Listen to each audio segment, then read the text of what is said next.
Happy Monday. Happy Monday. Happy Lori Vallow goes to trial day. Yes, I have wet hair. Yes, yes, yes. Hi, friends. Good to see you. I hope you guys had a good weekend. So, remember when I said on Friday that my kiddo was coughing and sneezing and snotting and stuff? Yeah, 5 days. 5 days back to school. And she was sick. Ran a fever. Had to go to the emergency room. 5 whole days.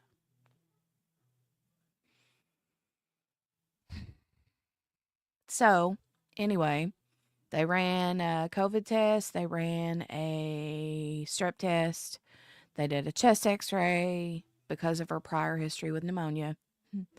Everything looked okay. The doctor's like, it's probably just something viral. Follow up with your doctor on Monday. So, I had an appointment scheduled for 3:20 p.m. today. She's taking my spot. They said her ears looked okay, but we're going to double check. She's still coughing. She's got a cough. Um, she didn't run a fever most of yesterday, and she acted like she felt good yesterday. But then this morning, around 5, her temperature went up to just a smidge, like 90. It wasn't even really a fever. It was like 99.7 or something. And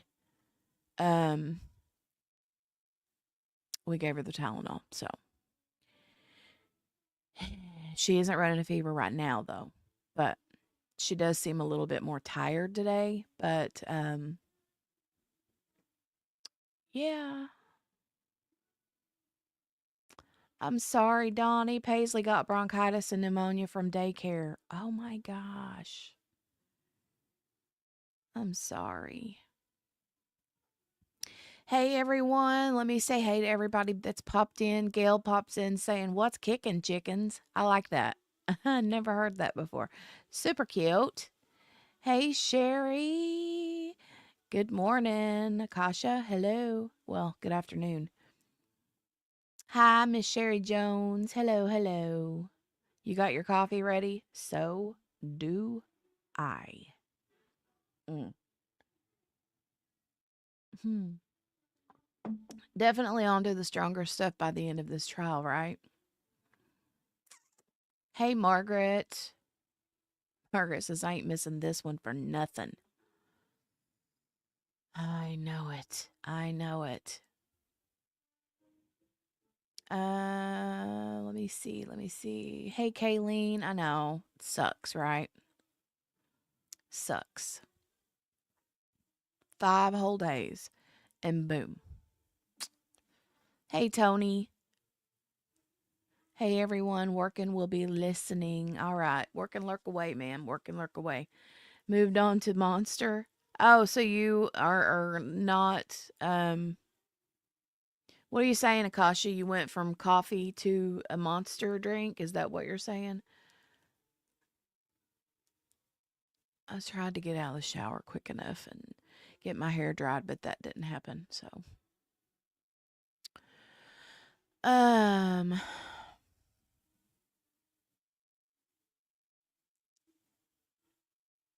coffee AM, Monster PM. Mm. Donnie saying, Akasha, please be careful with those. Yeah.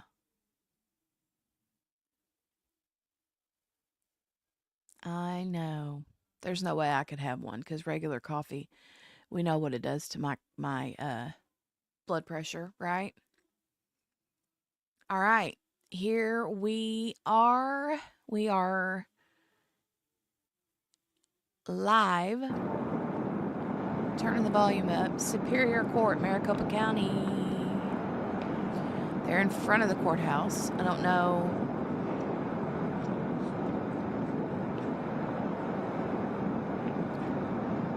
Uh, 2:30 Eastern. What? Oh my God.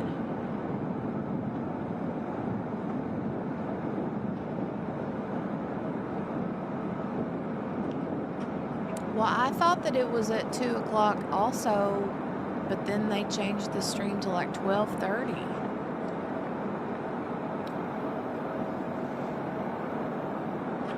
I'm so confused.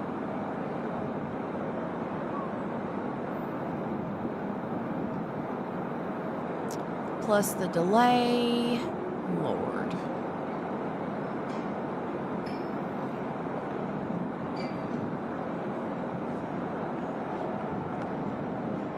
Saying it should start in an hour and a half.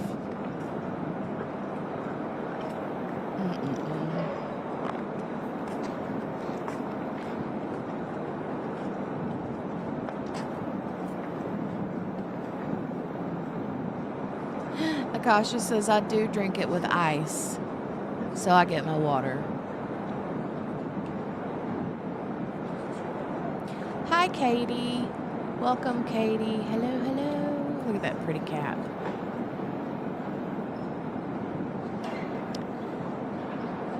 Is he going in there with a guitar? What in the world are we doing? That dude had a guitar. Did he have a whole guitar? He's got a guitar. What is he doing?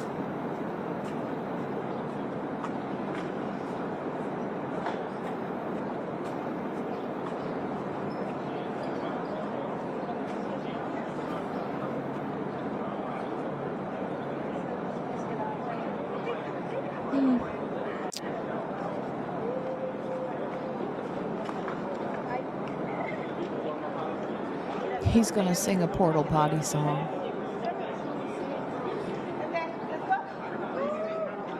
Lord, Lord, Lord. Lord, Lord, Lord.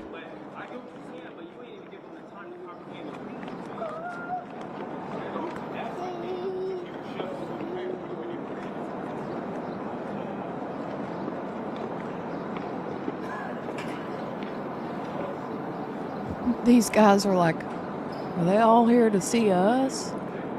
Why is everybody here? Akasha said I only drink one per day and it's sugar-free, Donnie. Been doing it for years. Blood work and BP are stellar.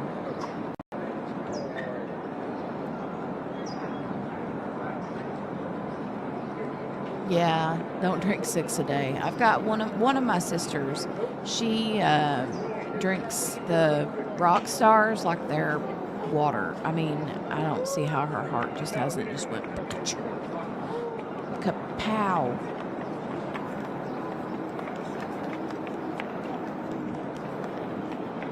Toss them some coins, right? Music therapy for jurors.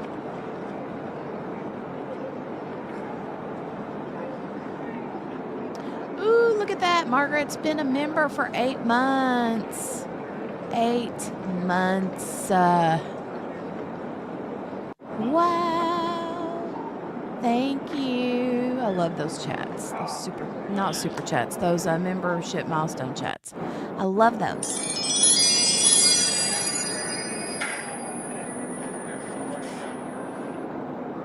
Thank you. Thank you.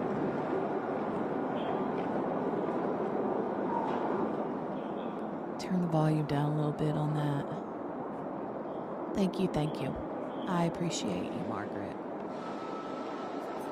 Hey, Kel, good to see you.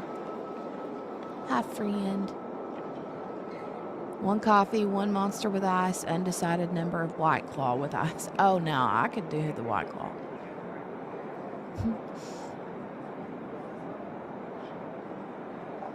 Sparkles, yes. Donnie's been a member for 7 months. 7 months.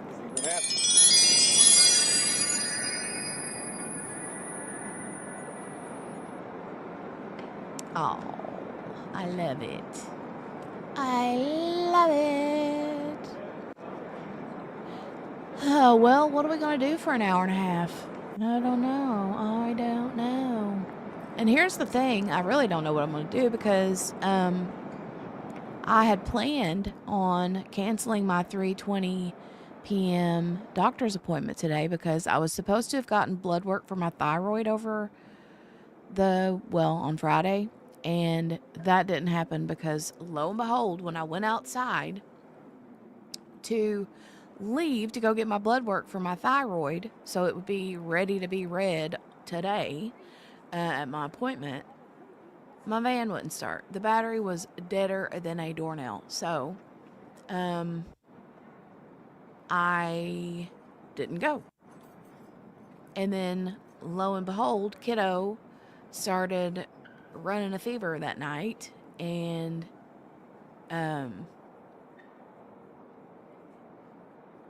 husband ended up driving her to the emergency room in his truck. I can't drive his truck because it's a really old truck and the roads are flooded, and I've never driven this truck, and there's like almost no power steering in it, and it's like an old truck, right? He got it as just an old beater truck that he wanted because he just wanted something to be able to haul stuff, you know what I mean, in a truck. Because every time we needed a truck, he hated having to ask somebody to borrow one. Hold on. And so anyway, he took her to the emergency room, and yeah. So I wound up I was going to call and cancel the appointment, but like I said, the doctor at the ER was like, just have her follow up with the doctor on Monday. So instead of keeping my appointment for myself and then canceling it, I just called him and told him to give it to her, let her be seen instead of me. So that's the plan.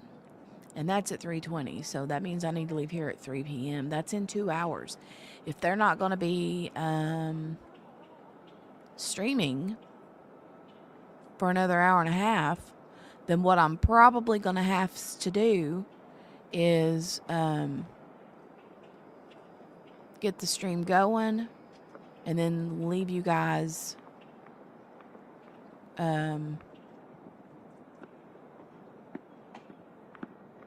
to fend for yourselves for an hour-ish.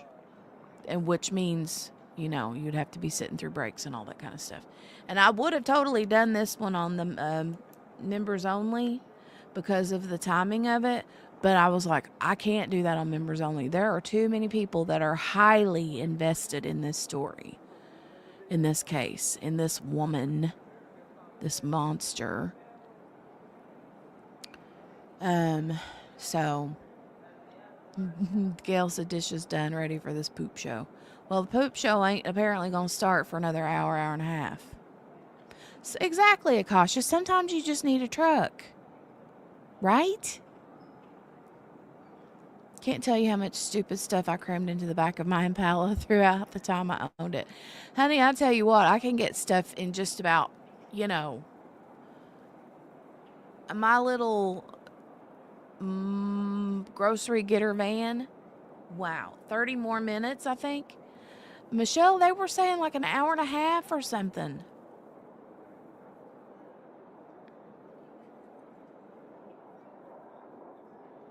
Because of the delay. So that would be like 2:30, right? Eastern. I'm so confused.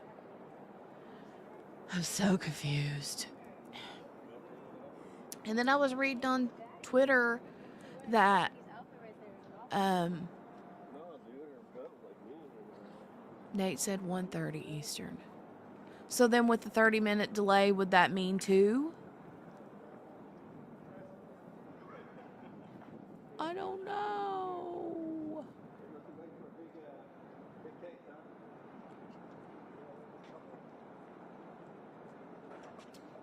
Kiddo in there coughing her little head off. She worries me to death. Dressers, bales of hay, kayaks. I used to take it off-roading in the cornfields to go chase down my ex. What? Wait.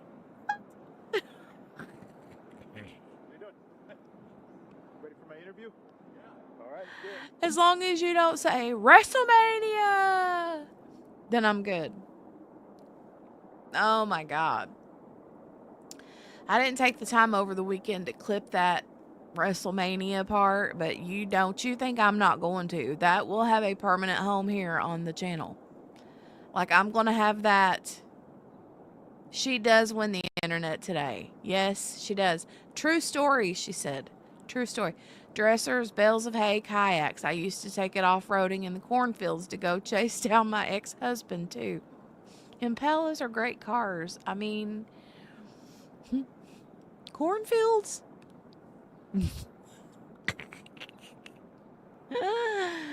Oh my God. Okay, Michelle says, and hey, Michelle, I'm glad to see you, girly. Starting at 1 p.m. Eastern, but 30 minutes delay, so we see it at 1:30. Okay, well, I'm here for it. If that's what's going on, then that's what's going on. I'm here for it. But regardless, I will have to leave here at, about 3 p.m. I'll have to leave here. And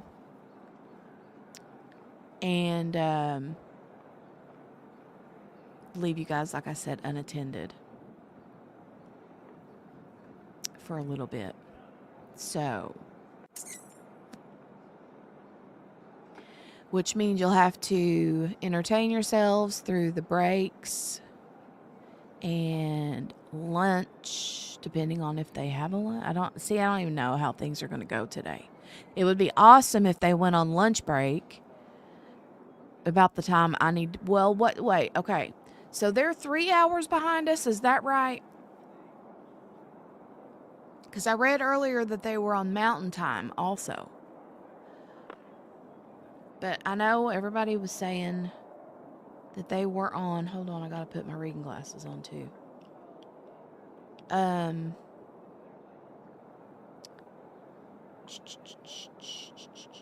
World clock.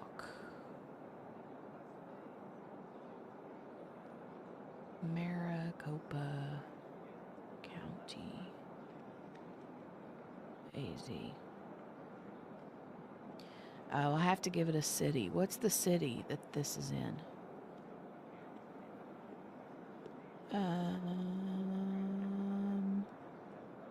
All right, fine. I'll just Google it. Time.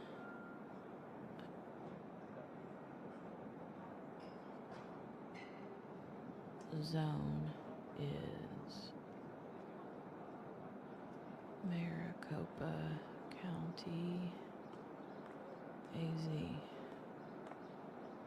Oh, it says they're in Mountain Time. Why did I think they were on West Coast time?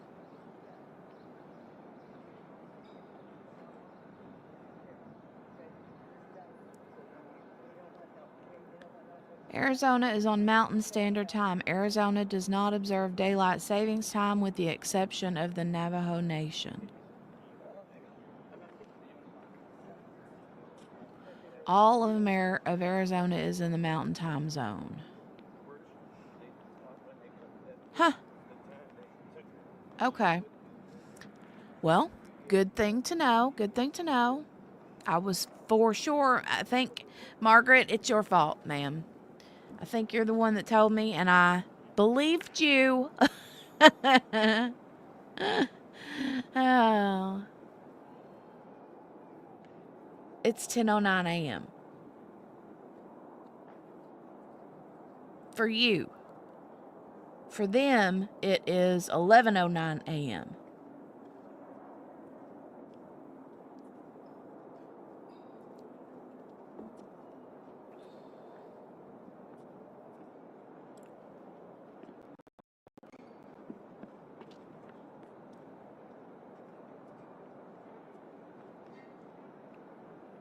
Okay, let me go back and put Phoenix.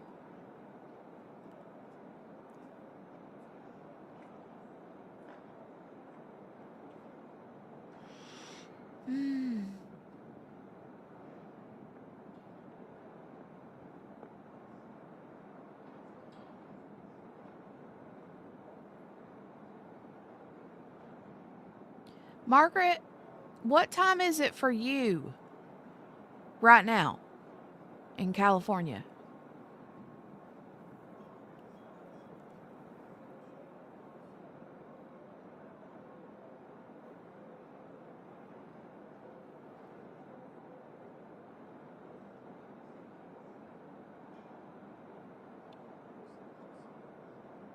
It's 10:10 in California. Okay, so then that means it's 11:10 in Arizona.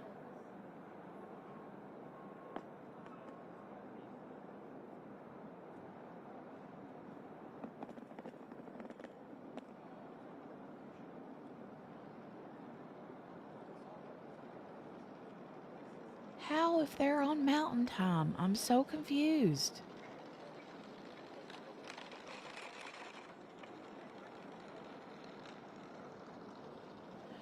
Oh my God.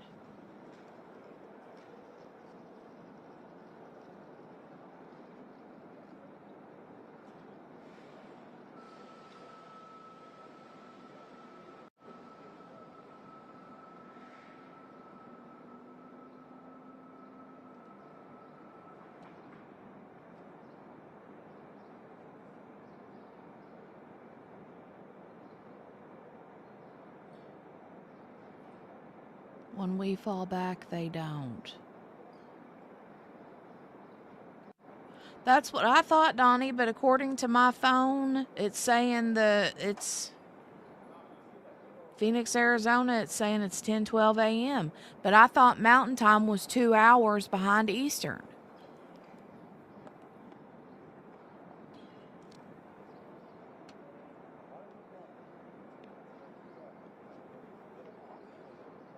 I'm really confused.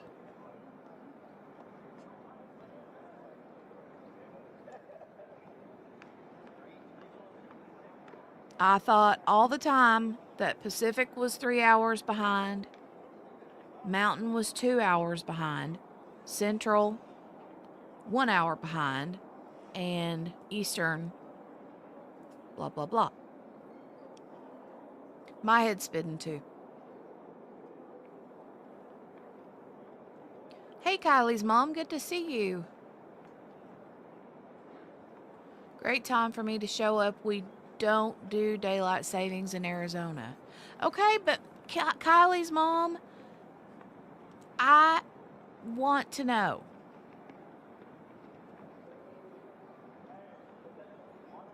Okay, well, we do change our clocks here on the East Coast.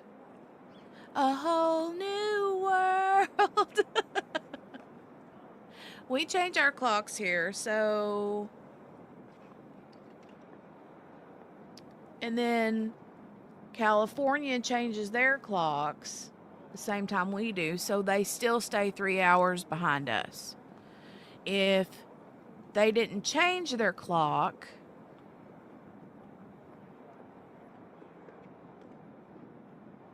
then instead of, maybe there would be a 4-hour time difference or something. I don't know, y'all. I've just thought all my life that mountain time was always, no matter what, 2 hours behind us. Hi, Lunar. Arizona does not adhere to daylight savings, so it's an hour off from normal time. Now. Okay. Just check, Nate, and now they are saying starts at 2 p.m. Eastern. Okay. Kylie's mom said, yeah, it's great for me, but confusing for keeping up with the world, right?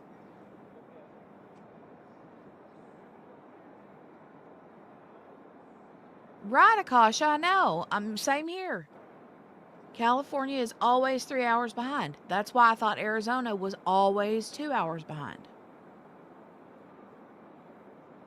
Mountain, okay, lunar. There we go. This is now it's adding. Mountain is 2 hours behind Eastern if they are on daylight with us. Without daylight, they are 3 hours behind. Okay, now I get it. Yeah, daylight savings time is dumb. They should. Good Lord. Half the year we call my mother-in-law too late, and the other half we call her at a decent time. That's all you know, right? We need the math meme. I don't know what we need.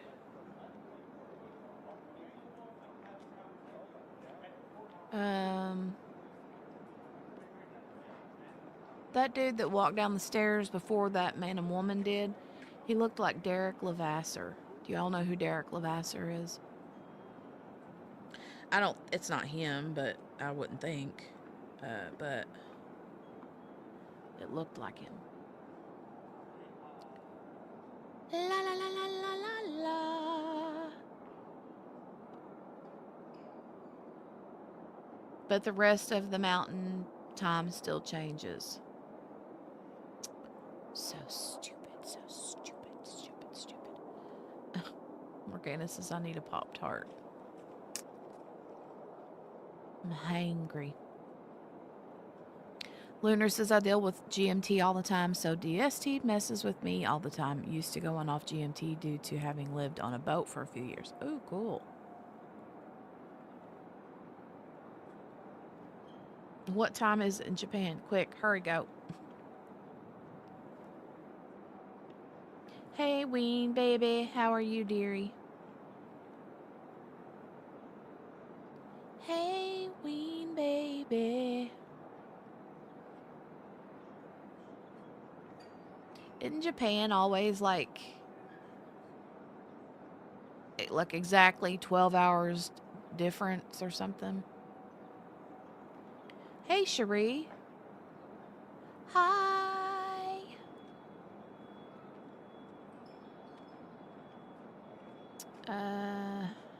Oh. Kylie's mom, that would have been awesome. I would have loved that. I would love to have somebody in our chat that's actually in attendance. That would be so cool. She said, I wish I could have taken today off. I'd love to be over there for her opening just to see the jury's faces. Whew, that would be so good.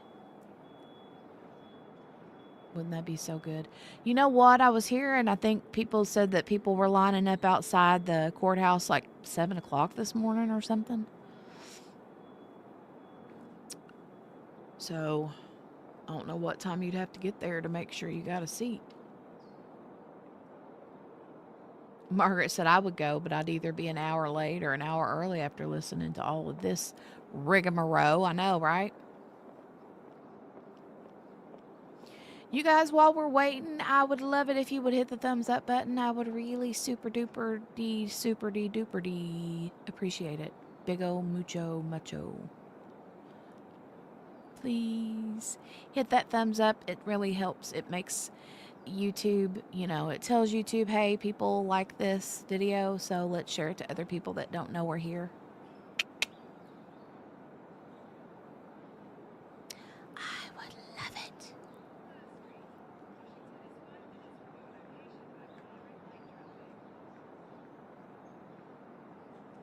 That person's got a little bit of a swagger of a walk. Wonder who that was. Wonder how many of these people going in have nothing to do with the Lori Daybell case.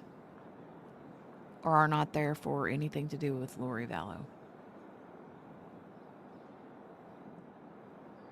Cute shoes.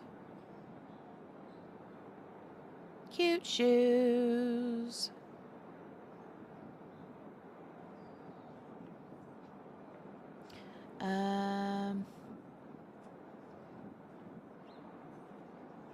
You hit it on the way in the door. Thank you, Michelle. Morgana said I was just in the process of typing that when you said it.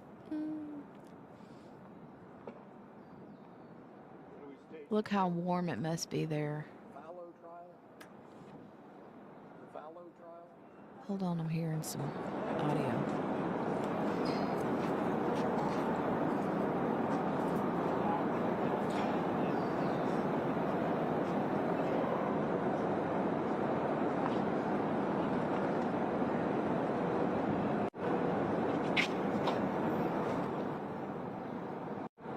Okay, totally random question, but here's my question. And this is very, very, very random.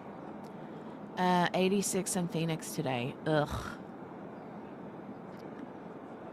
Akasha says, meanwhile in Michigan, it's currently 39 degrees and they're forecasting snow. Sounds about right. So my random question is, if you were an attorney, most of the people in the chat are female. So this question is for the females, okay? If you were an attorney, okay, and you were getting dressed for a day in court, would you wear flat dress shoes or high heels? Not what would you like to wear, but what would you actually wear? Would you actually wear flat dress shoes or high heels?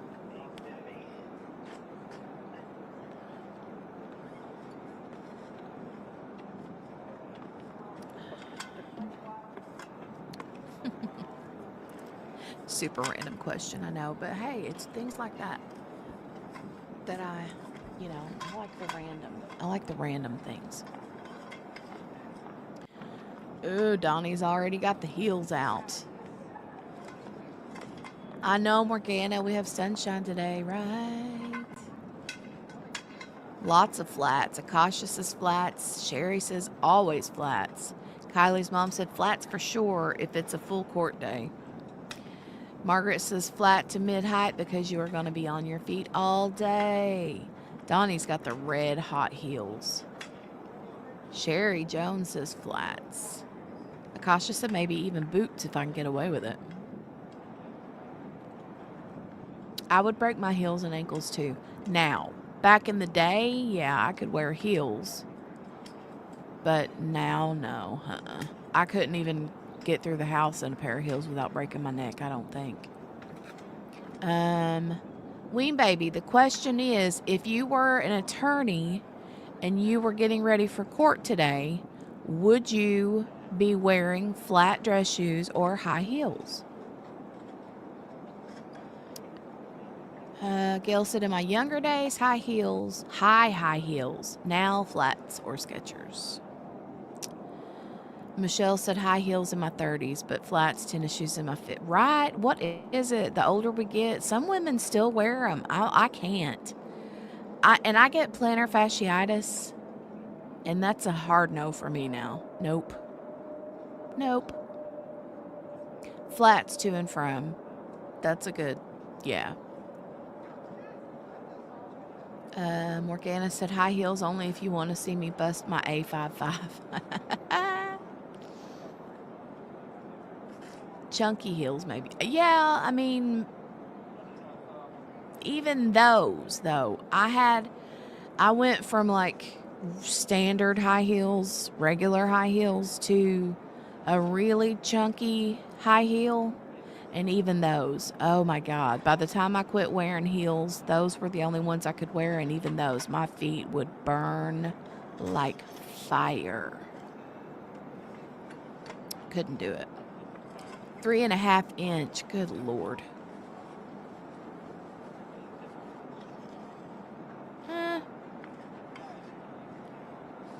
Makasha says, I have big man feet. They were not made for heels, and I may be the clumsiest person on the planet. Ween Baby said, probably flats. I don't have to wear them at my new job. I'll wear sneakers with sparkles on them now. I like wedges too. Yeah.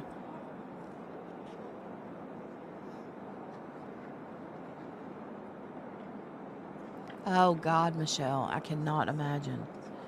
I worked at Duke wearing 5-inch heels and walked 3 miles at least a day. I pay for that now. Oh my God. That sounds painful.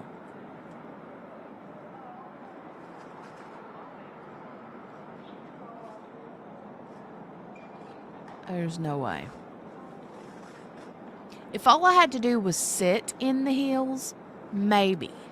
But even then, I would still do like Donnie said and take flats to wear to and from.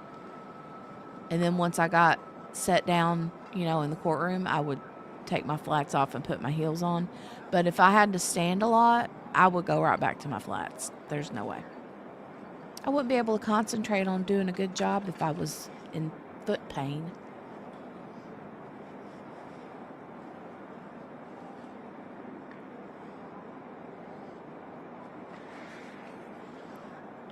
In my 20s and 30s at the time.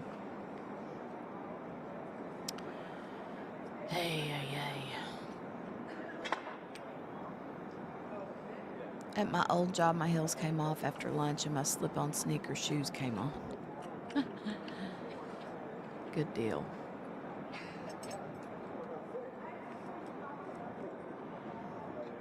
Oh, Cherie says for me when I was younger, I could wear heels with no problem. But now if I wear heels, my left knee would dislocate. Oof. Right, Ween Baby. If I were a prosecutor and had to look intimidating, I would wear heels. Yeah.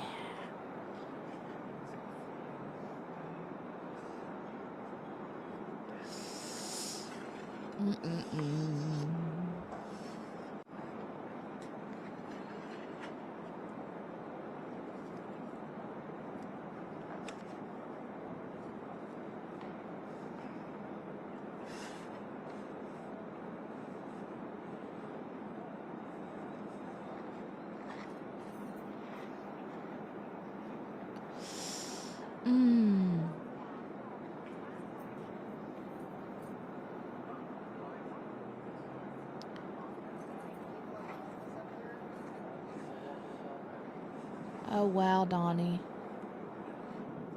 Her grandmother wore heels until she was 98. Ween Baby said I'm 5'6", so the right heels would make me 5'9".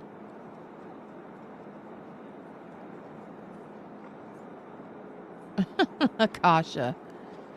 She says I'm tall enough, but I have RBF. I don't need the heels. There you go.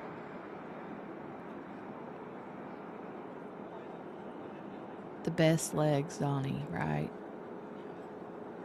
That's so cool.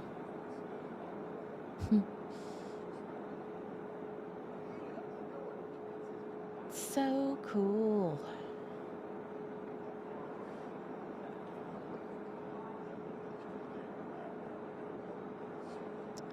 Dun, dun, dun, dun, dun, dun. Dun, dun, dun, dun, dun, dun, dun.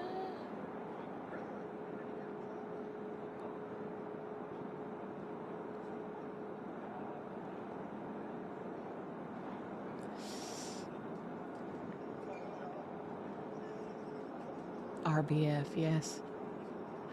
Yes, Donnie. I can see Akasha being one to have RBF.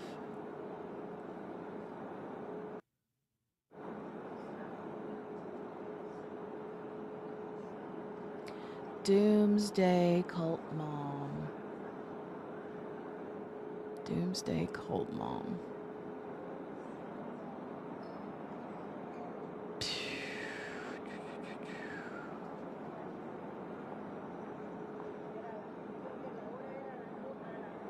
Margaret, I have to run down the hall, tell him not to start till I get back. Well, honey, I'll try my best.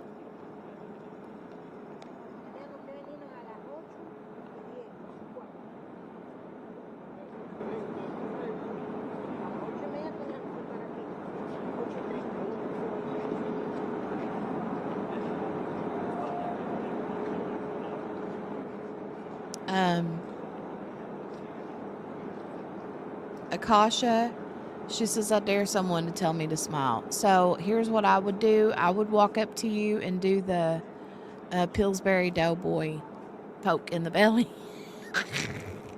And then she'd duke me right in the face. I just want to hear you go, you know.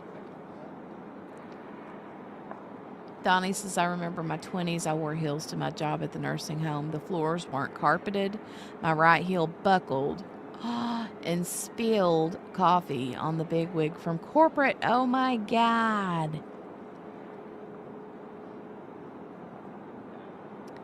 Ween Baby, I think that there is. They're just inside now.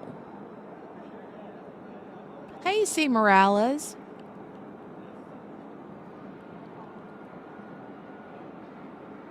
Earlier I saw Ween Baby. They said that there was like 20 some people from media and 30 some people from the public, like all in line or something. That guy freaked you out? The Pillsbury Doughboy?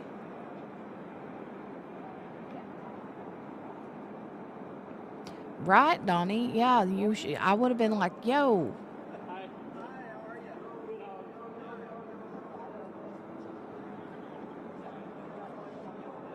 Dun, dun, dun, dun, dun, dun.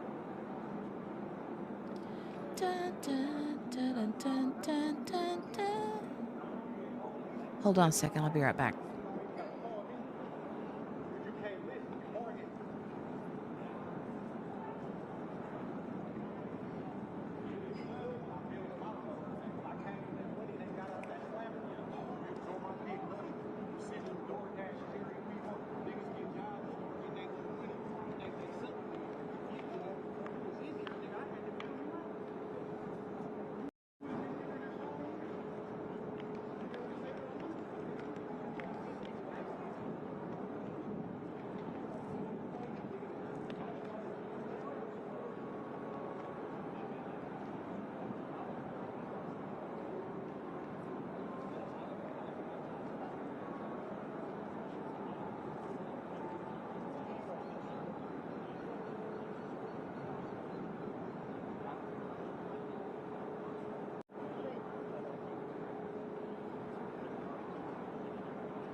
this week?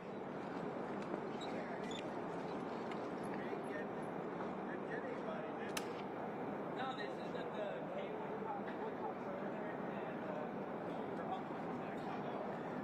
I wouldn't have recognized her uncle.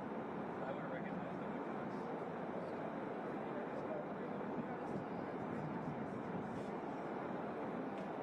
Be blessed. See you tomorrow.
Okay, I'm back. Sorry about that.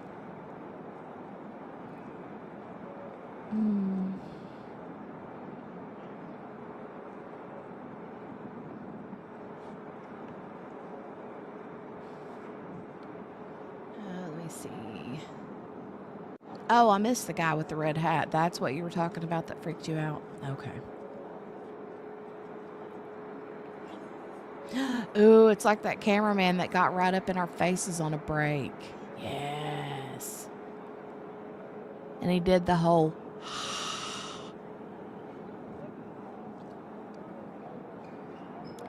Ween Baby said, my mom worked at the prison. I remember her wearing heels every day. Oh my God.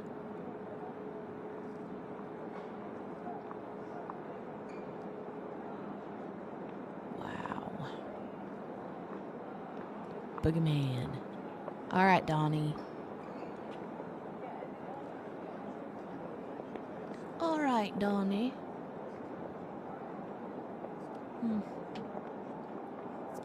So, if they're 3 hours behind us, that means they're not starting until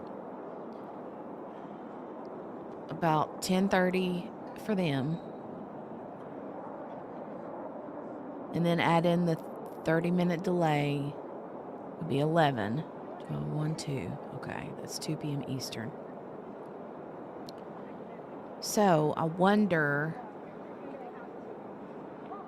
if they will do like a couple hours for their opening statement. And then again, Lori may not even give an opening statement. I don't know what she's going to do. I don't know if she'll give an opening statement or if she will like reserve her opening statement for after, you know, the state finishes with their case in chief.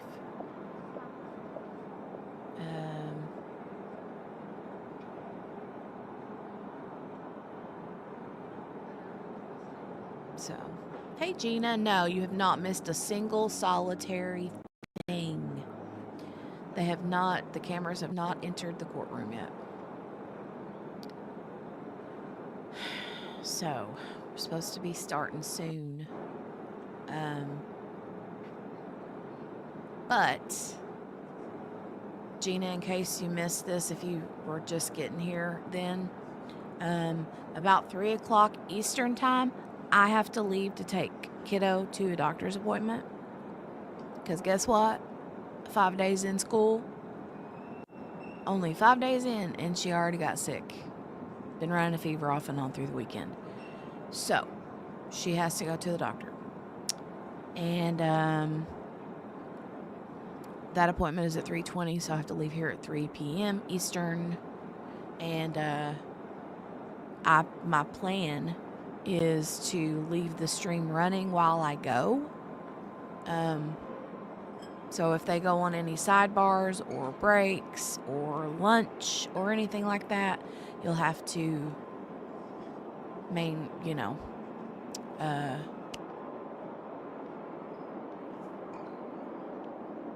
p.m. is what time Mountain Time? Go. Well, 3 p.m. Mountain Time would be 1 p.m. would be 5 p.m. Eastern, except for Arizona. And then it would be 6. I think I got it now.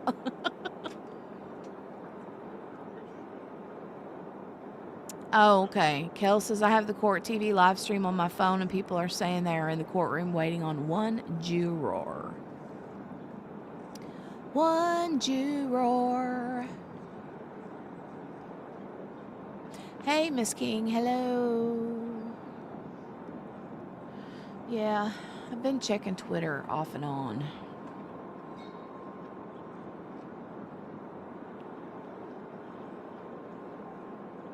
Let me go see.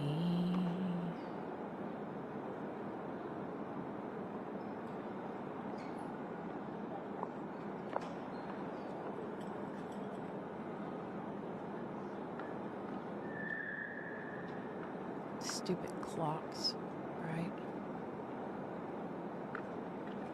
Da, da, da, da, da.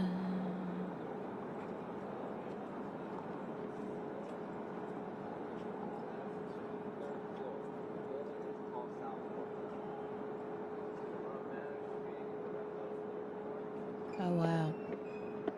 20 minutes ago, Nate Eaton said Judge Boreski is on the bench. He made it clear that week.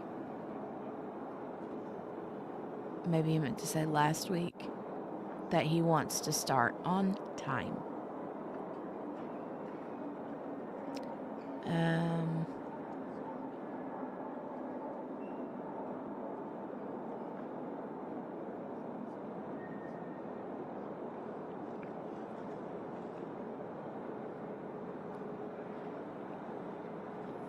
Okay, things are moving and shaking. Hold on. Okay, let me see what this says.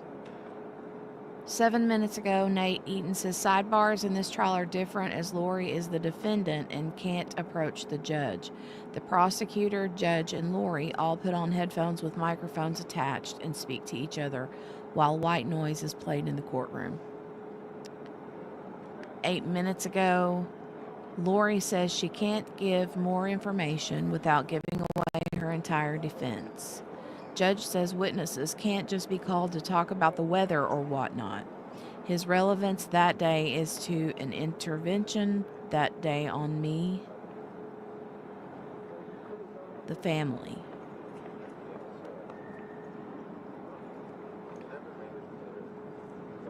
Oh, she's talking about Charles's.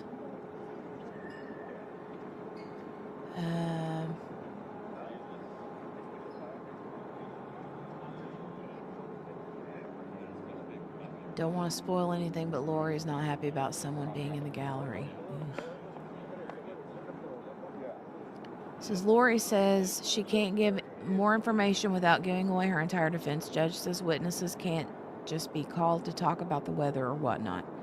And then her, in quotes, she says, his relevance that day is to an intervention that day on me, the family.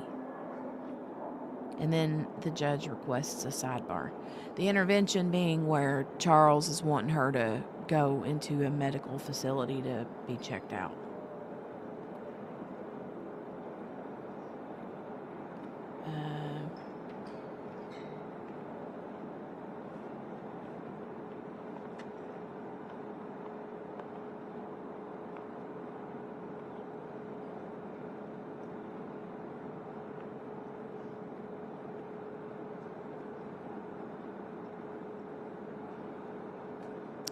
Lori is apparently wearing a black dress suit with a white blouse. Judge says he has a letter from one of the jurors' employer that he needs the state to look at. After Trina K looks at the letter, Boreski asks her to show Daybell. Lori reads the letter and gives a thumbs up. She turns around and smiles at her advisory attorney. Boreski says the same juror called his office last week and the employer has a problem with jury service.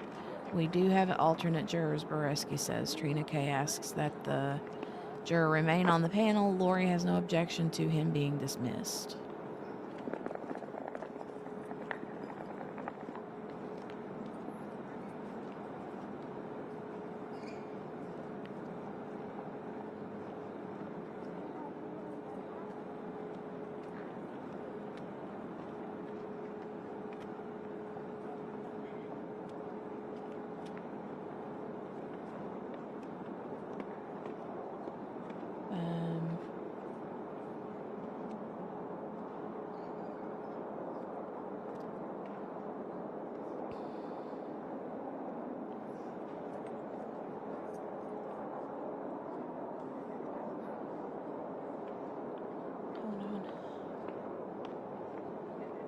I'll take lemon cookies.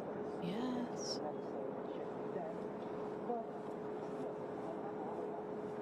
Okay, Brandon. Brandon's there. She says he's on her witness list. But he hasn't been subpoenaed.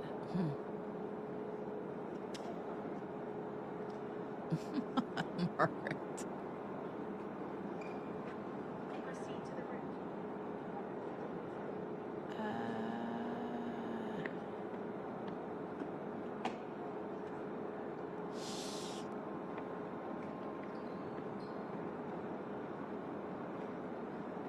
She doesn't want him in the courtroom until she calls him, but she may never call him. She may just want to keep him out. See, that's kind of what they were saying she was doing with Nate Eaton, too. But she begged to differ, so I don't know.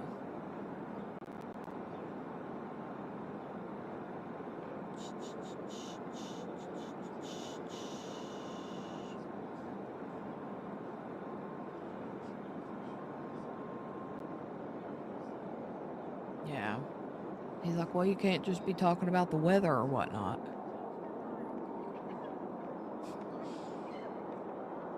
This is Kay Woodcock and Jerry Vallow. Charles Vallow's siblings are in the courtroom. Brandon Boudreaux is also here. Rex Connor, Lori's uncle, and two of her cousins are in the courtroom.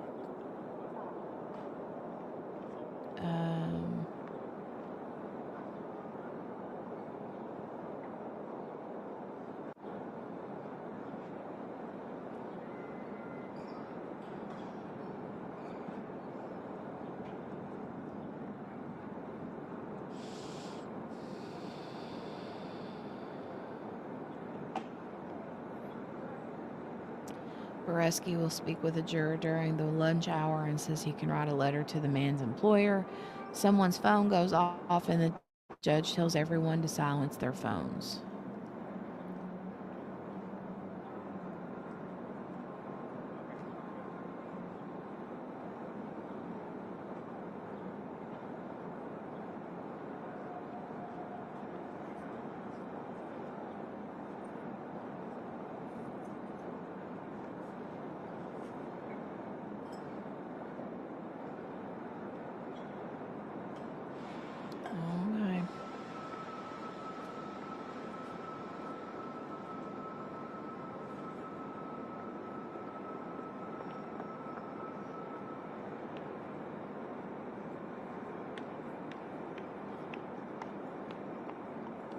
Okay, 2 minutes ago, Nate said sidebar has been underway for 10 minutes now. Lori appears passionate as she addresses the judge. Again, this is all on headphones as white noise plays in the courtroom, so we don't know what she or the prosecution are arguing. 56 seconds ago, sidebar is over. Trina K, which is the prosecutor, just motioned to Brandon Boudreaux to walk out of the courtroom with her. They exited the room. Judge says the jurors are assembled on another floor. Court will resume shortly.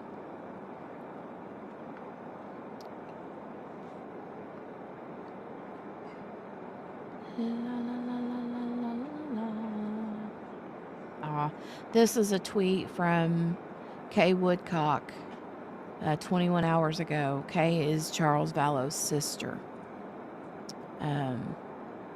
This is hashtag justice for Charles Vallow. Finally begins tomorrow. Been a long, tumultuous journey. My sweet brother watching from heaven, we pray for earthly justice as it's the best we can hope for. We love and miss you lots.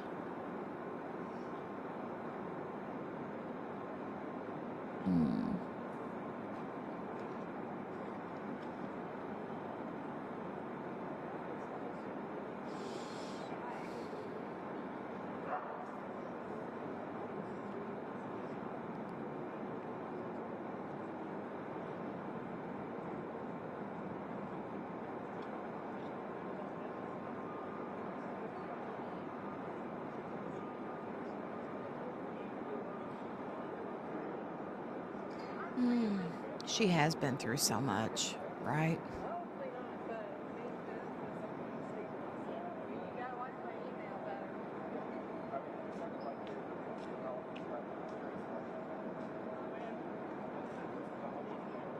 Yeah, no, they said I'm done for the day. Right. Gonna be spicy.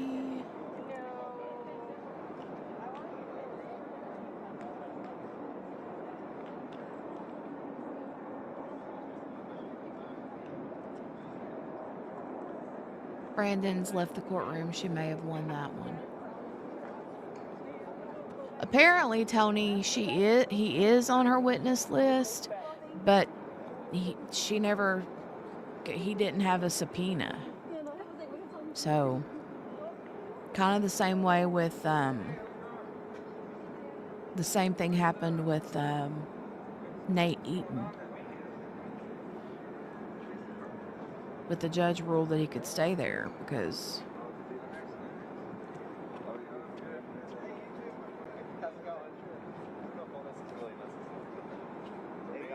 because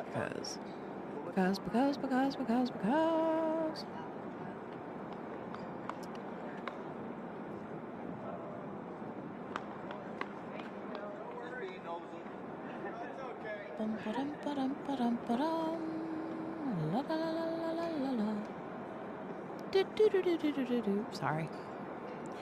I've got the Wizard of Oz song stuck in my head now.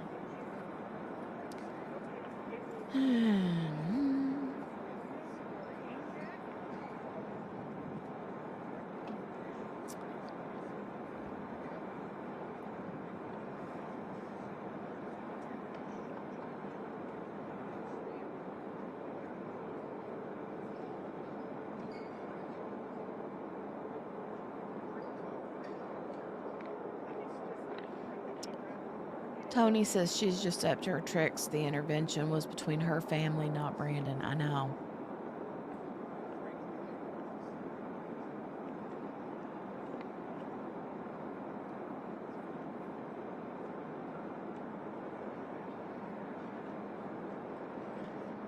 But I don't know if the intervention thing was a different matter than Brandon. If they were talking about those two separate things, I don't know.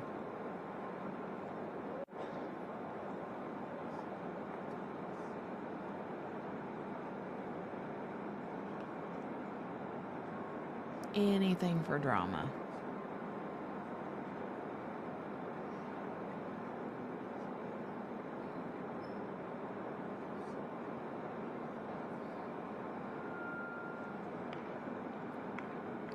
Anything for drama.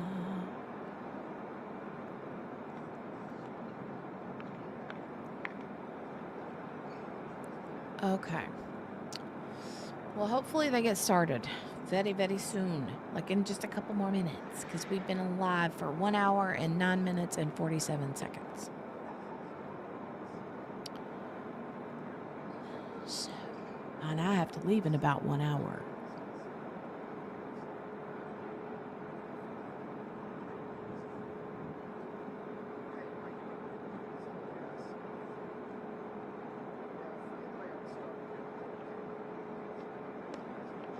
If they go on lunch break, what time do you think it'll be?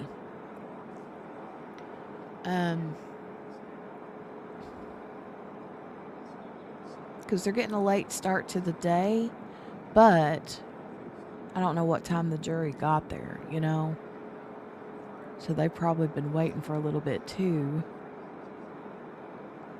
I don't know if they'll go straight from openings into their first witness, or if they'll go through openings and then the judge is like, okay, we're going to take our lunch break, and when we come back, then we'll start with witnesses. I don't know what they'll do. It would be really nice, though, if they went to lunch right at the time I have to leave to take her to the doctor. That way, y'all won't really be having to wait on me to do anything. You just, you know. That would be really nice. Per night, 12 to 1:30. Okay. So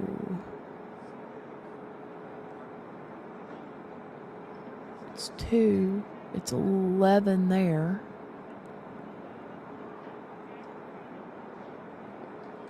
So they're going to go to lunch an hour from now?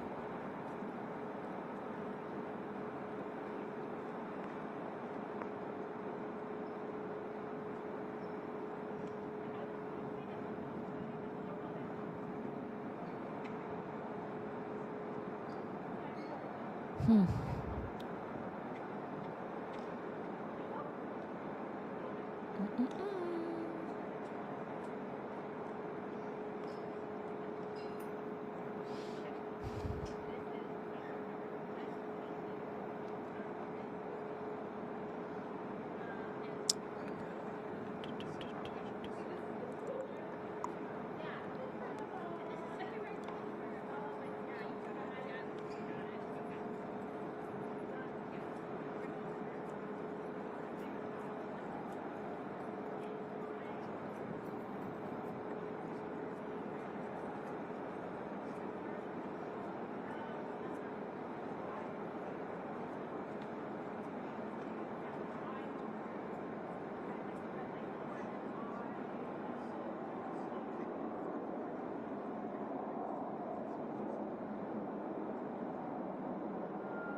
Sorry, I'm over here reading the chat in on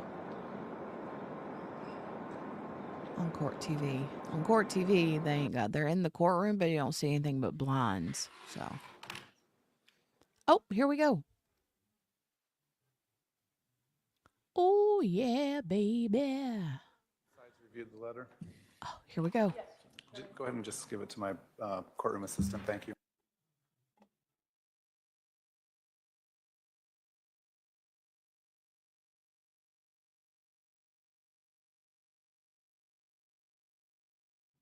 Those were beautiful, Donnie. Those were beautiful.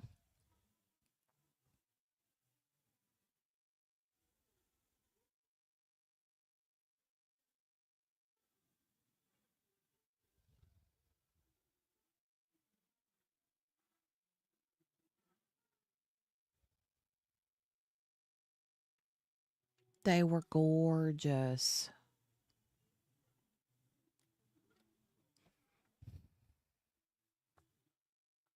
Mm.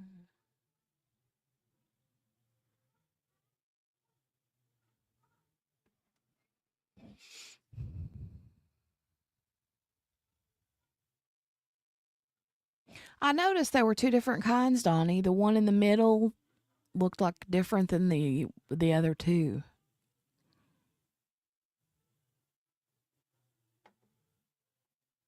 Oh, yep, you're right.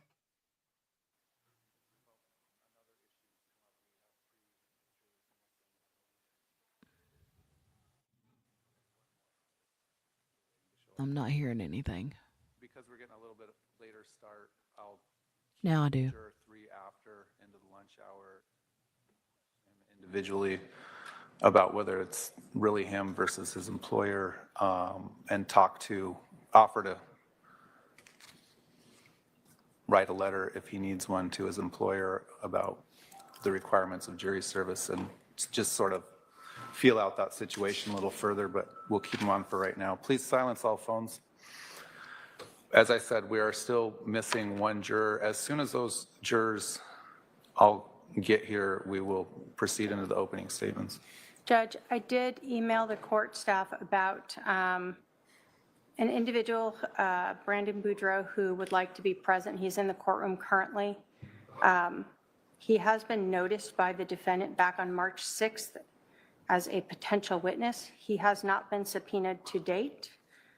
He is here and would like to be present in the courtroom for the trial. I think that the court has previously allowed another witness that the defendant had also listed, reporter Nate Eaton, to be in this courtroom. The court had indicated that if these individuals were not subpoenaed, that the court would look at precluding them. It has been over a month since she has noticed him. He has not been subpoenaed. He is a victim in another case against this defendant. I'm asking that he be permitted to remain in the courtroom today.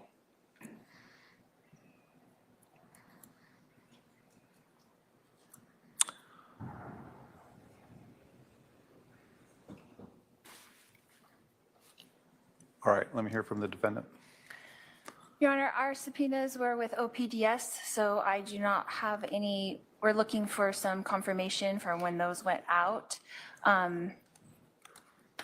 Well, is this a witness that is, first of all, have relevant information and likely to be called as a witness? Yes. What's the relevant information? There's several things, but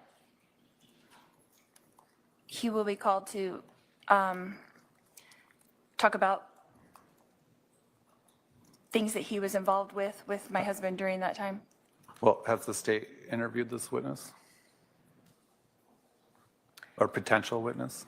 Not with regards to this case. I don't know what he will be called to talk about things means. So I would like a little more information as to what the relevance is of this witness.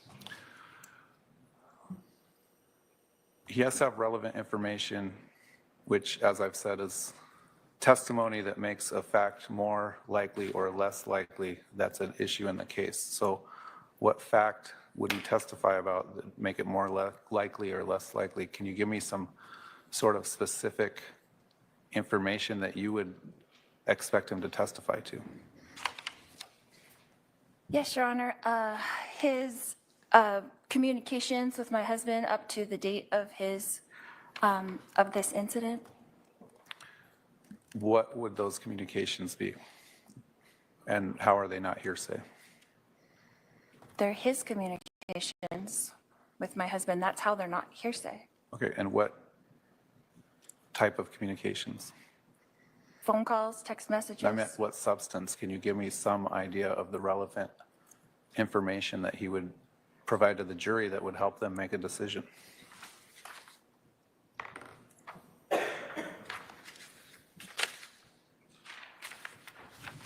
Without giving away my entire defense? Well, we don't just get to call witnesses that, are going to testify about, we talked about the weather that day, so you do need to give me some sort of information about what his anticipated testimony would be. Well, his relevance in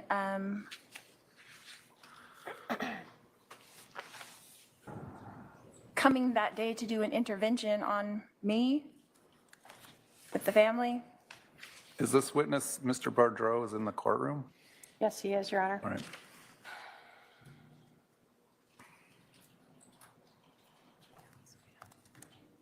All right, let's go on sidebar.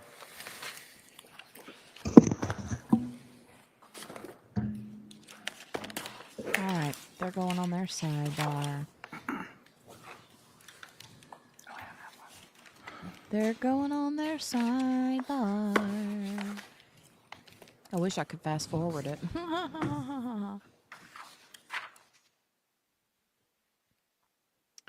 But I cannot. I cannot fast forward it. It is in lifetime. Lifetime.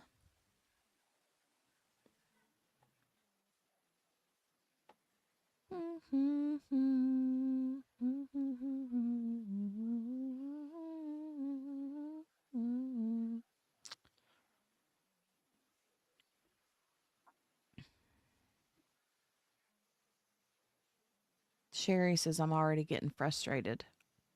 Donnie says nip that attitude in the bud, Judge.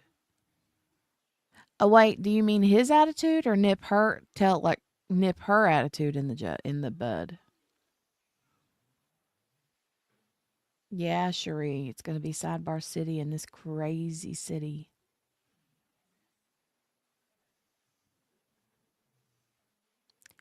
La la la.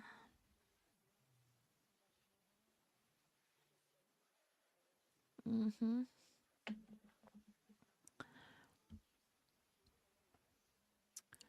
Sidebar City. What, baby? What, baby?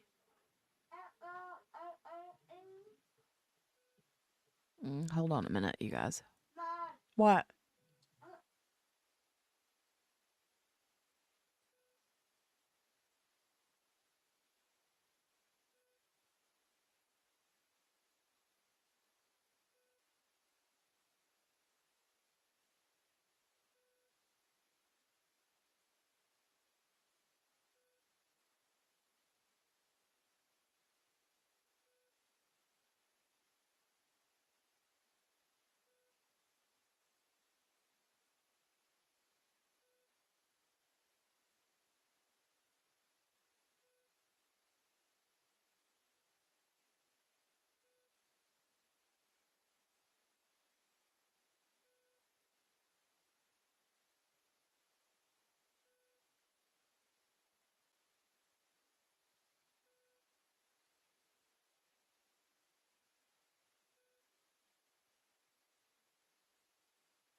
Oh, she's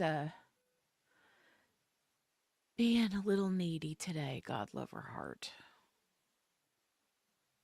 God love her heart. Her attitude, Donnie. There you go. Michelle said the prosecutor reminds me of Angela from The Office. You know, I've never watched that show. Never watched it.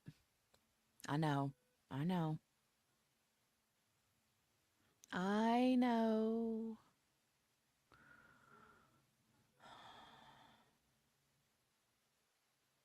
Gail says, wonder how many cats she has. I've never watched it. I predict a very whiny defense. Michelle, you told us that once before. I remember, and you said that he hated being, like, it mentioned. Now, Seinfeld, I've watched Seinfeld. Yeah. Not every single episode, but I've watched a lot of Seinfeld.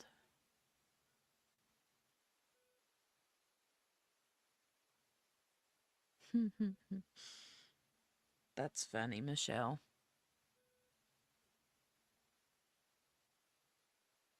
Funny, funny.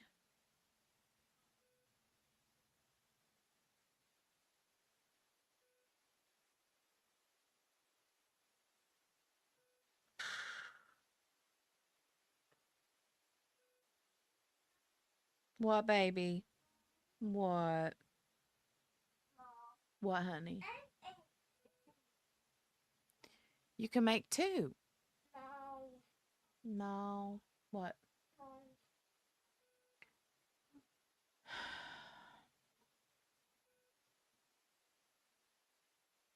She's wanting me to help her draw something on the TV that she's seen, and she wants me to help her draw it.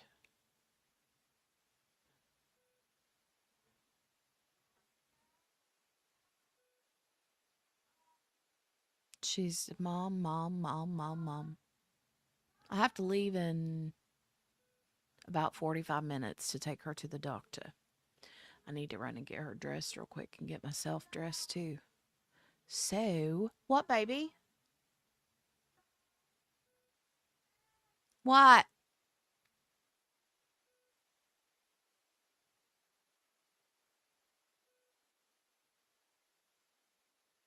Kel said The Office is my jam. I mean, I know the characters from the show, just like some of you that have never watched Friends or The Golden Girls know the characters, but you've never watched the show. You know what I mean? It's kind of the same with me in The Office. I've just never watched it.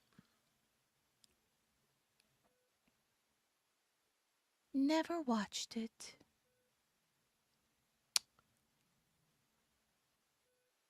I will, Michelle. I certainly will.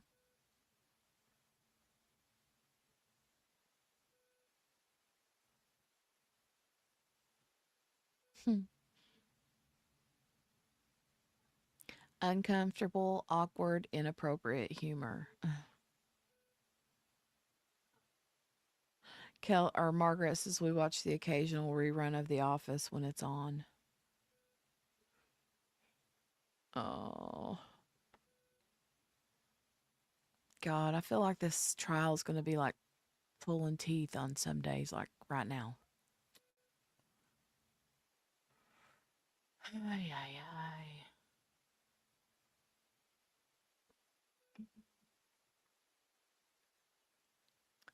All right. I'm going to, we're, like I said, in real time. I can't fast forward. So, they should be back from their little sidebar here in a few minutes. I'm going to run and get her ready and get myself dressed, and then I'll be back on here before I head out. See where we're at, okay? I will be right back. I'm going to turn my banner on just in case they get into opening statements sooner than I can get back in here. All right.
That's funny. Sorry, I just popped in here real quick to see if anything was going on. Not so much, huh?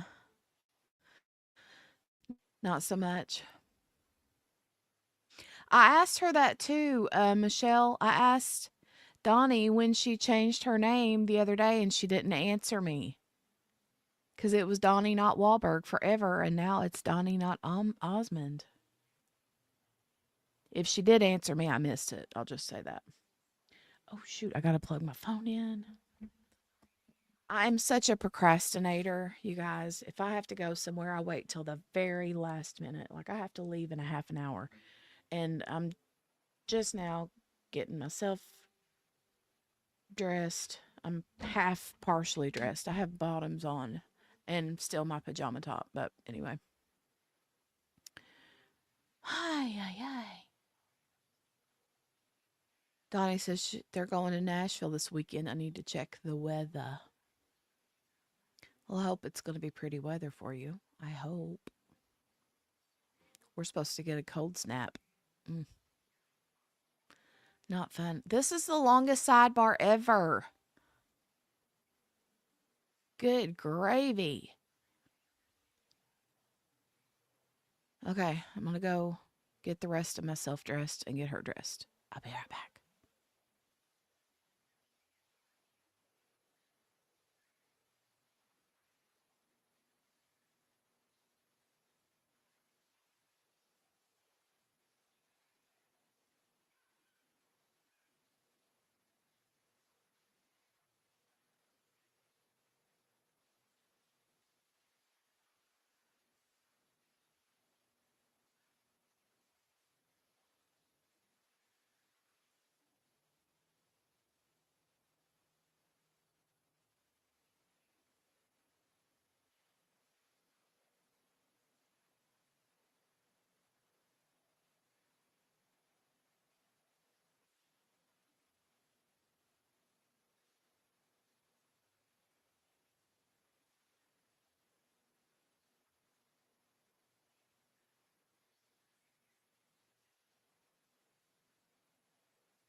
My hormonal heart would love that too, wee baby, because literally my face is beet red right now. I mean, look at that. See, when I press on it, it leaves fingerprints. Yeah. Lovely. Lovely. And I'm not hot, but my face is.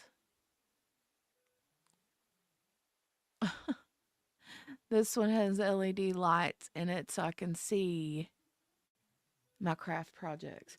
I have one of those and it's a rechargeable one. I got a couple of them. And they actually like last for a decent amount of time and they got like 3 levels, like low, medium, high on the fan. Little handheld, they're really nice. I got it I got them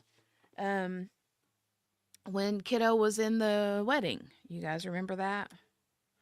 When she was a little flower girl? It was so hot that day of the wedding. Oh my God. And it was an outdoor wedding. Oh my God. It was miserable hot. And, yeah, it was miserable hot. And those things were lifesavers. My cousin, the mom of the bride, she had bought like an entire like bulk box full of them to pass out at the wedding for the wedding party. And I was like, yes, please. Yes, please. So Kiddo got one for herself, and then I snagged one too. Don't think I didn't. Because I did. Yeah, her ribbon.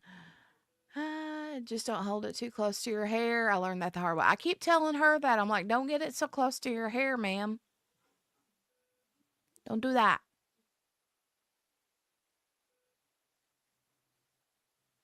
Coworkers laugh at you because you carry a manual handheld fan in your purse. My coworkers laugh.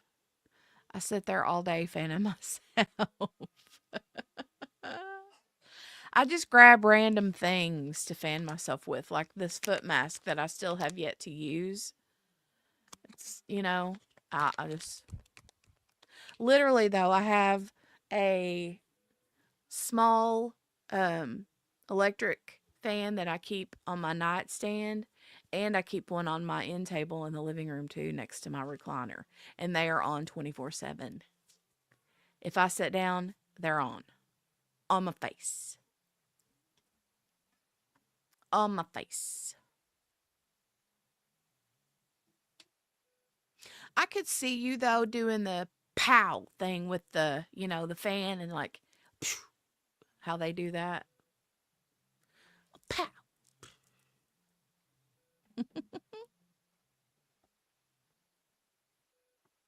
I hope you're getting your sandwich eat, little girl. I'm waiting on her to finish her peanut butter sandwich so I can get her dressed. She's not one to eat. She never wants to eat when she's kind of coughing and mucusy. She don't want to eat. But she's going to have to eat. Told her that. Well, she wants to go to the hospital.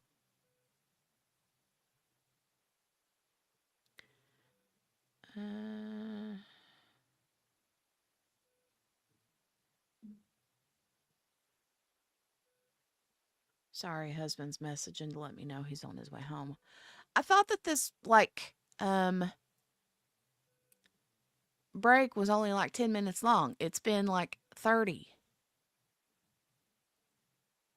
Why are we waiting? What are we waiting on? Good gravy.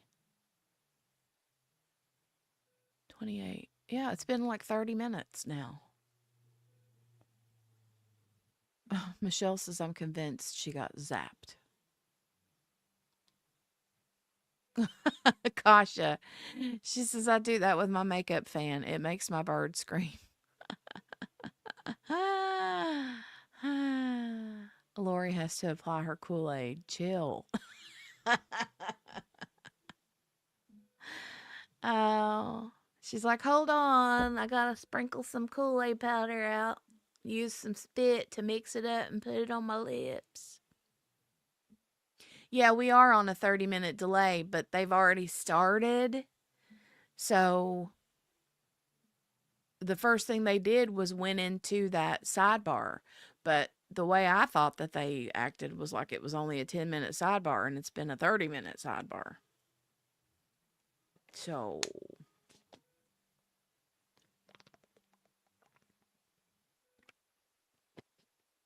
I keep seeing the camera bounce. A bouncy, bouncy, bouncy. A bouncy, bouncy, bouncy.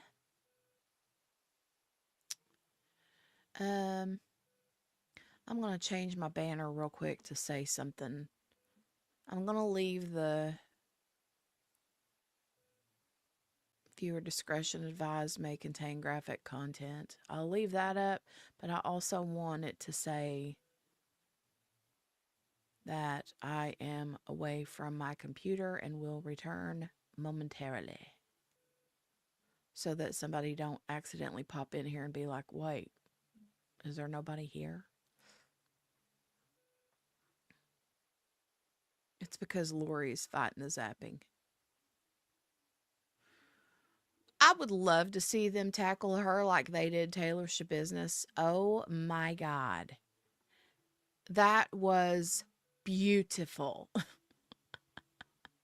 It was so good.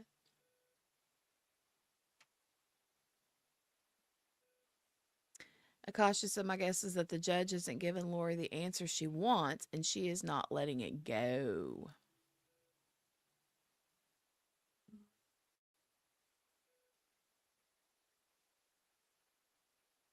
Mm. Nate and Hidden True Crime are going to tell us everything. It's going to be lunchtime before they come back from sidebar. Okay, yeah, probably. Smear her lips on the courtroom floor. Patricia comes in hot. Hey, Patricia, good to see you. Patricia, did you see that Taylor Shabusiness? Were you here or did you see it? Oh my God. Possibly, Donnie. That's probably possibly. I'd love it too, Tony. It was definitely insane. I swear it was so good. WrestleMania. I know that's what she said. You know that's what she said. Right? That is exactly what she said. Oh my God. Cuckoo, you. If the defense can Oh. produce text messages or some information to provide to the court that shows he does in fact have relevant information, he might be called as a witness. But so I'm far, sorry. the I'm court just can't going to find say it. this real quick. This judge is very handsome. Is it just me or is this judge handsome? This judge is handsome. That Mr. Boudreaux has any relevant information to this case.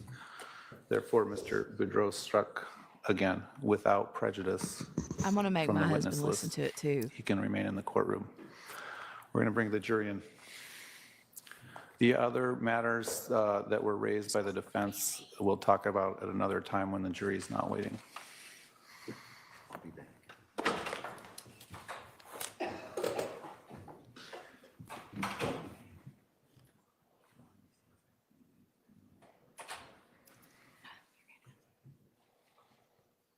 He is and distinguished. Yes. I think so too, Miss King.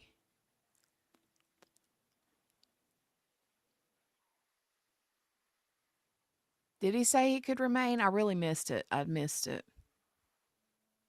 Oh, Donnie says not to brag, but he looks like Chris. Well, he's handsome. He's a very handsome judge. I don't think Margaret, I don't think he will put up with it either. Nope. Nope. So Brandon Boudreaux gets to stay. Okay, good deal. And he is stricken from the witness list. Okay. All right.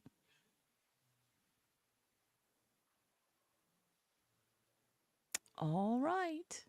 All right. I'm going to go get her the rest of the way dressed. I'm going to make sure she's ate her sandwich. And I just got to get my shoes on and I will be ready to roll. So I'll be back in a minute. Before I go, I will be back.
Testified to by a witness who has been sworn in and is answering questions from the witness stand.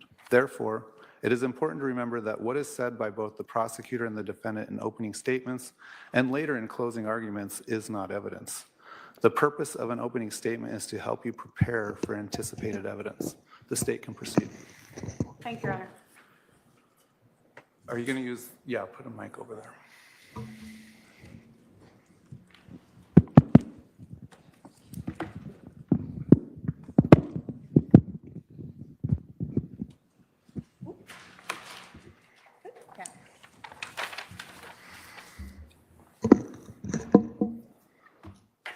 So I'm going to need you to stay close to me the next couple days. Mel, too. She can't go to Utah. They're planking some kind of intervention, but want Mel out of the way, so I'm left alone. I need to come get the stuff at your house tomorrow and secure it. Lots to do. Thanks for standing by me. It's all coming to a head this week. I will be like Nephi, I am told, and so will you. Vallow Daybell, the woman seated over here, wrote this to her brother, Alex Cox, on July 9th of 2019, 2 days before they killed Charles Vallow.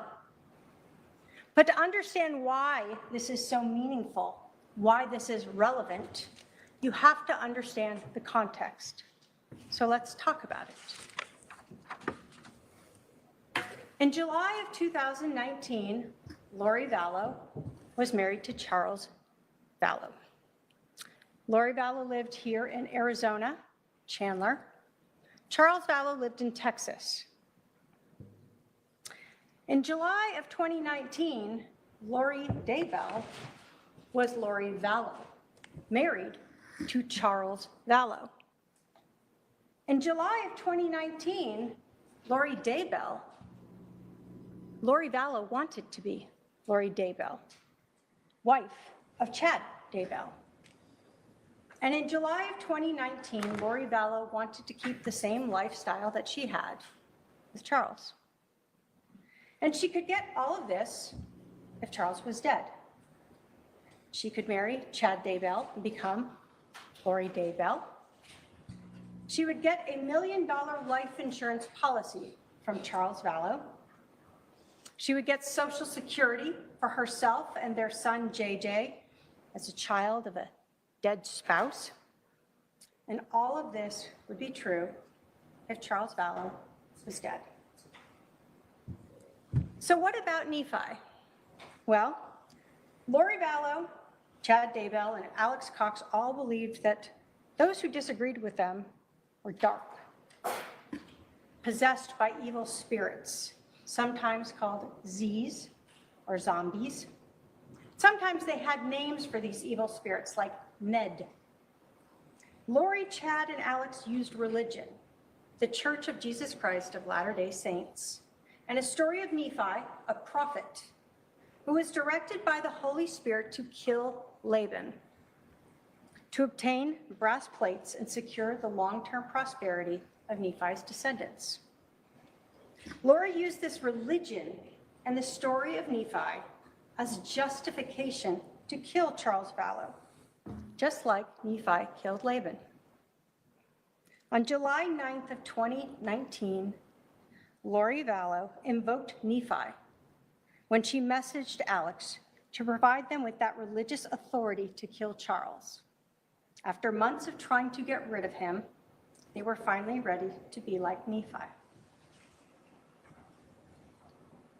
So how did this begin?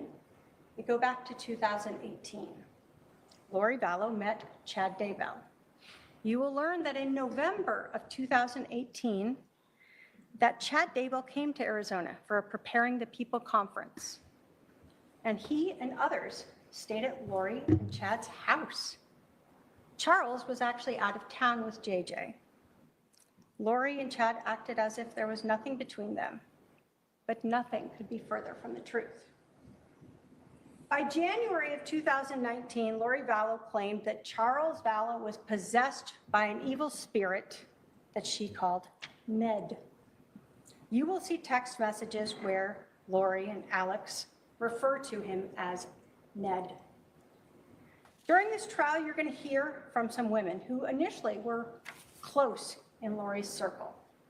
These women will tell you they met her through the Preparing the People conference. They are spiritual women within the LDS Church. And initially, they found Lori's spirituality infectious.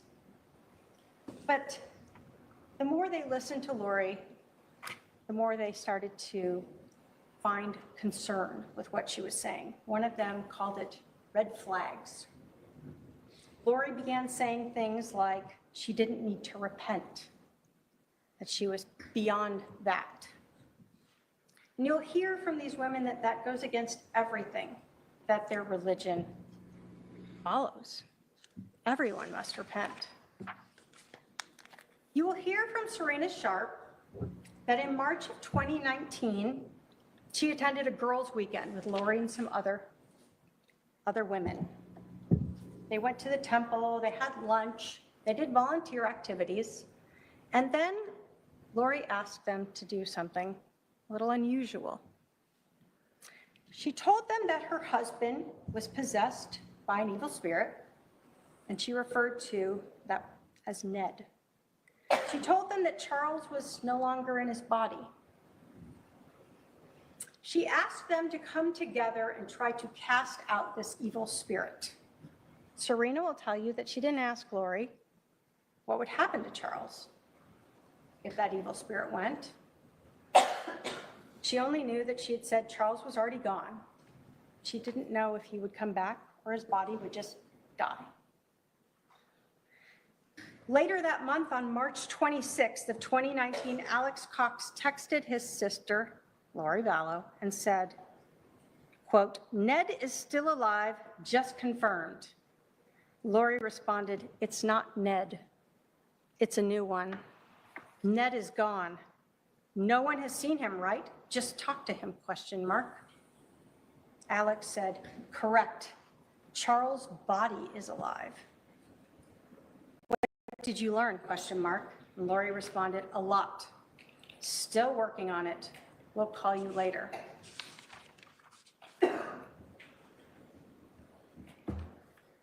As the year went by, Lori and Alex became more determined to get rid of Charles Vallow's body, whatever they wanted to call him. You will hear from Christina Atwood that she attended a gathering on June 9th of 2019. Again with Lori and some close friends, but this time Alex Cox attended. This was the first time she had met him. Christina will tell you that she heard Alex say that he just wanted to kill Charles. In fact, she heard him say this a couple times. And she heard Lori say, in response, that she had been drugging Charles, crushing up JJ's pills and putting them in Charles's protein drinks. Christina will tell you she was so disturbed by this that she actually went and confronted Lori the next day and told her that if Charles ended up dead, she would have to go to the police. That's how disturbed she was. Now, Lori, of course, said it was all a joke. What else could she say? But 1 month later, Alex and Lori created that situation to be like Nephi and killed Charles. What about Charles? You're going to learn that Charles and Lori had been together for a long time. They had adopted one of Charles's family members' children, JJ. JJ was everything to Charles. JJ was the reason Charles and Lori were still together. You'll learn that Charles knew about Lori's beliefs, that he was called Nick or Ned or some name. You will learn that Charles told a lot of people about this. And on February 26th of 2019, Charles made a big decision. He had a $1 million life insurance policy, and his wife, Lori Vallow, had been the beneficiary. He changed it. He changed it to his sister, Kay Woodcock.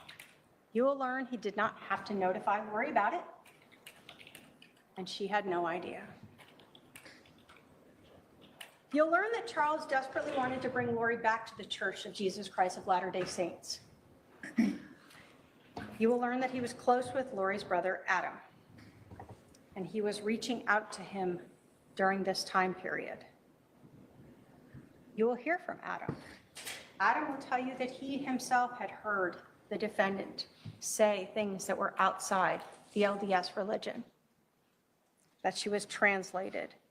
Charles was possessed. He knew she was no longer following the LDS faith. Then, June 28th, Charles found out that Lori and Chad were having an affair. You will hear that he reached out to Lori about it, Chad's wife, and out to Adam Cox about it. Now, you're going to hear about a lot of these things because the police executed numerous search warrants.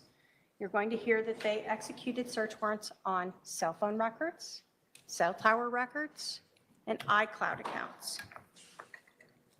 You're going to learn that an iCloud account is basically a service through Apple where you can store everything, photos, emails, documents, whatever you want. This can be intentional, or sometimes it can be unintentional. Your phone or your computer may be saving items there without you even realizing it. You'll learn that for Okay, you guys, I'm getting ready to head out of here, but I will be back momentarily. So I added it to the computer that I will be away from the computer and will return soon. So I will see you soon. Love you. Bye. For years, Lori Vallow had an iCloud account that was Lori for Style at iCloud.com. But after Charles learned about Chad Daybell on that June 28th, she created a new iCloud account, Lolly Time at iCloud account. Many of these text messages between Lori and others that you're going to hear about at trial were recovered from those two iCloud accounts. You're also going to learn about Charles's cell phone. The police eventually recovered it, and they were able to extract the data, look at the messages and things that had been in there. And you're going to learn about those text messages with Adam Cox from July 9th through the 11th. You're going to hear from Adam that they were talking about an intervention, about maybe recording Lori, saying these things and taking those recordings to the stake president, or just confronting the stake president about it. They didn't have an exact plan, but on July 9th, Adam agreed to fly to Phoenix to help try to talk to his sister, talk to the stake president, get her back into this faith. Ultimately, Adam flew to Phoenix on the 10th, as did Charles. Adam will tell you that he actually, when he got his reservation on the 9th from Charles, reached out to his brother, Alex. He asked to stay with him. And Alex said, sure. You'll see phone records. They had a conversation about it. But when Adam flew into Phoenix on the 10th, remember, that's after that message by Lori that he needed to stay close to her. Adam tried texting his brother.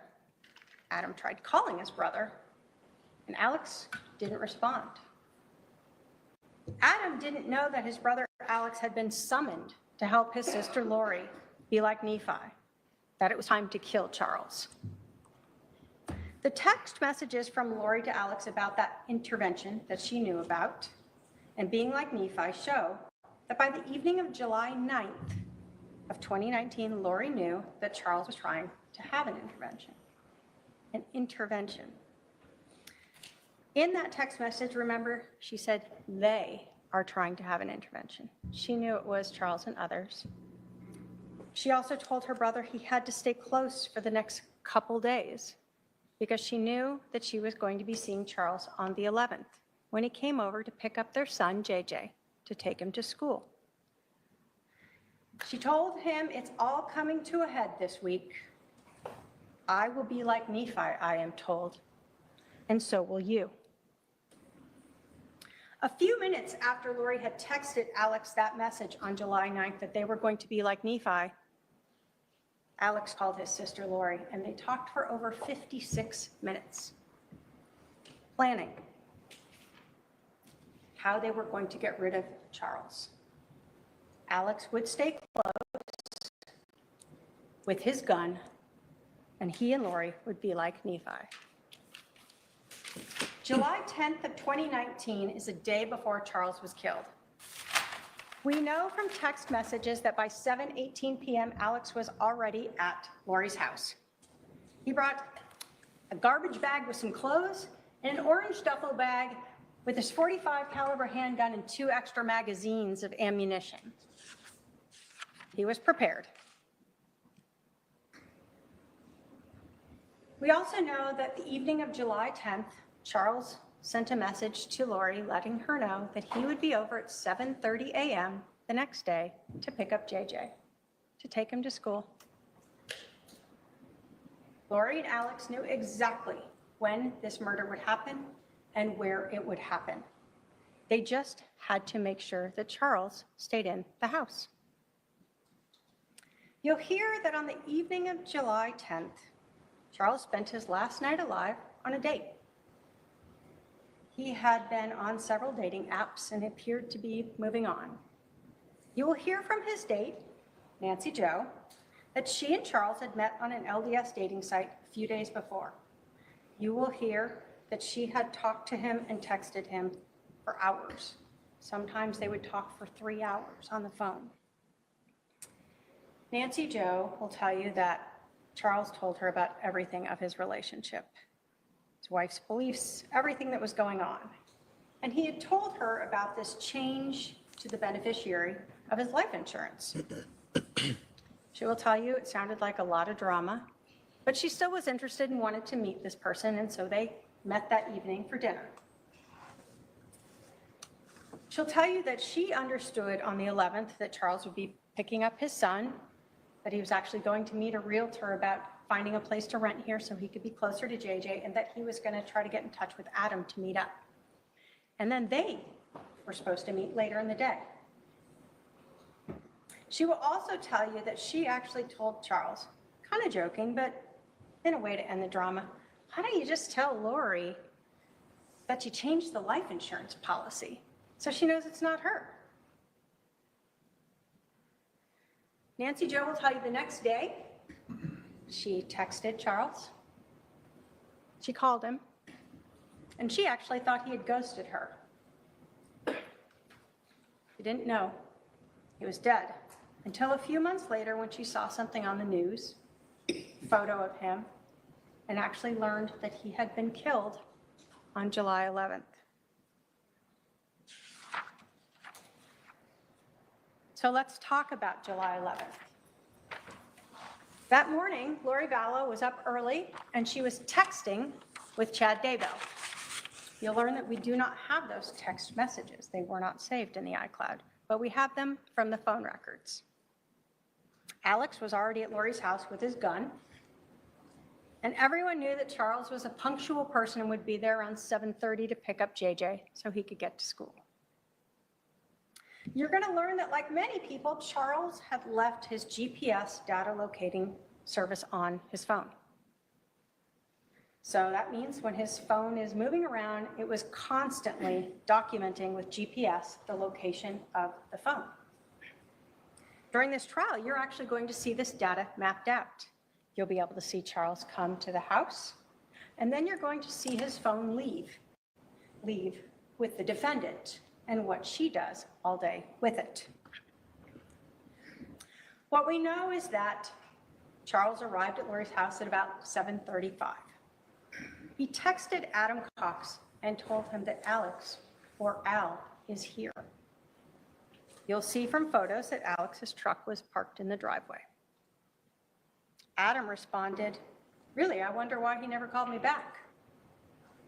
Charles didn't respond to that. Adam then texted, "They're planning something." And Charles responded, "Absolutely."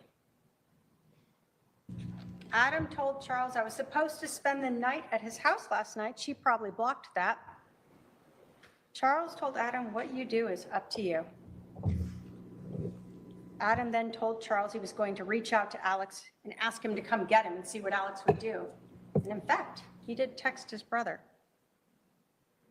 You'll learn that Charles read that text message from Adam, but he didn't respond. Adam sent one more text message to Charles at 7:49 a.m.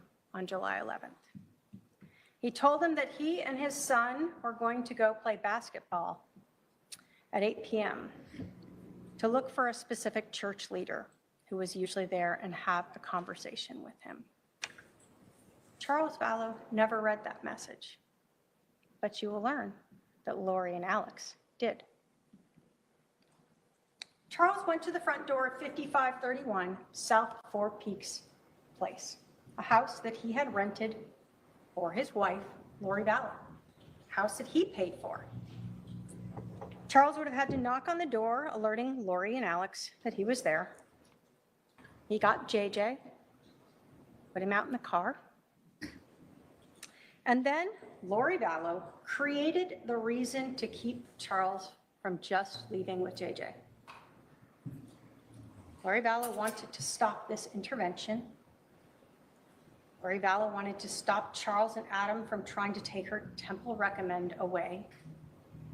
Lori Vallow, who wanted to be Lori Daybell, and Lori Vallow, who wanted Charles's money. So Lori took Charles's cell phone, and she refused to give it back. Lori Vallow, or Lori Daybell, whatever name you want to call her by, is why Charles didn't just leave with JJ that morning. Lori Vallow is why Alex was able to shoot Charles. Lori Vallow is why Charles is dead.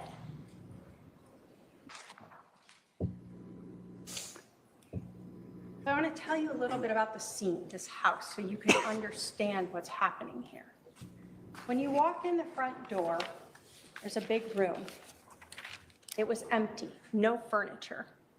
There were mirrors on 2 of the walls, windows on a 3rd wall, and the 4th wall had doorways going into the kitchen and a hallway off to the bedrooms. This is where Charles Vallow was killed. This is where Alex Cox shot him 2 times. The first shot to Charles Vallow was to his chest. It exited out his back. Charles Vallow fell to the ground. He put his left hand to this wound, and blood transferred onto it. You will hear from the medical examiner that this shot went through his heart, and that a person can take seconds to up to 2 minutes to die from that type of wound. You will hear that a person can still talk and move after they're shot in the heart. And we know Charles was able to move since he put his dominant left hand on his chest and transferred that blood to his hand. You will see that. As Charles lay on the floor of 5531 South Four Peaks Place, Alex Cox stood at his feet and fired a second shot. That shot entered his abdomen, and it exited his left shoulder. The angle was significantly upward. Dr. Baumgartner, who is the medical examiner, will tell you that this wound was shored. You will learn that shored means that there was something hard behind that wound. So when the bullet exited it, it caused a different tearing pattern than the other wound that exited Charles's back. It is this shored wound, this exit on Charles's left shoulder, that shows us that there was nothing accidental about this second shot. You will learn from the cell phone that at 7:49, Lori left Charles's house, or left her house with Charles's cell phone, his wallet, his rental car, and JJ and Tylee. She drove to Burger King, Walgreens, dropped JJ off at school before she and her daughter Tylee drove back to the house. During this time, while Lori is driving around in Charles's car with his phone, she spoke with her brother Alex twice. The first call was at 7:52 a.m., 3 minutes after she left. The second call was at 8:06 a.m., 17 minutes after she left. You will hear that when Alex and Lori are talking, neither of them had called 911 yet. In fact, you will hear that Alex didn't call 911 until 47 minutes after Lori left. Charles Vallow lay dead on the floor of that house for 47 minutes before he called 911. During this 47 minutes, Alex began staging the scene and making mistakes. You're going to learn that the police found a bat that was located on the right side of Charles to the north of his head. Like he had been holding it, and when he was shot and fell, it dropped, it rolled up against one of the walls that had mirrors on it. What you're going to learn that is, Alex forgot that Charles was left-handed. In fact, you're going to learn that Charles was a semi-professional baseball player. He pitched and he batted left-handed. So that bat was on the wrong side.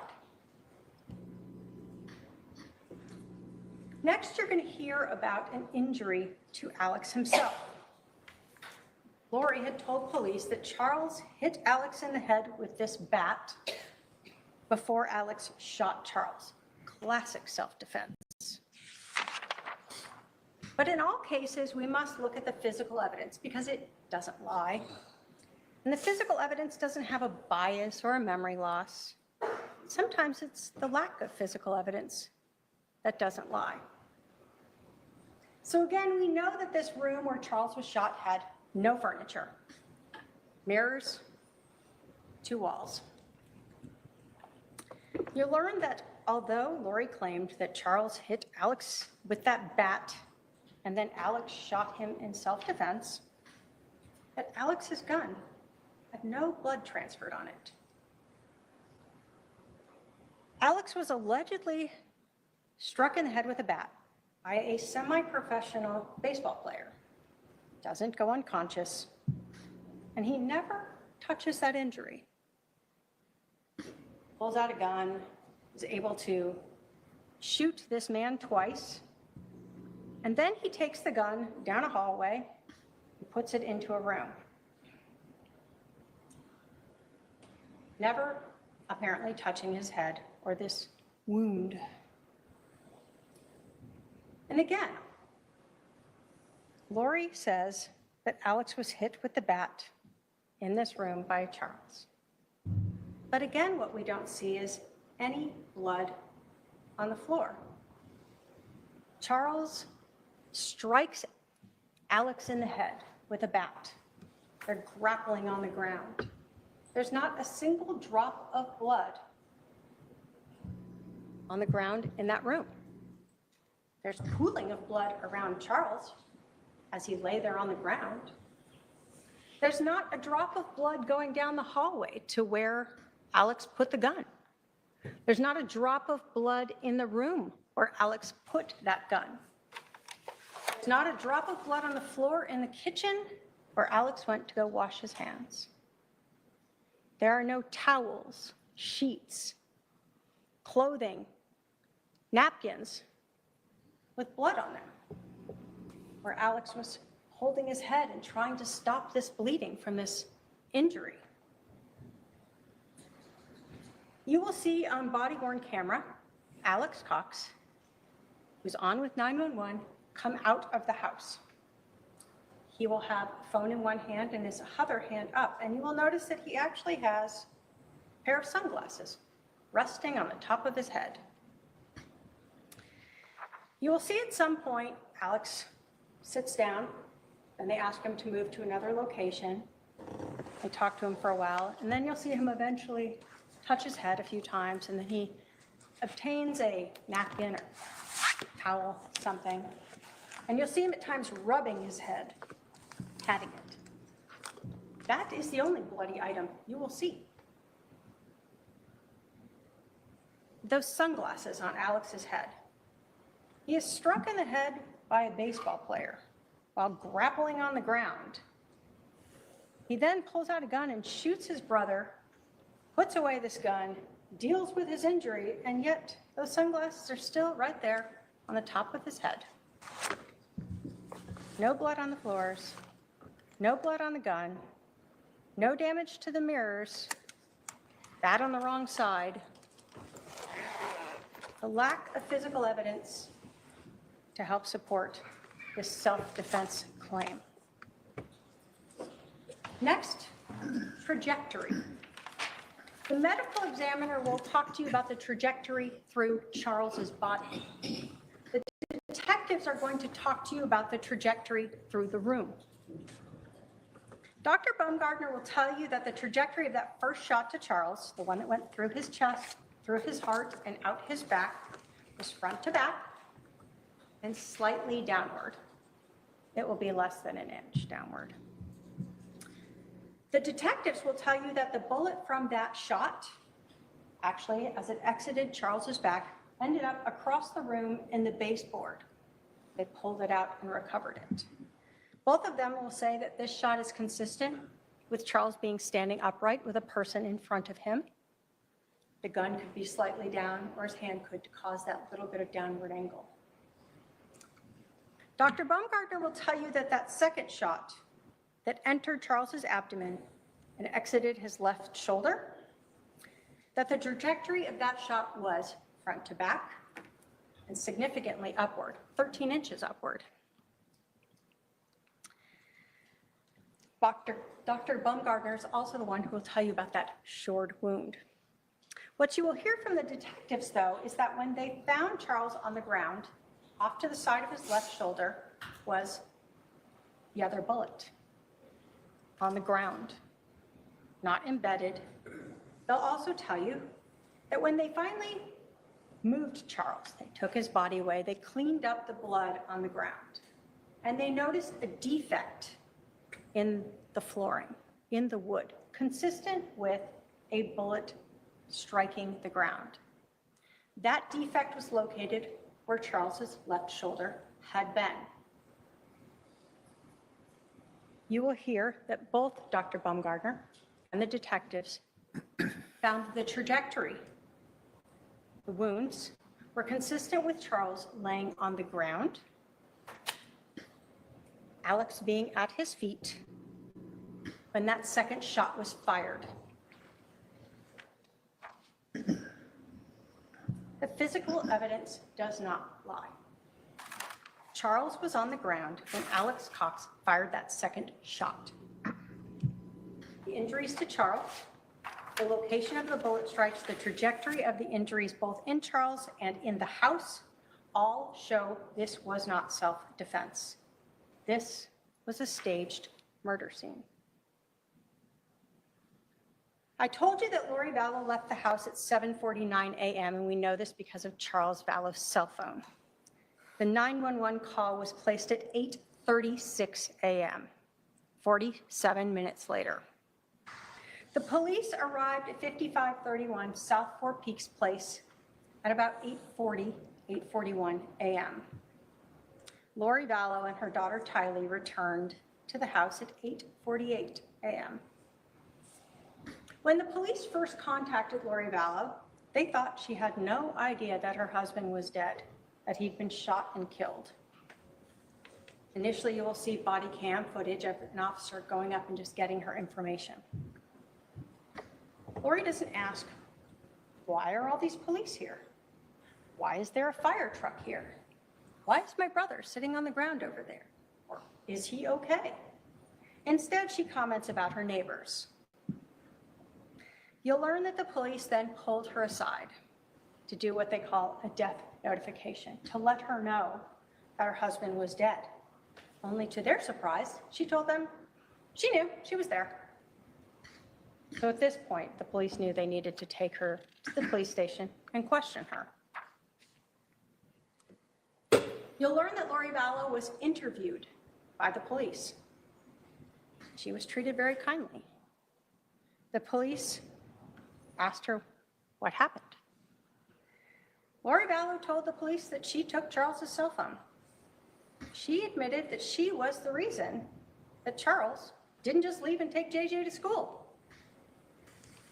She told police in no uncertain terms that Charles was demanding his phone back, and she refused to give it back. She told the police that even as Charles screamed at her for his phone, she walked away from him, wouldn't give it to him. No matter what happened or what Charles said or did, she would not give his phone back to him. Lori told police that her daughter Tylee came out of the room during this screaming with a bat, that Charles took it away from Tylee, and Tylee fell on the ground, and she told Tylee to go out to the car with JJ. She still didn't return the phone. She told police that Alex came out, that he and Charles got into this scuffle with the bat, that Charles hit him in the head with the bat. She still didn't give Charles back the phone. What she did instead was take his phone and go around that wall into the kitchen. Left the situation. Time to let brother Alex be Nephi. While she's in the kitchen, she said she heard the gunshot, came out, saw Charles on the ground, and her brother standing at Charles's feet. Then she told the police she left.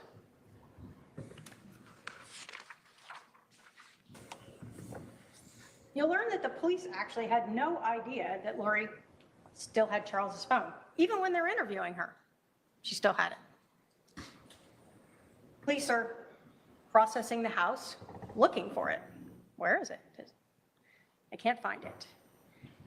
Later in the afternoon, you'll hear that the police actually called Lori and Alex and asked them to come back to the scene. And when Lori arrived, they told her they couldn't find Charles's phone. And she told the detective that she found the phone in the car. Found it in the car. She gave Charles's phone to Detective Enplan and then provided her with Charles's PIN number to get into the phone. You'll learn that after those interviews in the morning, Lori and Alex went back to Alex's house in Santan. And there they went through Charles's phone. You'll learn that Alex actually took photos of some of the messages between Charles and Adam, including Adam's flight reservations. And he later sent those to his sister, Lori. July 11th. Lori didn't tell any of Charles's family he was dead. She didn't tell Adam that Charles was dead. She certainly knows they'd been talking. The next day, Lori texted Charles's sons from his prior marriage and told them, "Your dad is dead." Charles's sons reached out to their Aunt Kay about this, and you'll learn that Kay and her husband had to Google this, see if it was true. They found out that Charles had been shot.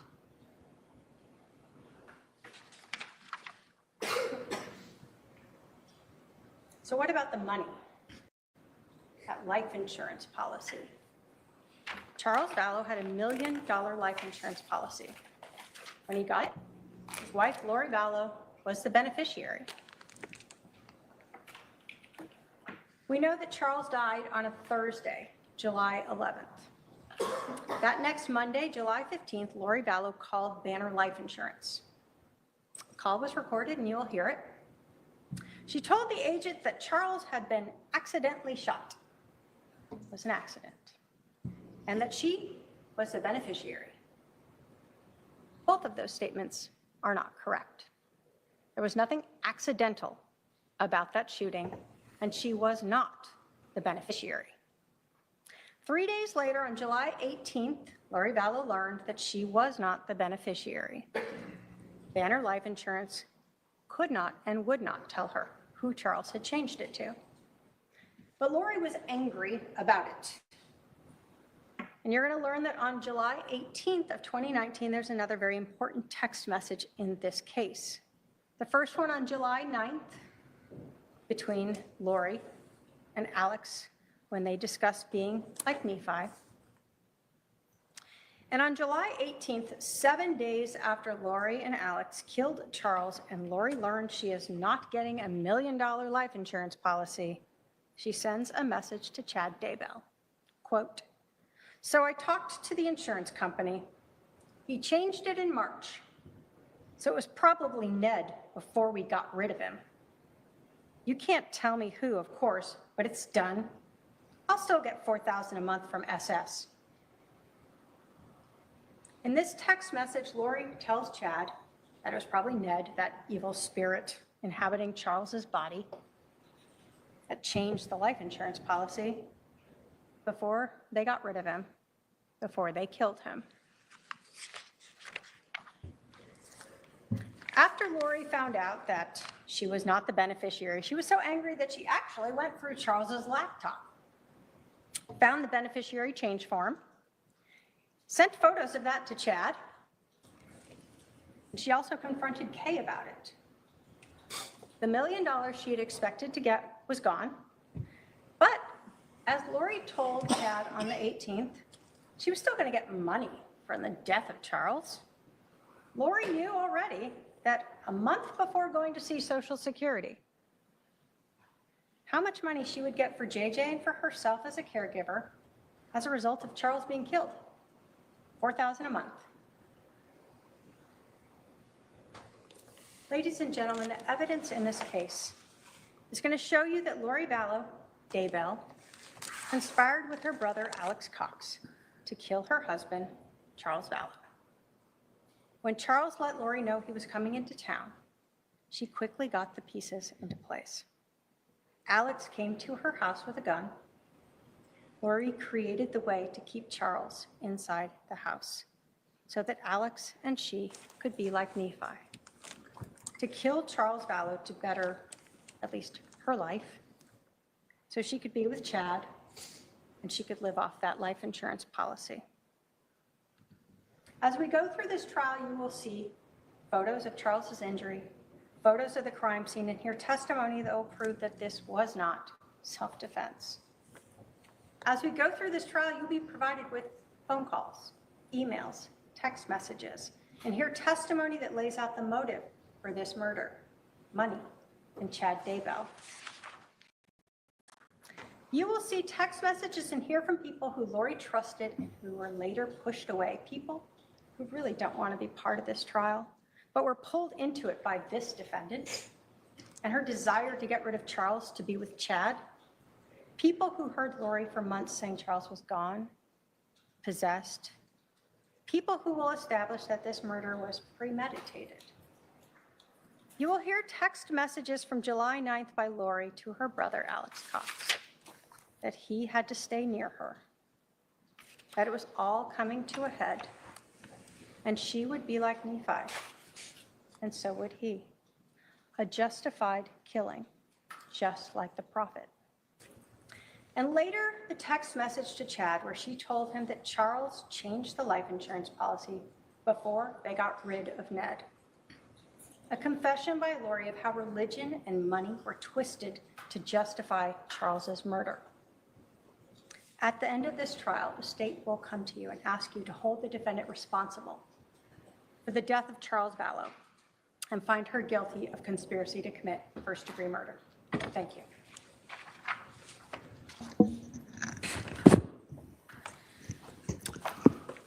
All right. Will the defendant be giving an opening statement? Okay, because of the lunch hour, your opening statement will start after lunch. I'm going to excuse the jury for lunch. I'm going to ask juror 3 to stay back. I need to talk to you about something. Please remember the admonition, jurors. We'll see you, let's start, everyone be back in the jury room about 1:20 p.m. and we'll resume at 1:30. Thank you. All rise for the jury.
And that's prosecutor Trina Kay making her case to jurors in Maricopa County, Arizona, as the trial for the conspiracy to murder Charles Vallow is getting underway. Welcome to the Lunch Show here on Law and Crime. I'm Anjanette Levy. Thanks so much for being with us. It's 3:47 here on the East Coast. And of course, it's around 12:47 lunchtime out there in Phoenix. And they're on the lunch hour. We'll be taking your questions. So please submit those to us in the YouTube chat, and we'll get to as many of them as we can during this lunch break. This trial, of course, has been years in the making, almost 6 years, and it's finally getting started. It was July of 2019 when Lori's brother, Alex Cox, shot and killed Charles Vallow in Maricopa County and claimed that he did it in self-defense. Alex died months later of natural causes, you may recall, and if you've been following the case, you know how awful this was. Charles tried to get Lori help in the months before he was killed. He thought she had had a mental break. Prosecutors would say that Charles was the first victim in a dark plot hatched by Lori to rid herself of anyone that stood in the way of her marrying Chad Daybell. After Charles was killed, Lori's children, J.J. Vallow and Tylee Ryan, were murdered in September of 2019. And the following month, in October, Chad Daybell's wife, Tammy Daybell, died. Her death was later ruled a homicide after originally being deemed, her death was deemed, she was believed to have died of natural causes. Lori and Chad Daybell married, and they were later charged and convicted of murdering JJ, Tylee, and Tammy Daybell. And Lori is currently serving 3 life sentences. Chad was sentenced to death, and both are appealing. Now, Lori, of course, is back in Arizona to stand trial for the conspiracy to murder Charles.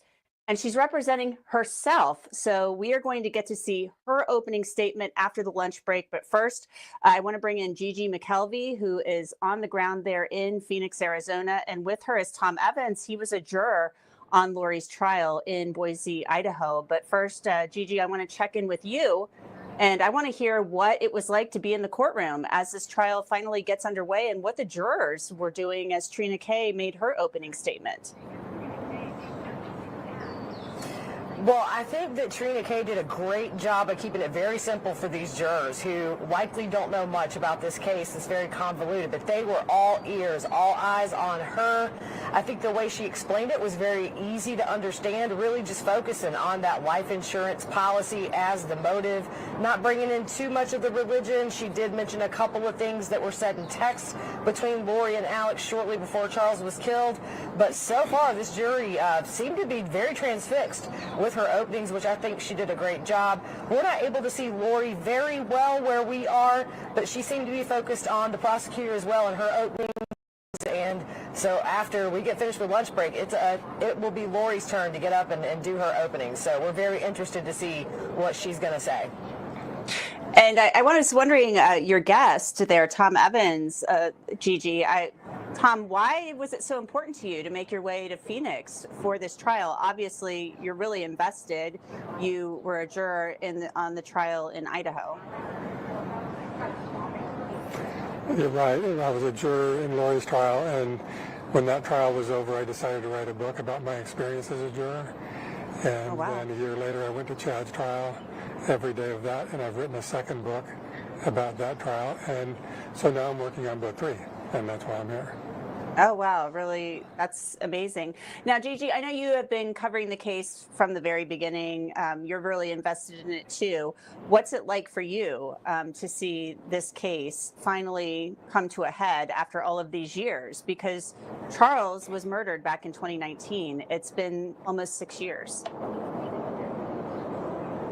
Yeah, and Charles was the first of 4 victims in this case, and it's time, to be able to hug Kay Woodcock today and just know that finally her brother is going to get justice here in Maricopa County. It's a long time coming, and what's crazy to think is that they nearly got away with it, Anjanette. It was initially deemed self-defense. Tammy Daybell deemed a natural death. It wasn't until JJ and Tylee went missing that they looked at both of these cases again and realized there's a lot of discrepancies, especially among Tylee Ryan, Alex Cox, and Lori Vallow's statements there in the police station that day.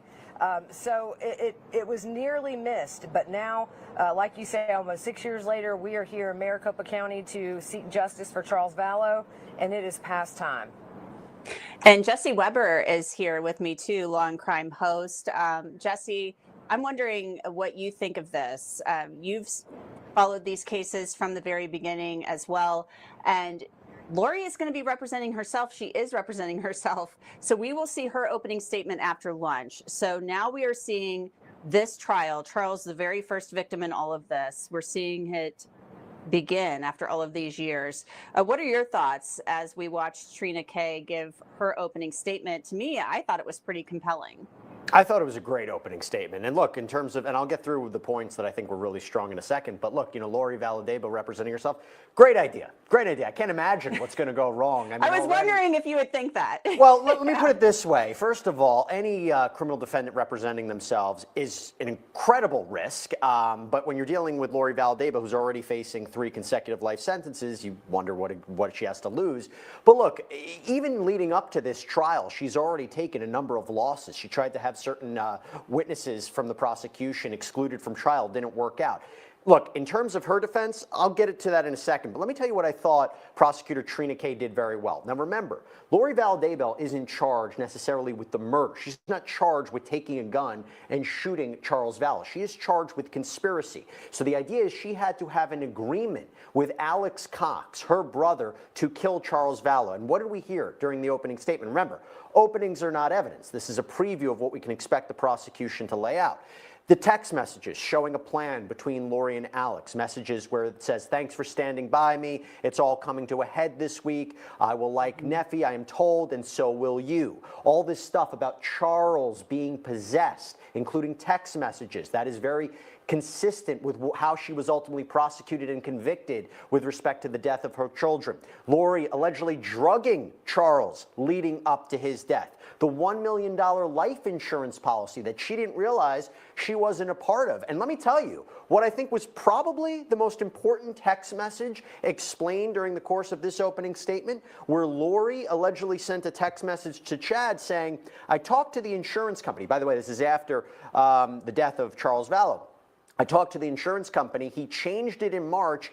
It was probably Ned, meaning this possessed entity, it was probably Ned before we got rid of him. That is a prosecutor's dream to have a text message like this. And obviously, when you look at the scene, the lack of self-defense evidence, shot to Charles's head, speaking to Alex after the killing, waiting to call 911. Really, I think this was a very strong opening statement. And I don't know what to predict from Lori Vallow Daybell, but I'll tell you what she should do. I'll tell you what she should do, Anjanette. Do you remember the videos that came out of both Lori and Tylee Ryan being interviewed by police after the death of Charles Vallow, and Tylee Ryan herself saying Charles was, acting like a crazy person. He took the bat from me. He was red in the face. If she focuses on that, I'm not saying it'll be successful, but that is probably where she should go. Yeah, they talked about Tylee Ryan's police interview in pretrial hearings, and Lori wanted to introduce some of those. She was talking about how Tylee was an unavailable witness, Jesse. Can you get this? Like, I wonder why. Get where I'm going. Yes, I wonder why she's unavailable, right?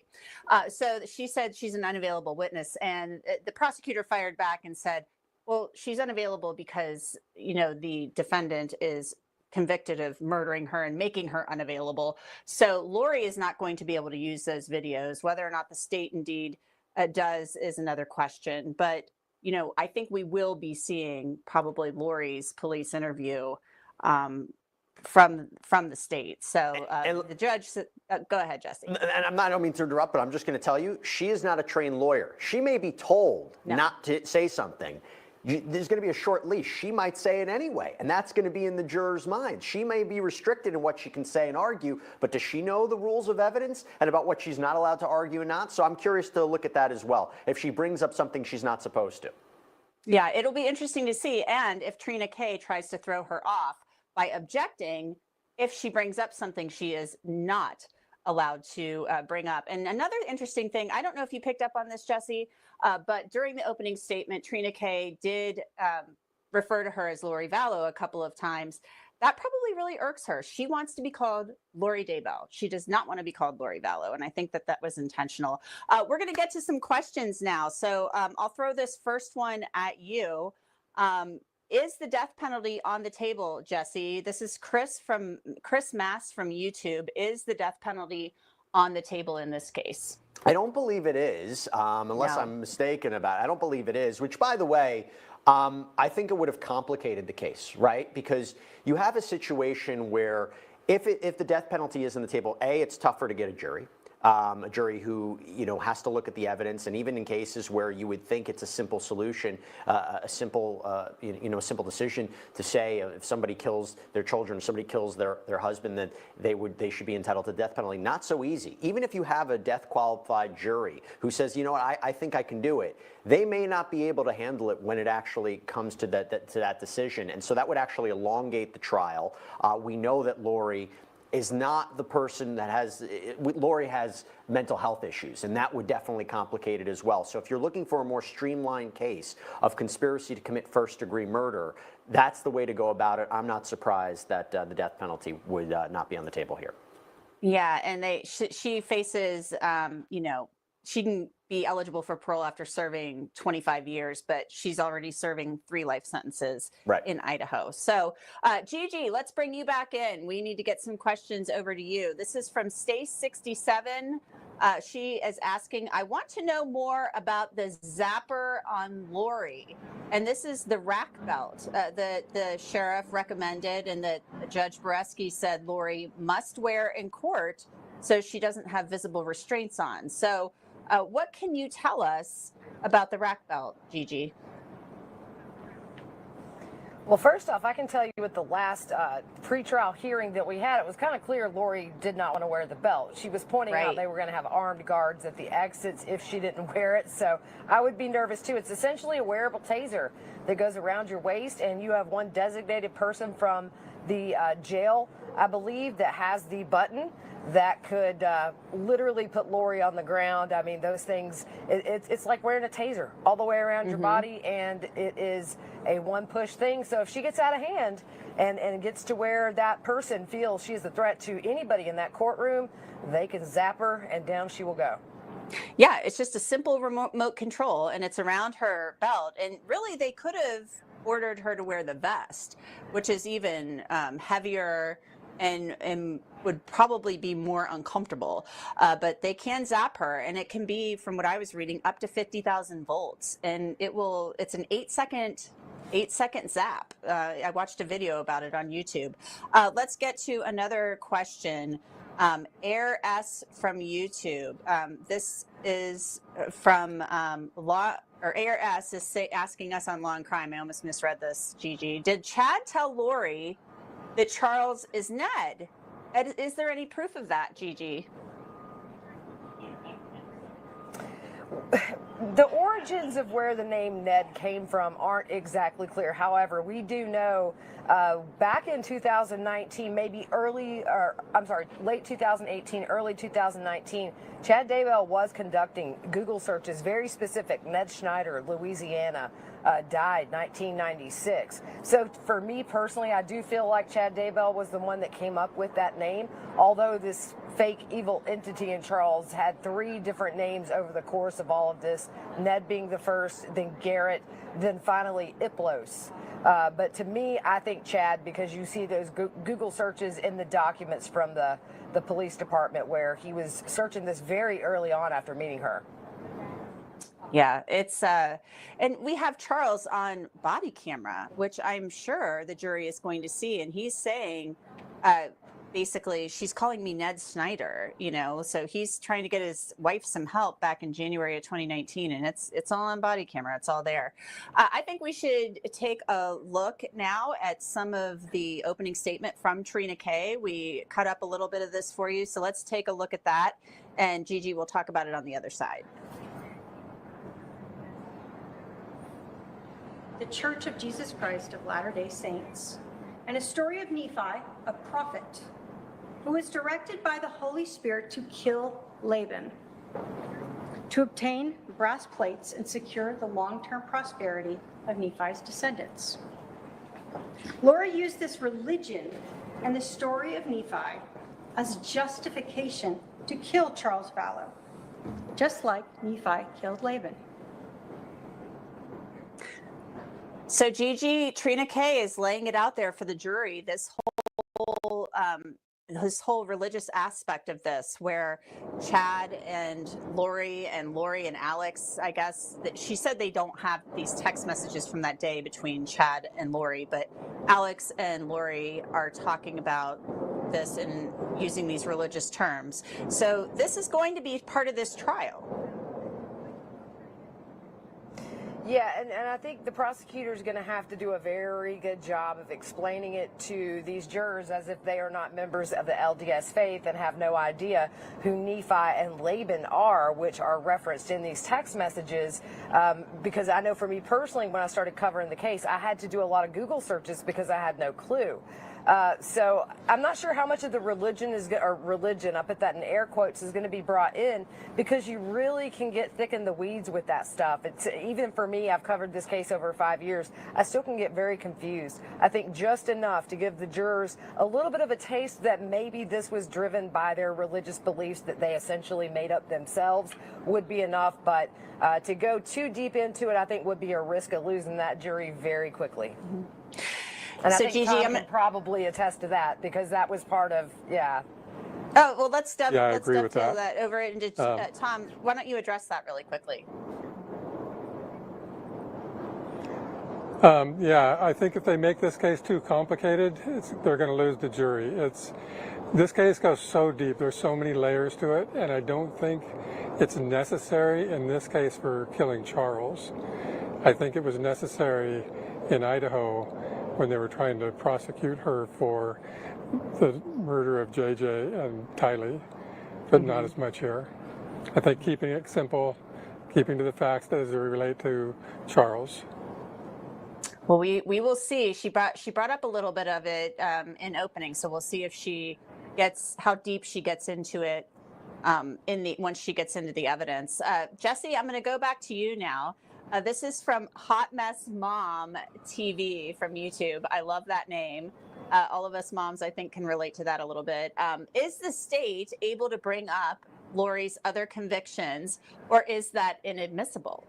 So a couple of things. First of all, let me go back to the death penalty question. One thing I wanted to add to that, my understanding is in Arizona, conspiracy to commit murder wouldn't make somebody even eligible for the death penalty. It would have to be a first-degree murder charge, so just put a little clarity on that. Typically, no. Now, having said that, typically you're talking about the idea of bringing in other convictions. Typically, no would be inadmissible. You can make the argument that would be highly prejudicial. Now, here's the problem. What happens if Lori Vallow Daybell decides to take the stand? Then she can open up the door to those other convictions coming in. If she brings up things about, Tylee, or she brings things up about JJ, or she brings up the fact about her prior criminal history, if that should come in, then that can come in, and that would be highly problematic. Now, I also agree that from a prosecutorial point of view, while it might help the idea of telling this story, it could complicate it. Those deaths occurred after the death of Charles Vallow. I think there was a difference between bringing in a little bit about Charles Vallow in the trials with respect to the kids, since that happened before and you're establishing a pattern in a way. I agree that if you put that in, that opens up a whole other section of commentary. It's a whole other case. It will elongate this trial when arguably, if you just take what the prosecutor laid out in the opening statement, they have enough, if they can prove all that, they have enough to essentially prove conspiracy to commit murder of Charles Vallow. They don't need everything else about JJ and Tylee, in my opinion. Yeah, I would agree with you 100%, but it will, she's going to have to be very careful that she doesn't open the door to all of that. And she's already kind of demonstrated during some of these pretrial hearings that she can be a little bit of a loose cannon. So we'll see. I mean, and she wants to testify. She's kind of made that clear. Jesse, this is kind of a hard one. This is kind of a hard question. I'm just prefacing my question with this. This comes from Margie from YouTube. She's asking, will she serve time in Arizona if found guilty, or will she go back to Idaho? So would she go back to Idaho to do the 3 life sentences, or would she stay in Arizona if she's convicted of Charles's case, and then later the Brandon Boudreaux case, let's say she's convicted on that, would she stay in Arizona and do that time first, or go back to Idaho? Well, it's difficult to say in terms of if she's convicted and what the sentence would be. Would she have to serve out a shorter sentence before going back to Idaho? Usually there's a conversation between Arizona authorities and Idaho authorities. But, you know, from a practical reality, if she's convicted here, we are still talking about the fact that she would be serving, you know, life in prison. And it's interesting because when you think about it, it's very similar to the Harvey Weinstein case, right? You know, Harvey Weinstein, I'll give everybody a recent example, right? He was convicted in New York, although we know that conviction was overturned, and he was ultimately convicted out in LA, but he was serving the time in New York. So she wouldn't be the first person who faces trial on criminal charges in multiple jurisdictions, but it does become a question from a practical point of view about where she would serve that time. Yeah, it's interesting to know. It's kind of, maybe they'd say, well, who wants her? Who wants to keep her? You know, maybe it would be that simple. Who knows? We're going to go back to Tom for this one. This is a question for you, Tom Evans, from Brittany. I think it's a really good one for you. Do you think the jurors, when you were in the courtroom, do you think they were confused at all? Brittany asks, I know the full story, so I followed what she was saying, but I could see being confused if this is the first time you're hearing it. Are we asking if the jurors in this trial are confused or the trial that I was in? Yes. I'm sorry. Brittany wanted to know if you think the jurors are confused or were confused listening to Trina K lay all of this out. Since Brittany knows the whole story, you know the whole story, but in looking at the jurors, did you sense any confusion on their part? I didn't notice any confusion in their faces. I was watching pretty closely, and I think she did a really good job of laying it out detail by detail in a way that was pretty easy to understand. And that's why I say, you know, I don't think they need to bring in the deaths of Tylee and JJ and just confuse everything. Keep it simple to what the jury can understand. Yeah, I think that's good advice. Gigi, here's one for you. How on earth, this is from Melanie Webb, how on earth was Lori ever deemed competent to stand trial, let alone represent herself? Well, in Idaho, she was incompetent for 10 months, maybe a little more deemed competent.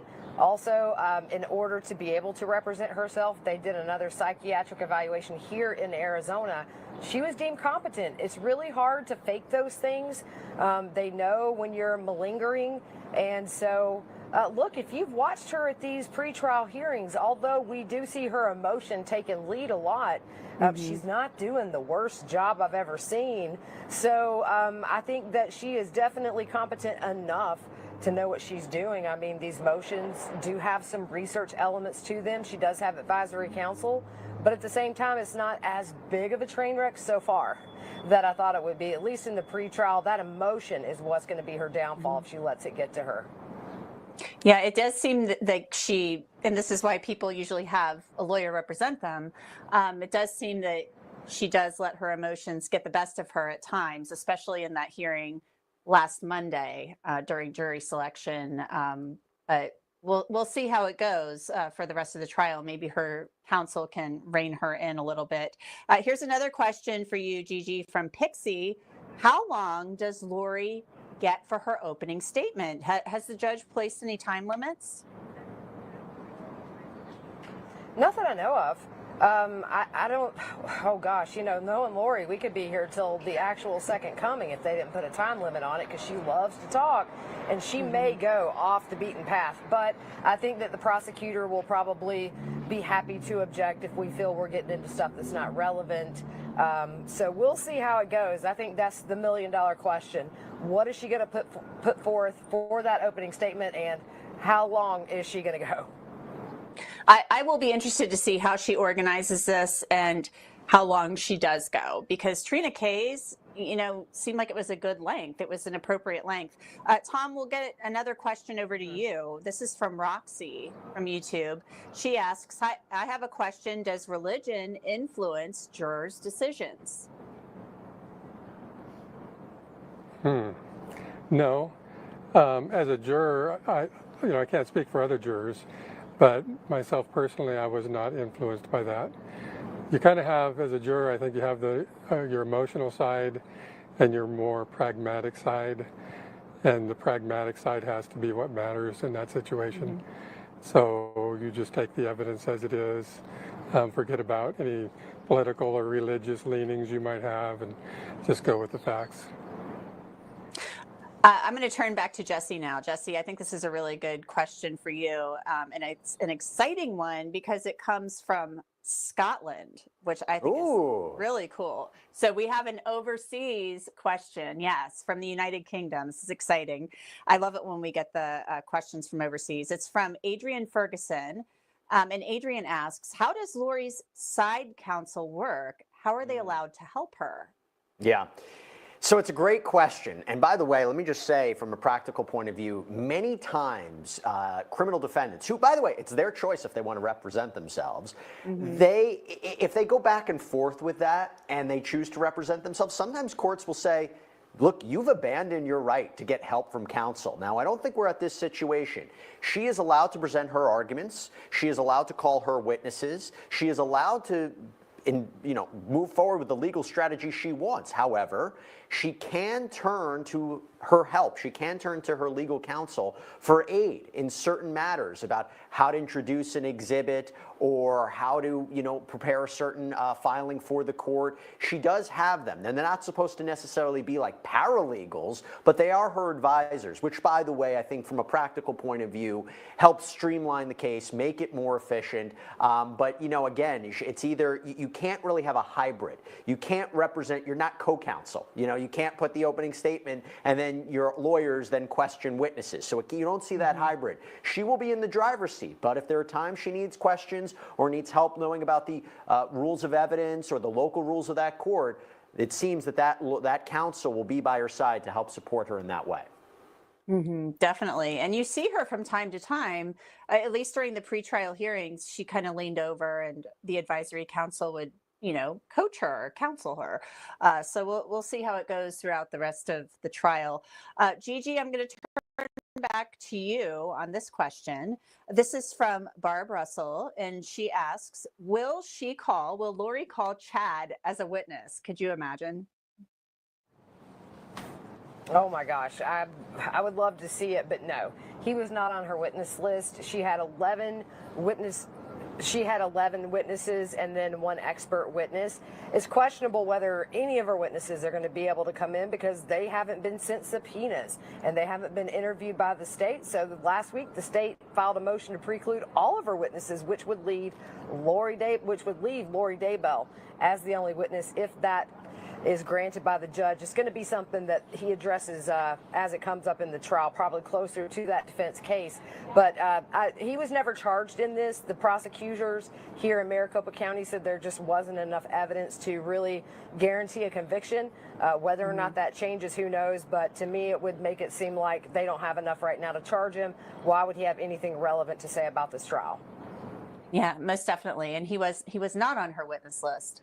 And as we know, I mean, she loves Chad Daybell, so she's not going to put him in a position that's going to put him in any legal jeopardy. So, I just don't see that happening. And I wouldn't see her doing that. So Gigi, I know you have to get back to court. So it's been great being back on the air with you. And we will be doing this all week long. So we'll look forward to it. And we want you to get back inside. So thanks to you. And thank you to Tom Evans. It's been great having both of you. We'll let you get back to it. And then Jesse and I will take it from here.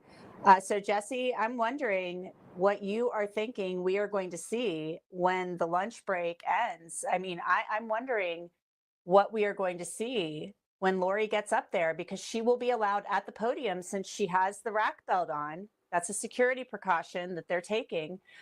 She's going to have an armed guard around somewhere. I think there's one unarmed guard they will allow, but she is going to be allowed at the podium. And she will be allowed to address those jurors looking right at them. So what do you think? What do you think? Because she seems to enjoy being her own advocate. She thinks she can do this better than her lawyers. It's the time and time again. So many criminal defendants believe that they know the story better than their attorneys. They can't advocate for me. Now, first of all, let me tell you, there is a chance she might reserve her opening statement. She might actually say, you know what? No opening statement now. let the prosecution start calling their witnesses. She'll have the opportunity to cross-examine them and then reserve an opening statement for later on. Now, there's a lot of times you see that for a lot of reasons. They want to see what the prosecution's case is. But assuming she actually does move forward with an opening statement, again, she has to present not an argument, but an opening statement. It's very different, and she can't make those arguments. So will you see objections from the prosecutor? Perhaps. But what she should try to lay out is what she's going to say and what she's going to present as a defense. And if it's not, it has to be highlighting that she has no connection to this. She can't make arguments that, she's being, she could say that she was scapegoated, that this was a faulty investigation. She could say that the prosecution can't meet their burden. She could try to say, that this is a case where this was all Alex Cox. She had no part in this. This was self-defense. I'll show you why this is self-defense. If you look at the videos, Alex Cox had an injury to his head. Those kinds of things perhaps is where she should go, right? But and downplaying her connection to this. But she's also going to have to explain, maybe not now, but during the course of the trial, why she was interested in the insurance policy, why she mentioned, as I said at the top of the hour, why would she allegedly write, it was probably Ned before we got rid of him. I think that becomes a part that she has to distance herself away from. But again, it does become a question, where is she going to go in this opening statement? And how much is she going to focus on the law? And how much is she just going to make these arguments that really don't apply? If she's going to be talking about religion or she's going to be making these generalized statements, I don't know if it's going to do her much good. I can't predict what an opening statement from Lori Vallow Daybell is going to be, because if we look at everything that she has said, how many times were we questioning what she said on wiretap calls, the jailhouse phone calls? Remember the conversation that she had with Colby Ryan where she wouldn't give an explanation as to what happened to the kids? Do you remember the eerie conversation she had with Chad Daybell when he was saying that the authorities were searching his property, and it was so bizarre. And she is a bizarre individual. She has had competency issues in the past. So it's kind of an unprecedented nature to have her represent herself and what she's going to say. But we'll all watch and try to make sense of it. Yeah, we definitely will. Now let's kind of fast forward and think past opening statements, because opening statements are not evidence, of course. Let's think about what challenges she's going to have in actually presenting evidence and representing herself. You kind of addressed some of that, but Elenia Goods from YouTube is asking this question, Jesse, about what her biggest challenges will be in defending herself. I know what I think some of them will be, but what do you think they will be? She's not a trained lawyer. Does she know how to cross-examine witnesses? If you're going to be cross-examining investigators, what you want to do is highlight problems in the investigation. Did you look at this? How come this was overlooked? Why were you looking at me immediately? If she's being questioned about if she focuses on her interrogation with police, those are the questions. Why did you ask me this? Did you read me my rights? Those kinds of things. But she's not a seasoned lawyer, and even if you get, advice from your counsel, it's very different than practicing for years and years and years. It just doesn't, you're losing a significant advantage. There's a reason you have lawyers. And so the fact that she might, and it could be something little, does she know how to properly, you know what I was just thinking this. Prosecutors themselves will step out of line and they will ask questions that should be objected to. Is she going to make the objections? Her attorneys can't do it. So if she doesn't make the proper objections, the jury will hear things that they really shouldn't hear, but she doesn't know. Objection relevance, things like that. So she's going into a disadvantage. The prosecution is definitely going into advantage, even aside from the evidence in this point of view. One hand's tied behind her back, maybe both. So I think that from a legal point of view, this is not wise in any case, particularly one where the evidence is quite severe. Yeah, definitely. And I think one of her biggest challenges will be holding in and reining in, keeping her emotions in check. And we saw her last week, Jesse. We saw her having an issue with that. So let's take a little bit of a look at Lori in court last week when she got pretty upset about something. I feel like the state is trying to say, okay, if you want your speedy trial, guess what? We're not going to let you defend yourself. Guess what? You can't have any experts. And guess what else? You can't have any witnesses. You can't have anybody speak in your Can't really behalf. hear So it. good luck. Have a nice day. All right, well, that's why attorneys sometimes take a long time to prepare for a trial, because they need to give notice of what all the testimony their witnesses are going to give. They need their experts to prepare reports.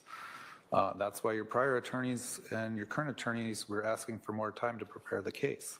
So you can't really have it both ways, that you want your speedy trial rights, but you don't want to give notice to the other side of what your evidence is. I don't not want to give notice to the other side with the limitations at the incarcerated state where I am, and the limitations with OPDS of getting Lonnie Dworkin late in the game that they did. I've done everything in my power as a defendant to prepare the state and to give over everything that I could do within my power, with the limitations that I am an incarcerated person at this maximum security prison jail. So when you say... And I shouldn't be able to represent myself because of that fact? That negates my constitutional right? I didn't say that. All right, I said that sometimes there are reasons to not go forward to trial as fast as you want. So there Lori was zealously defending herself, Jesse, but still, I mean, yikes. I mean, the judge at some points during that hearing, his patience, and he's a patient man, his patience was wearing thin. But see what I mean? She gets herself really stirred up.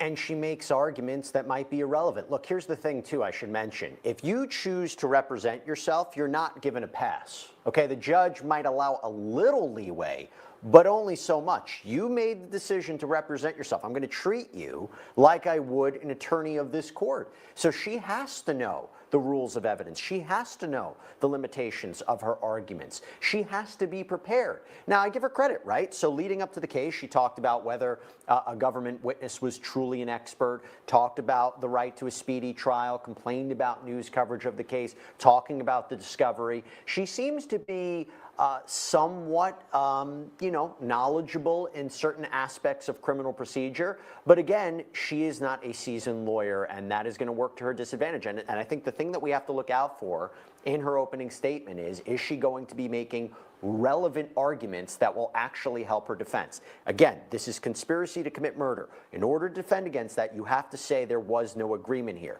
There was no overt acts taken in furtherance of that. That is what she has to focus upon and nothing else. The trial is that she's not going anywhere. She's not getting a bond. She's going back to Idaho if she doesn't get her speedy trial, or she's just going to sit there. So it's like the speedy trial argument falls flat for me, but it is her right. So let's go. We have a really good question from Brittany.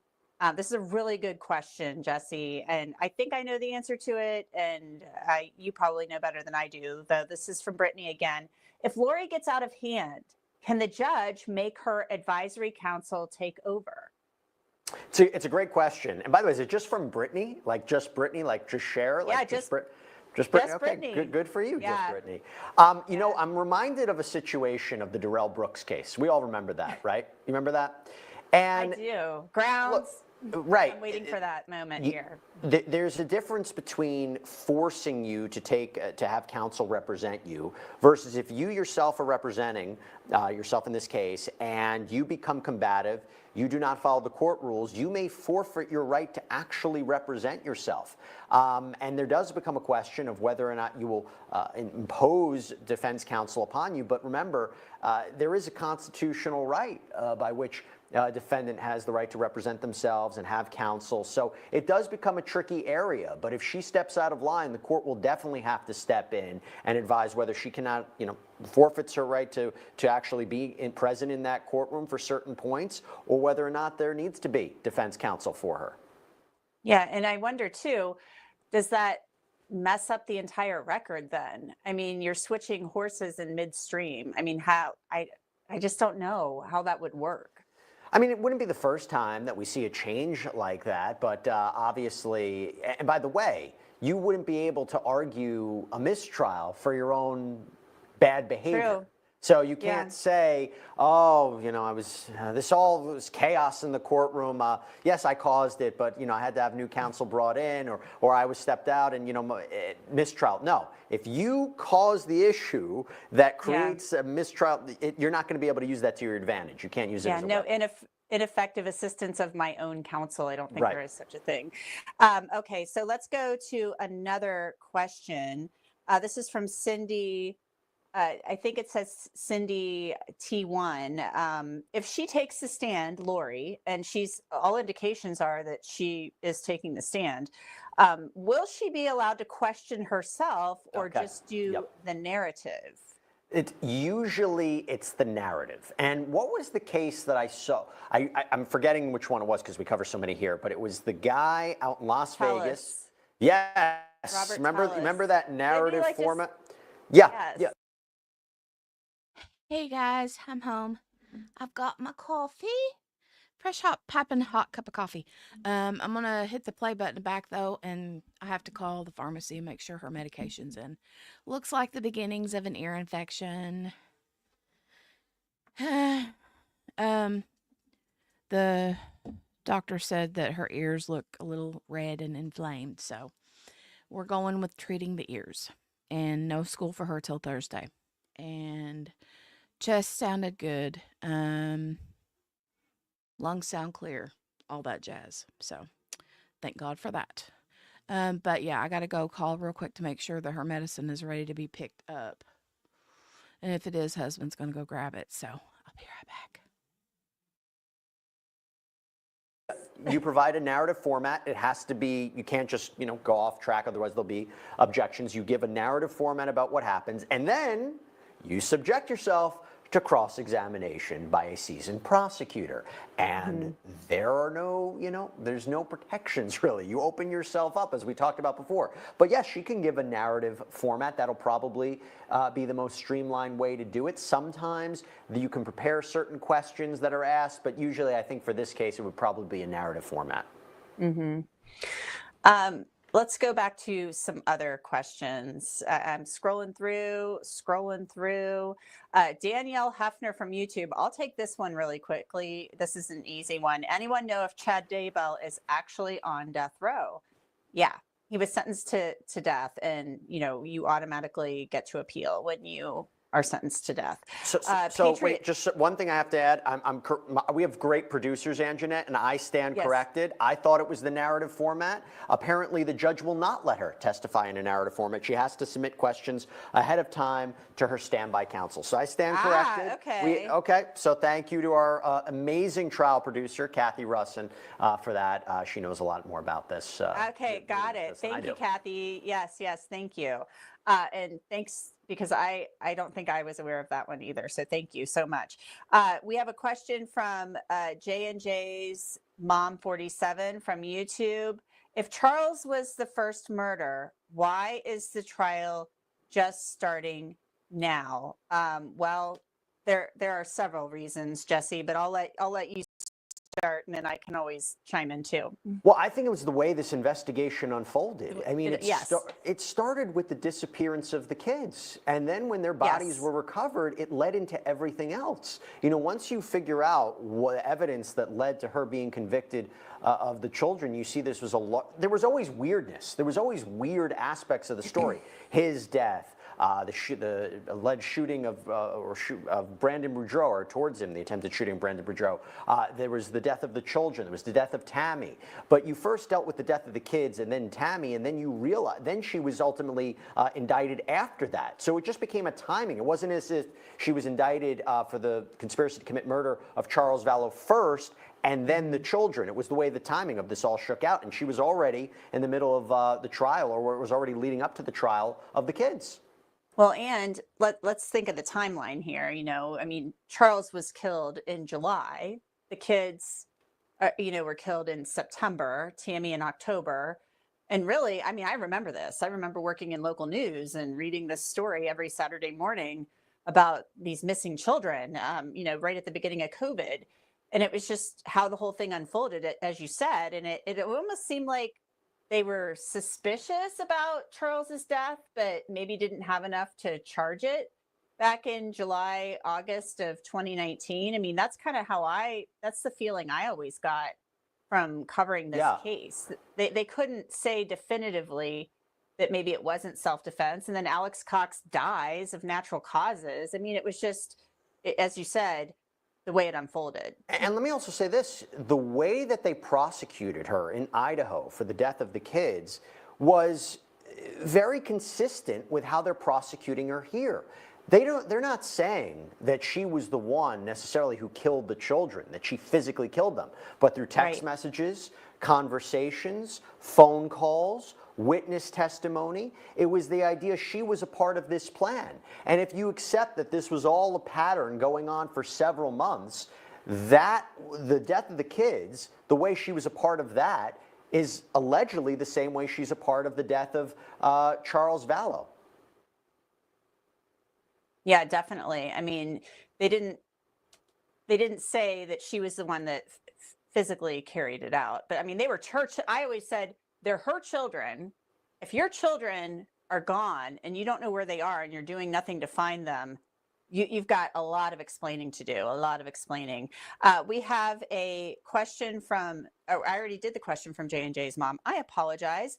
Let's look at another soundbite. We're going to look at another piece of sound from prosecutor Trina Kay. And this is from the opening statements. And I think we both agree, Jesse, that Trina Kay, you know, as we said, she did a pretty good job in her opening statement. So it was what she needed to do. So let's take a look. Lori, Chad, and Alex used religion, the Church of Jesus Christ of Latter-day Saints, and a story of Nephi, a prophet, who was directed by the Holy Spirit to kill Laban, to obtain brass plates and secure the long-term prosperity of Nephi's descendants. Lori used this religion and the story of Nephi as justification to kill Charles Vallow, just like Nephi killed Laban.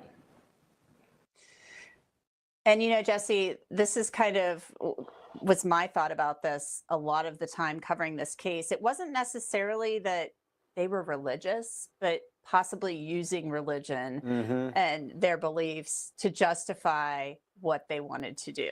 And that seems to be where she is going with this. And I think she will get into the religion a little bit. She has to. How can she not? Because you're basically, you have Charles Vallow on body camera telling the cops she is thinks I'm Ned Snyder, that I'm evil and I'm possessed and all of this stuff. So it's a huge part of this. It's tied in to the timeline here, right? You heard from the opening statement that there are witnesses and text messages that would say she kept referring to this, entity within Charles as Ned. You can't just separate those conversations. And if you say that she thought that he was possessed, and again, let me go to alleged message between Lori and Alex. Thanks for standing by me. It's all coming to a head this week. I will like nephew, I am told, and so will you. Or when Lori sent Chad a message, I talked to the insurance company, he changed it in March. It was probably Ned before we got rid of him. This is inextricably tied, the religious aspect to it, and I agree with you. It wasn't, one would say that it was just a devout, twisted belief system, or is it being used to get rid of the people that were in your way of living a life without your significant other, as we heard during the trial with respect to the kids? Money, right? Why is an insurance company? The same thing with getting the benefits of JJ and Tylee. So you're seeing, what was it, money? To represent themselves in court. So. Okay, so what time are they supposed to be back from lunch? Does anybody know? And thank you guys so much for waiting and hanging out. And I haven't been able to pay. The ear infection is much better than, yes, Miss King, I would rather an ear infection any day over what she's already been through. I don't want to go through that again. Let's take a poll. What time is it in Arizona? It is currently 1:37 p.m. in Arizona.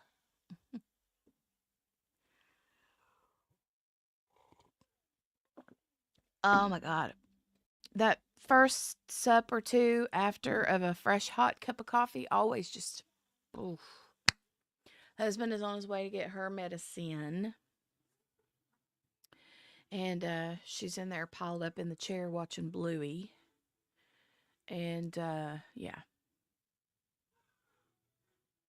So I missed a lot of the opening statements. Did the prosecutor get done or did he interrupt her opening for lunch break? I have so many questions. So many questions. Michelle said, we played nicely. Good.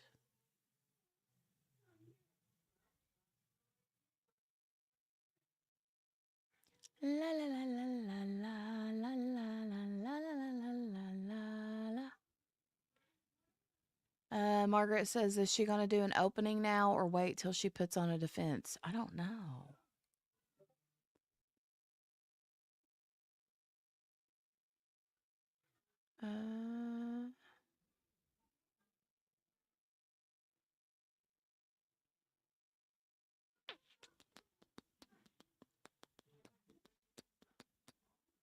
Oh, she did get done? Okay, Gil. Thank you. Thank you. I got hot. It's like, let me throw this hair up, man. In the car, I actually had to turn the air conditioning on. I was like boiling. Boiling hot. Burling. Was the opening really good? I did listen to some of it on the way into town, and I heard her talking about something about Charles was left-handed and swung, like batted left-handed, and the bat was on the wrong side of him or something, and that Alex had staged the scene. I missed a lot of that. So I definitely have to listen to it again. It was good. Good, good, good. Good, good, good.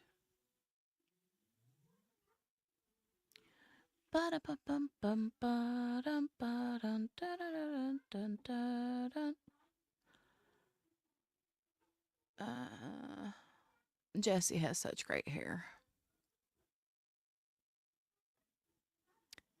Jesse has such great hair. He messed up quite a few things.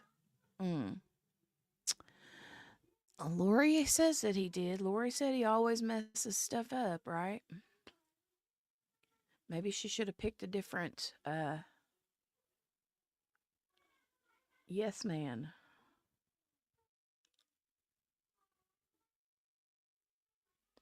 He has bedhead today. What do you mean?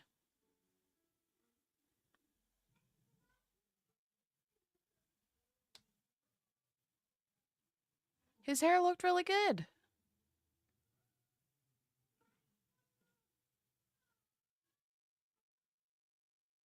Or is this like a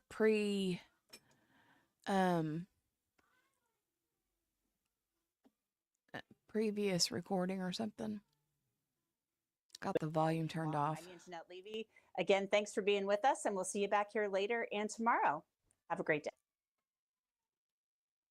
La la la la la la la la la la la la. I got the Bluey theme song stuck in my head.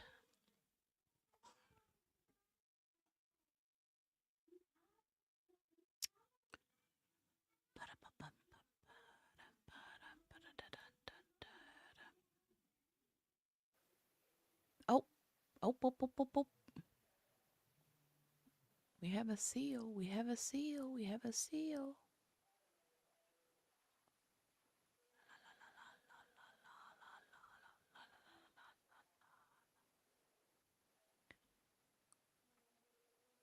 What do you mean he has bedhead today? Was he on there a while ago or something and had different hair?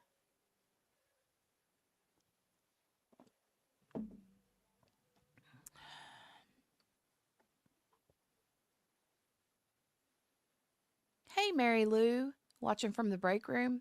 Nice. Nice. Mary Lou, say a quick little prayer for little Joe. She's not feeling good. She's been sick since Friday. Dagnabbit. Took her to the doctor a while ago. She's got an ear infection.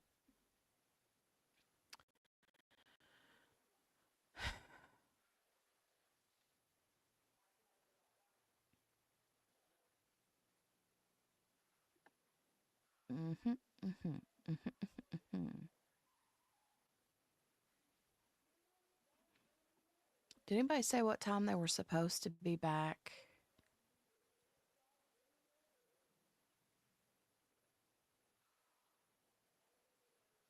Thank you, dear. I appreciate it.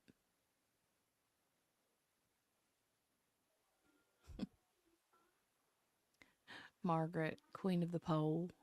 Does he have bedhead today? Let's take a poll. Does he have bedhead today?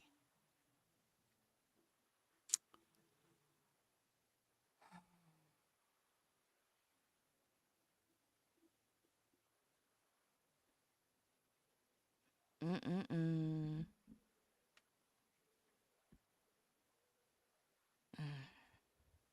Oh, you know how we were talking a while back? I can't remember. I don't know if it was Michelle or who had mentioned one of those inversion tables. Well, I read online that if you have blood pressure issues, you probably shouldn't use them because, you know, it turns you upside down, which could, make the blood rush to your head, blah, blah, blah. So I still eventually want to get one, but I've been seeing some reviews on Amazon for those vibration plates. Have you seen those? Those are supposed to work really well for like back pain, edema, if you have like a sluggish, what do you call it? What is the system that makes your stuff move or your not your lymph stuff makes your lymphatic fluid move, right? Margaret, are you serious? You just got one of those? Or are you lying to me? Because I'm telling you.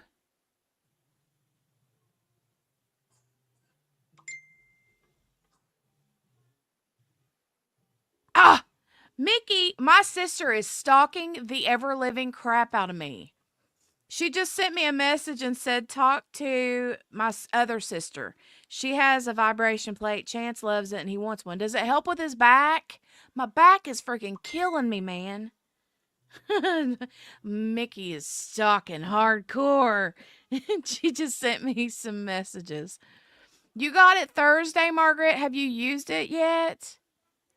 Kel said we had one at the acupuncture place that I used to work at. Sherry says, hi, Mickey Jor.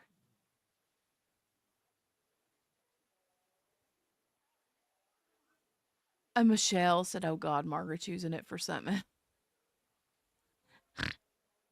It looks like a big rectangular scale that you step on, right? And they're thick. Yeah, message me the one that you got. Mickey's here in chat. She says, hi there.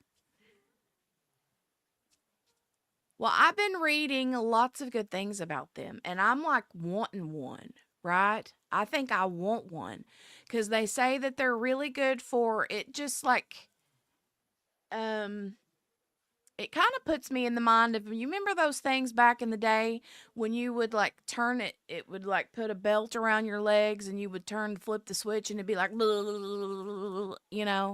that's kind of what it reminds me of. No, this vibration plate is something you stand on. Sherry. Sherry, we ain't on members only, honey.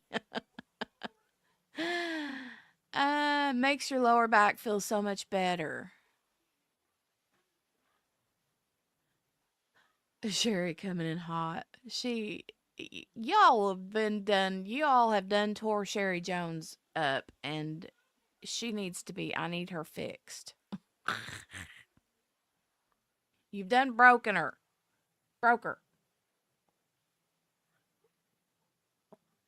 Kelson, Mickey Joe, miss you.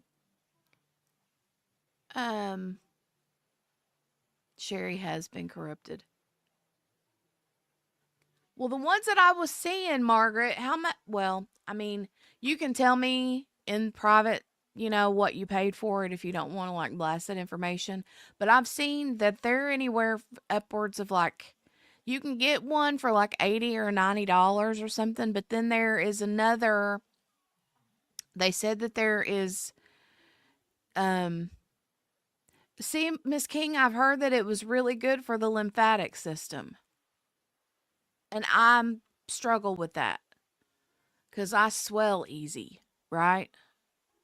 My ankles and legs do. But yeah. And I really need it for my lower back.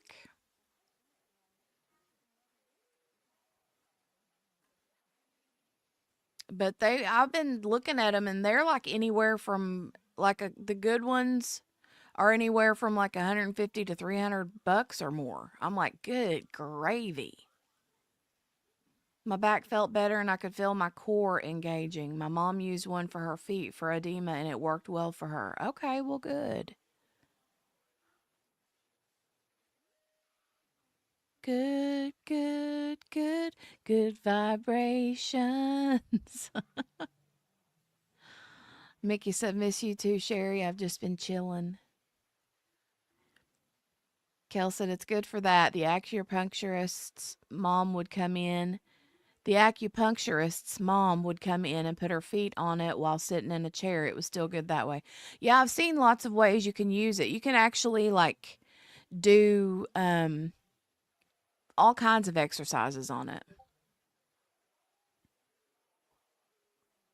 Okay, thank you. Good, good, good, good vibrations.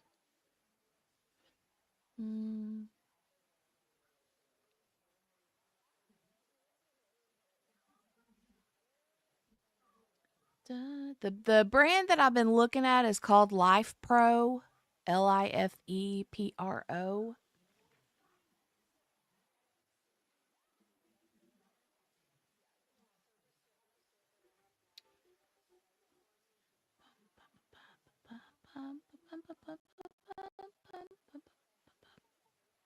Okay.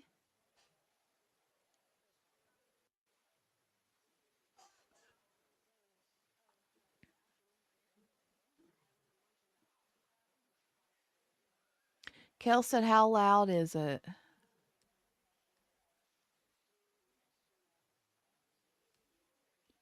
Okay.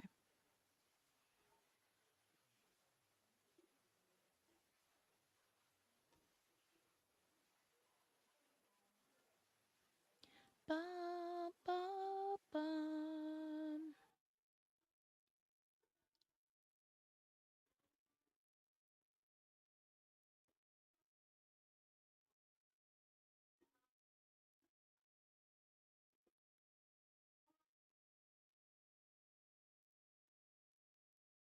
I might get this one, and if it does work really well for me, then I know that I like them, then I might, whenever this one like wears out, then I can splurge for a better one later.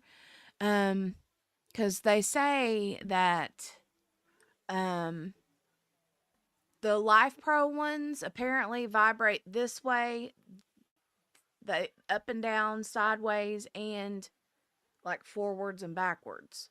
So it's like it vibrates 3 different ways, all at the same time. So I don't feel right having this conversation on the interwebs. I'm talking about something that you stand on, folks. Don't be getting it twisted now. Don't be getting nothing twisted.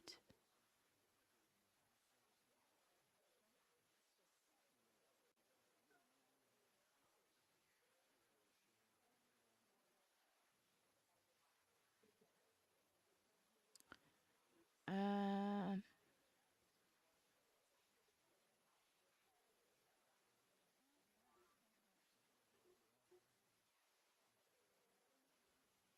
Michelle.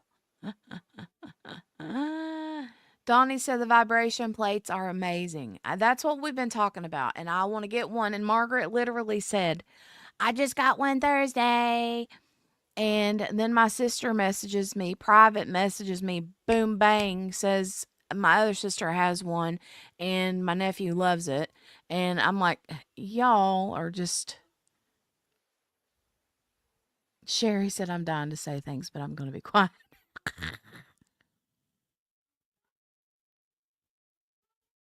Miss King, I will for sure. I will let you know. If you get one, I want a review of it if you think it works for swelling. I for sure will.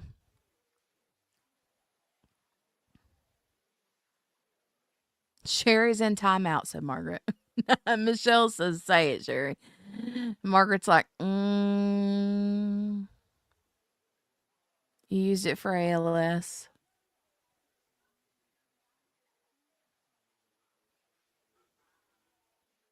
Sherry has been redacted.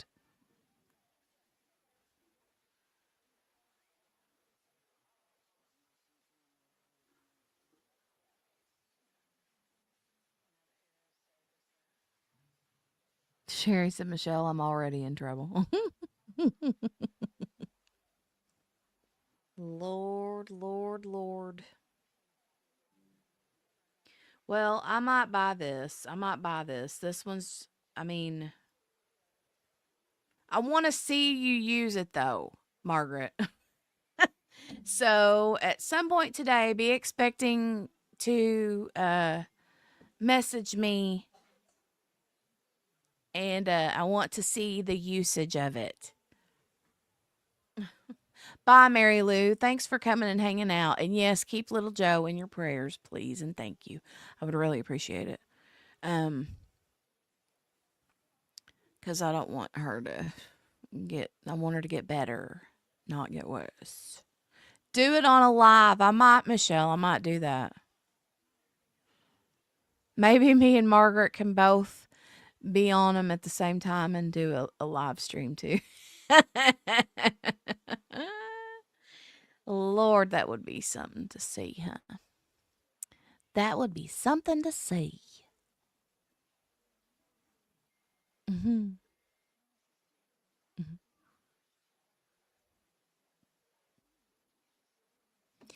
The vibration plate, Sherry. Yes, yes, ma'am.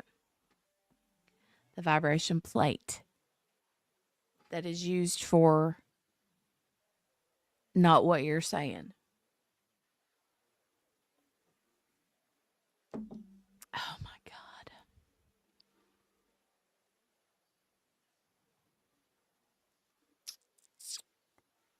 You all are uncontrollable. You're uncontrollable.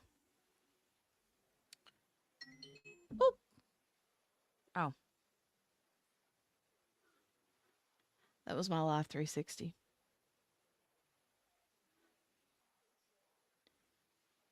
Da da da da da da da da da da da da da da.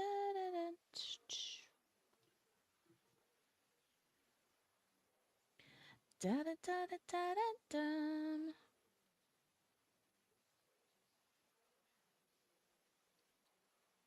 All right, let me turn the volume. Oh, the volume is on all the way up. Okay.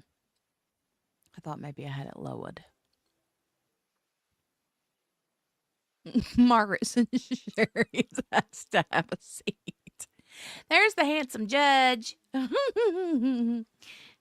Sherry is asked to write an essay titled, I Will Be Good in Chat. Look how handsome the judge is. He's handsome.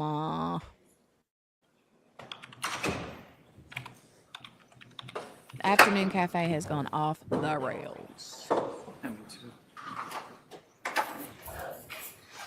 And leave it to be whenever I get back from being gone.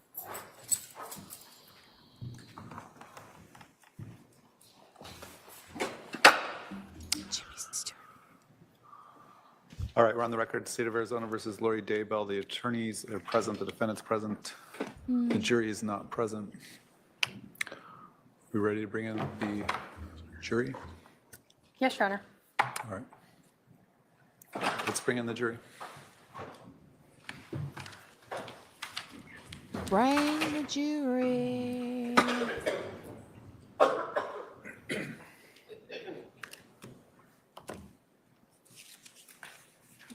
Bring the jury. Hold on, I'm going to try to turn this overhead light off. I got new light bulbs in the bedroom, and so I don't know, because they're all on and there's like 10 of the LED, like, what are those called when they're up in the ceiling? I forget what they're called. Anyway. I'm going to see if I can not have to have my overhead light on.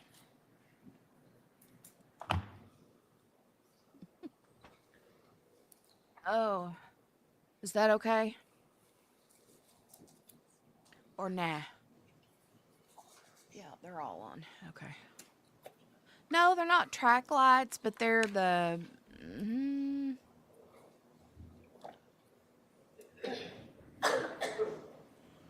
the ones that are flush with the ceiling. All rise for the jury.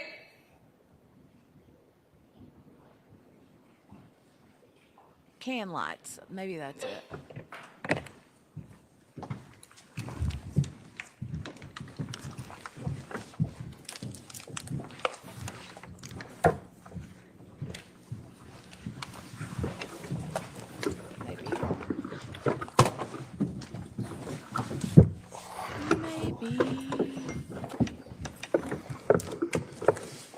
God, they're having an issue. Hold on. All right, the jury is now Pharmacy. present.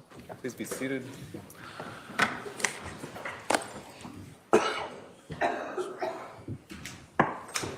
All right, the defendant can proceed with her opening statement.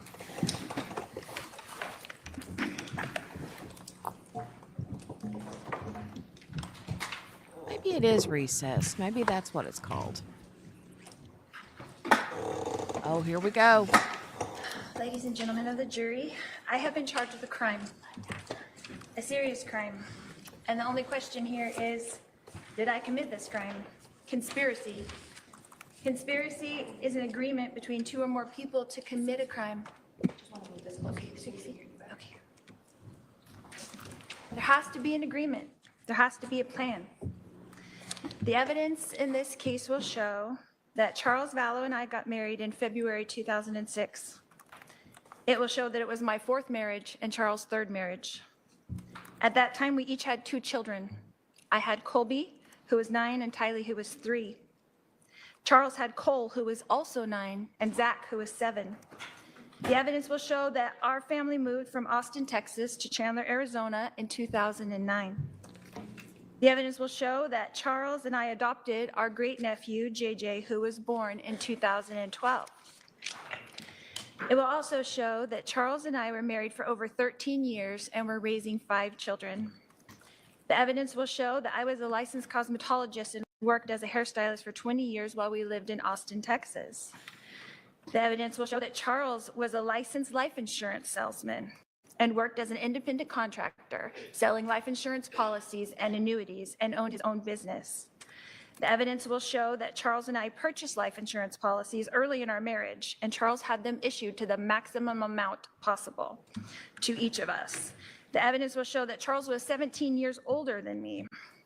and that because of Charles' age and an issue that he had with high blood pressure, the maximum amount of life insurance that could be approved for Charles was $1 million. The maximum amount of life insurance that I could be approved for because of my age and my health was $2 million.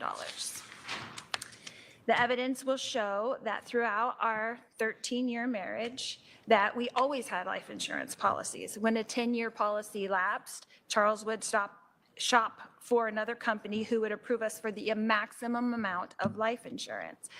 The evidence will show that this was Charles' job. This is what he did. I helped him in this business, and this is what he did. The evidence will show that in 2016, Charles repurchased a new $2 million life insurance policy on me, and he was the sole beneficiary. The evidence will show that Charles and I had a happy marriage for 13 years, that he was, in fact, a baseball player, and that he played high school, college ball, and AAA ball, and that he was, in fact, a left-handed pitcher, a southpaw, they call him, but he was a right-handed batter, as could be attested to by anybody who knew Charles well and his high school baseball coach, Greg Davis. The evidence will show that Tylee was, and in 2014, our family moved from Chandler, Arizona to Kauai, Hawaii. We lived there for 3.5 years and returned to Chandler in 2017. The evidence will show that Tylee was 3 years old when Charles and I got married, and that when she became a teenager, the relationship between Tylee and her stepfather, Charles, became so difficult that Tylee and Charles had to seek a therapist, a family therapist, to stop them from fighting. The evidence will show that together, Charles and Tylee met with this therapist after we moved back to the mainland in 2017. The evidence will show that in April of 2018, Tylee's biological father passed away from a heart attack. And at that time, Charles called Social Security and made an appointment at the Social Security office. I'm going to object to hearsay. Sustain. It will show that we did get Social Security for Tylee for her deceased father until she was 18 years old, and she was 15 years old at the time. The evidence will show that Charles and Tylee's fighting increased greatly in January of 2019 when Charles and I temporarily separated. The evidence will show that several people witnessed these terrible arguments between Tylee and Charles that increased to physical in 2019. Charles and Tylee had major increasing arguments, 2 in February of 2019, 1 of March in 2019, which was captured on video, 1 in May of 2019, 1 in June of 2019, and then the worst of all in July 2019. The evidence will show that in March of 2019, Charles pulled JJ out of his special school and moved him to Houston, Texas, while we were temporarily separated. Tylee and I then joined Charles and JJ in Texas in April 2019 to reconcile. The evidence will show that JJ was diagnosed with severe autism when he was 3 years old while we lived in Hawaii. The evidence will show that for 2 years, JJ was attending a school in Gilbert, Arizona, a special school for children with autism. It's called Lauren's Life Academy. The evidence will show that in June of 2019, in JJ's best interest, Tylee, JJ, and I moved back to Chandler, Arizona to re-enroll JJ back in Lauren's Life Academy since he had a difficult time with the Houston, Texas schools with no services for his autism. Margaret. The evidence will show that Charles and I agreed it was in JJ's best interest to be in school where more services were available to him, so Charles and I rented a house here in Chandler. On the day in question, July 11th, 2019, Charles and I were renting 2 houses, one in Houston, Texas, where he mainly resided, and one in Chandler, Arizona, where I resided with our 2 minor children, Tylee and JJ. By this time, our 3 older boys, Colby, Cole, and Zach, were adults and not living at home any longer. The evidence will show that during the months of June and July, that my husband, Charles Vallow, began to send me threatening text messages. These messages were seen by my sister Summer, and that worried her. The evidence will show that Charles insisted on flying into Phoenix on July 10th, as we've heard from the state. The evidence will show that I advised Charles that he could not stay with us at the Chandler house because he could not get along with Tylee, and I did not want them to get into another fight like they had 3 weeks prior. The evidence will show that it was ultimately decided between Charles and I on text messages that he would stay in a hotel because he traveled for business all the time and stayed in hotels all the time, and that I would book it for him since I worked for him and booked all of his travel. The evidence will show that Charles did in fact fly into Phoenix on Wednesday, July 10th, and stayed in the hotel that I booked for him. The evidence will show that Charles paid to fly my brother Adam Cox into Phoenix from Kansas on the same day, Wednesday, July 10th, 2019. The evidence will show that Charles planned to come to our Chandler home and pick up JJ and drive him to school on Thursday morning, July 11th, 2019. The evidence will also show you that Lauren's Life Academy opens its gates at 8:25 a.m. in the morning. And the evidence will show that Charles showed up at our Chandler residence around 7:30 in the rental car I booked for him on the morning of Thursday, July 11th, 2019. The evidence will show that Charles began texting with my brother Adam Cox before he entered our residence, and that Charles and Adam were discussing in their text communications that my other brother, Alex Cox, was at the residence. The evidence will show that on the morning of July 11th, that Tylee was asleep in her room and my brother Alex was asleep in the guest room. The evidence will show that when Charles entered the house, only JJ and I were awake and present. The evidence will show that after we put JJ in the rental car, that Charles came back into the residence to receive his phone, leaving JJ in the front seat of the rental car with the engine running. He was 7 years old. The evidence will show that Charles began to scream at me when I refused to hand him his phone. The evidence will show that Charles' screaming woke up Tylee and Alex. The evidence will show that Tylee came out of her room with a bat to protect me, her mother, from her stepfather, Charles Vallow. The evidence will show that Tylee and Charles fought over the bat, and that after a struggle over the bat, Tylee fell onto the ground, and Charles lifted up the bat to hit Tylee with the bat. The evidence will show that Alex then intervened to protect Tylee from being hit with the bat. He did not have a gun. He was not wearing a shirt. He was pulling up his jeans because he just woke up and came into the room where he heard the screaming.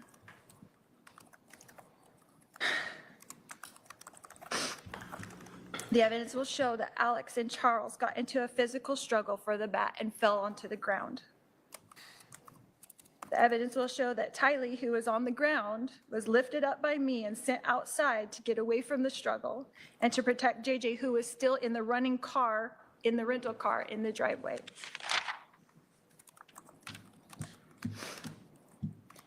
The evidence will show that after this struggle on the ground between Charles and Alex, that Charles prevailed with the bat and began to come towards me with the bat as I ran away from him into the kitchen. The evidence will show that at some point while I was running away from Charles, who was chasing me with the bat, that Alex apparently retrieved his gun.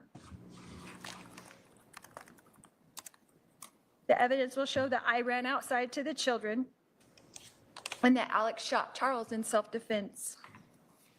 The evidence will show that Tylee and I had both run outside without shoes. The evidence will show that JJ was still in the front seat of the rental car with the engine running and struggling to get out of the car. Tylee was trying to keep him in.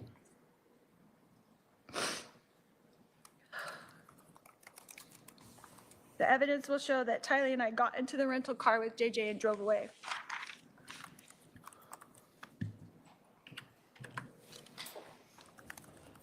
The evidence will show you that I drove the children away from the residence towards JJ's school.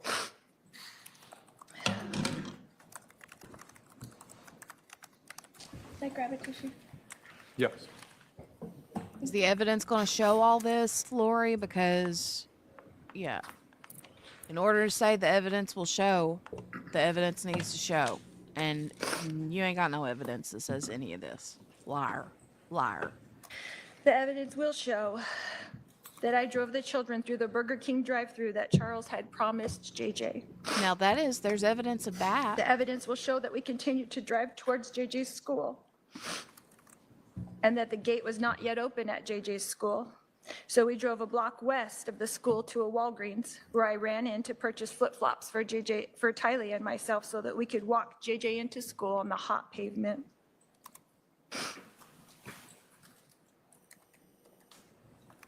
The evidence will show that Tylee and I returned directly to our residence where we met with police in our driveway. The evidence will show that we were spoken to by the Chandler police officers. And the evidence will show that Tylee and I were told by the Chandler police detectives that Charles had passed away.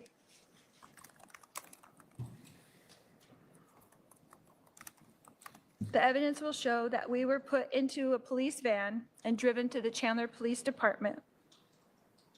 The evidence will show that Alex was taken by police in a police car to the Chandler Police Department, and that we were all three separated into interrogation rooms and we were each interviewed.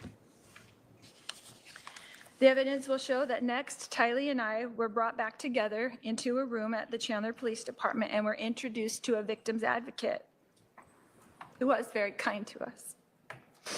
The evidence will show that after speaking to the victim's advocate, that Tylee, Alex, and myself were put back into the police van and driven back to our residence. We were directed by the Chandler detectives to take the rental car and return later to the residence after we picked up JJ from school. The evidence will show that we did as instructed by the Chandler detectives. The evidence will show that we drove to Alex's residence where we attended to the wound on the back of his head. The evidence will show that Alex was then contacted by the Chandler detectives to return to the residence so that Alex could walk them through the events that occurred with the detectives at the residence. The evidence will show that Alex, Tylee, and I did return to the residence as instructed. And the evidence will show that Alex entered into the residence with Detective Moffitt, but that Tylee and I were met by Detective Inkland in the front yard. The evidence will I'm waiting on her to say, y'all correct me if I'm wrong, but I'm waiting on her to say the evidence will show that later that night we had a pool party. Didn't that happen, or am I thinking of a different case? show that at the time, Detective Inkland asked Tylee and myself if we had Charles' cell phone. Tylee retrieved Charles' cell phone from the rental car and gave it to Detective Inkland at 3:11 p.m. on July 11th, 2019. And at that time, Charles' phone was placed in the custody of Chandler police detectives. The evidence will show that Detective Inkland asked us if we knew the passcode on Charles' phone, which Tylee proceeded to give to Detective Inkland. The evidence will show that Tylee and I left the residence to pick up JJ from school, while Alex remained at the residence with the detectives. The evidence will show that by the time Tylee, JJ, and I returned to the residence, that all police, EMS, CSI, and detectives were gone from the residence and only Alex remained. The evidence will show that the next day, I contacted Chandler Police to inform them that Charles' belongings were still at the hotel. I asked the detective if I should go get them, and I was told that they would take care of it. The evidence will show that I asked the detectives, what should we do next? And they directed us that they would contact us in about 3 weeks after their supervisor passed off their reports and Alex could go to the police station and retrieve his gun. The evidence will show that the last thing I heard from Chandler Police Department until June of 2021, 2 years later, when I received a grand jury indictment from them for this alleged crime. The evidence will show that Chandler Police treated this incident as self-defense. I'm going to object to that. Objection sustained. The jury should disregard that last statement. The evidence will show you that my brother, Alex Cox, passed away on December 12th, 2019, almost exactly 5 months to the day after Charles, my husband, passed away. The evidence will show that Alex passed away from a blood clot in his lung. Objection Again, I'll sustain the objection. It's not relevant for this matter. The evidence will show you that I am the only person being charged with this crime. I'm going to object to the relevance of that. Sustained. As the state has mentioned, they are alleging that insurance money was my motive. Social Security was my motive. Spouses having insurance policies is not a crime. Collecting Social Security is not a crime. Self-defense is not a crime. A family tragedy is not a crime. It's a tragedy. Thank you. All right, the state can call its first witness. Thank you. If I may go get him. So yeah, am I the only one that remembers the pool party thing? Because they had a pool party that night. Right, Gina? The evidence will show you are the only one left alive from that incident.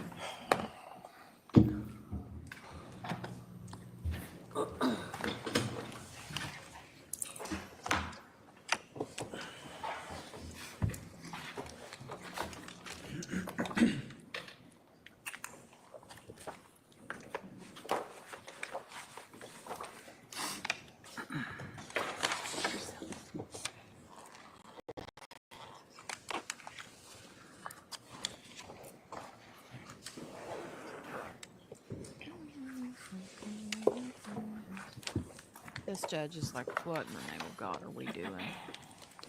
Okay, Donnie said yes, they had a pool party that night. I thought they did.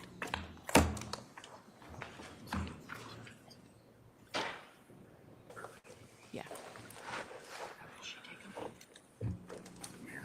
Weird, right?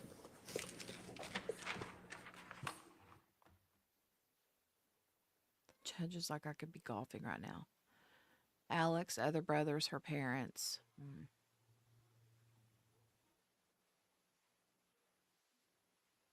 The judge is judging her harshly. Harshly. All right, sir, you're going to come up right here. My clerk will swear you in right here.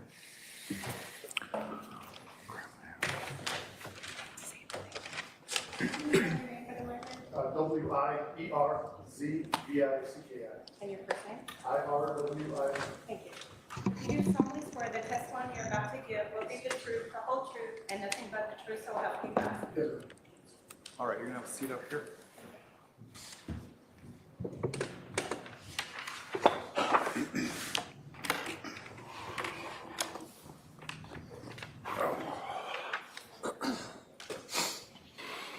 Sir, would you please tell the jury your name? My name's Sergeant Erwin Wurzbicki. I work for the Chandler Police Department. How long have you worked for the Chandler Police Department? June will be 10 years. Did you have any prior law enforcement experience? I had 10 years in Illinois. Back on July 11th of 2019, what were your duties at that time? I was working as a patrol officer, I believe in Beat 18. And what were your hours? 0600 to 1600. Is that 6 a.m.? 6 a.m. to 4 p.m. Yes. Thank you. Were you dispatched to a residence at 5531 South Four Peaks Place in Chandler, Maricopa County, Arizona? Yes, ma'am. And what were you dispatched for? That was a shooting. Were you the first on the scene when you arrived? I What was, did you ma'am. see? Okay. What were you wearing at the time? I was in full patrol uniform. Does the Chandler Police Department, back then, did they have body-worn camera? They did. And can you describe where that was and how that works? I believe back then I wore it on my left shoulder. Okay. And how does it get activated? You have to press a button and it'll turn it on. Does it normally record audio? Yes. And did you have that on and did you activate it when you arrived to this scene? Yes, ma'am. Were there other officers on scene at some point when you got there? After I arrived, yes. I understand you were 760, so I pulled the printer to see if I could get. Sorry about that. What other officers arrived on scene? Right after I arrived, Officer Krautheim arrived. Can you describe to us sort of what happened as you get to the scene? How did you and Officer Krautheim handle the situation? When I was getting out of the car, I believe the gentleman that called in was still on the phone, and we advised dispatch to tell him to come out with nothing in his hands except his phone. As he opened up or came out the front door, I started giving him commands as what I wanted him to do. So you're talking with dispatch. Is that the same as 911? Yeah, it's the same dispatch center. So is the person who's talking to the 911 person then just relaying information to you? Yes, Okay. So you're able to tell that tell dispatch to tell the person to come out? yes, Did you and Officer Krautheim have someone come out? yes. Can you describe for us the person's demeanor as they're first exiting? He was very nonchalant, very compliant with us. Okay. You said he still had his phone? Yes, Do you recall if his other hand was up? I do not recall. Okay. Do you recall where he came out of from the house? He came out the front door. Okay. When he exited the house, what did you guys have him do? I gave him commands to come towards us and then have a seat on the curb. Okay. So there's just two of you officers still at this point? Yes. What did you do at this point? I decided to go check for anybody that was injured inside and clear the house, make sure there was nobody else in there. Okay. What did Officer Krautheim do? I believe he started speaking to the gentleman that we had come out the house. So he stayed outside Yes, and you went into the house? yes, ma'am.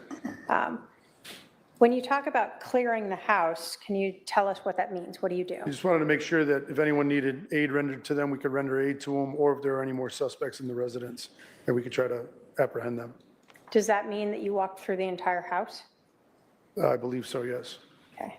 And all that's when your body cam is on? Yes, ma'am. When you first entered that house, can you describe for us what you saw when you walked in that front door? Yeah, initially when I walked in, it opened up into like a day room or something like that, and just off to the right, I saw somebody laying on the ground, motionless. Did you notice anything about that room? It was empty, So no furniture? no furniture, yeah, it was just an empty room.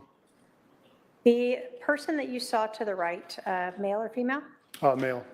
And can you describe how you saw him laying on the ground? Yeah, he was laying on his back, I believe with both of his hands to his side, motionless. And then I went over to him to check his pulse. Is that standard for police to check the welfare of any potential victims? Yes, When you checked the pulse, did you find one? no. Did you notice anything else about this victim? Yeah, I noticed that there were 2 apparent gunshot wounds to his chest area, and there was blood pooling in like his kind of like neck collar area. Did he appear to still be alive to you? No. As part of your job, both with your prior experience in Illinois and your experience here in Arizona, have you seen deceased people before? Yes, ma'am. Did you think this person was dead? Yes, ma'am. If you didn't think he was dead, are police trained to do CPR? Yes, ma'am. We're all certified to, Would you have done that if you believed that would have helped him? absolutely. So even though a person appears deceased to you, is fire still called out to check on them? Yes. Why is that? They go through their own process and procedures, and I believe they usually give the official time of death. Okay. Did you notice anything else in that room where that male was lying? I can't think of anything right now, no. Do you recall seeing any projectiles on the ground near the victim? Objection, leading. It's a yes or no question. I believe I did, yes. Okay. When you walked in the house after you saw this male on the ground, Did you continue through the house? Yes, ma'am. And was that to clear it? Yes. And will paramedics or fire come in if you haven't cleared the house yet? Usually, no. So they want to make sure it's okay as well? Yes. After you cleared the house, did you, or as you were clearing the house, did you ever locate any weapons? Yes, I believe we located a firearm in one of the back bedrooms. Okay. Did you touch that in any way? I don't recall. Okay. After you cleared the house, did fire enter? Yes, ma'am. And what did fire do? They began to try to render aid to the victim. By the time fire came in, were other officers now on scene? Yes. Were you still wearing and recording with your body cam? Yes, ma'am.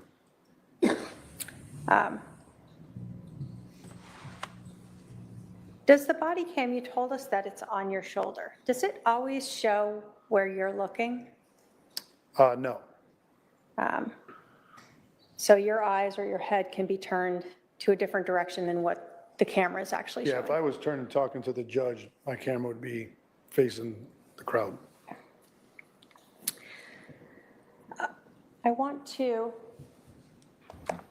show you a video.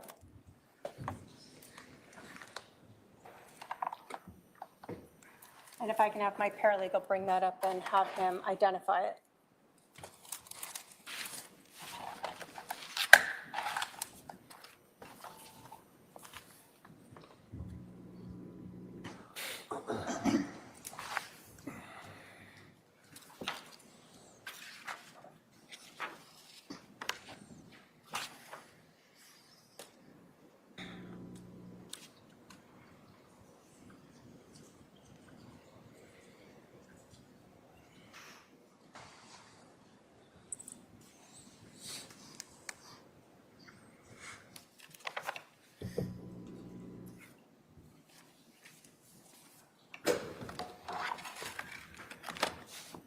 And so if you could just look at that and let me know if you recognize that as your body cam minus the audio of it.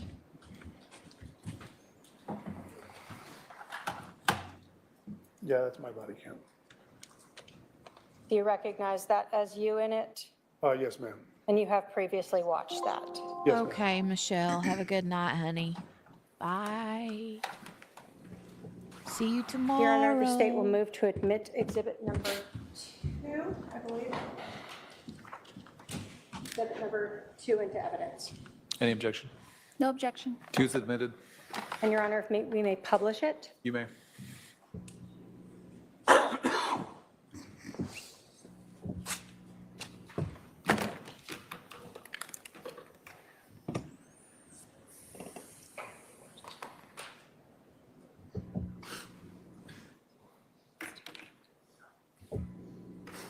Also right there.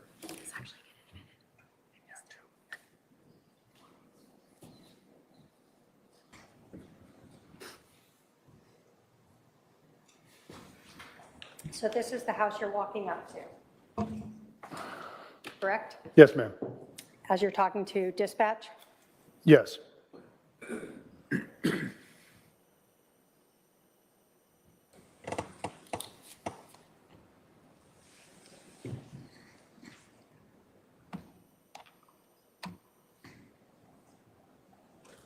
And this is the individual that is coming out that you asked dispatch to have come out? Yes, ma'am. And is that Officer Krautheim in the back? It is.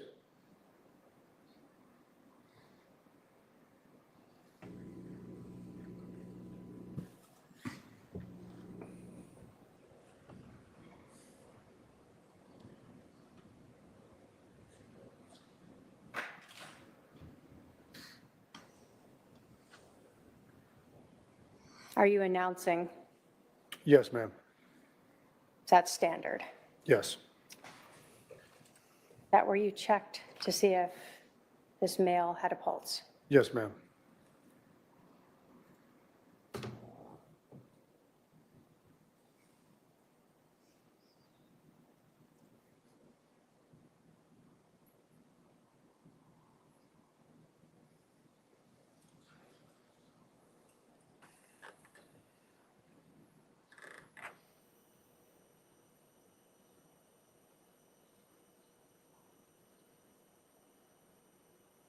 that the weapon that you told us that you found?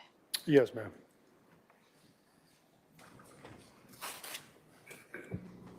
Are you letting people know on your radio that you found a weapon?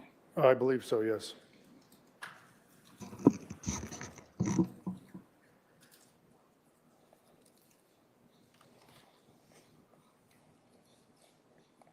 You told us that other officers were arriving? Yes, ma'am. Is that what we see here happening? Yes. And is fire also starting to come in? I believe they were right behind him, yes. That you continued to clear the rest of the house? Yes, ma'am.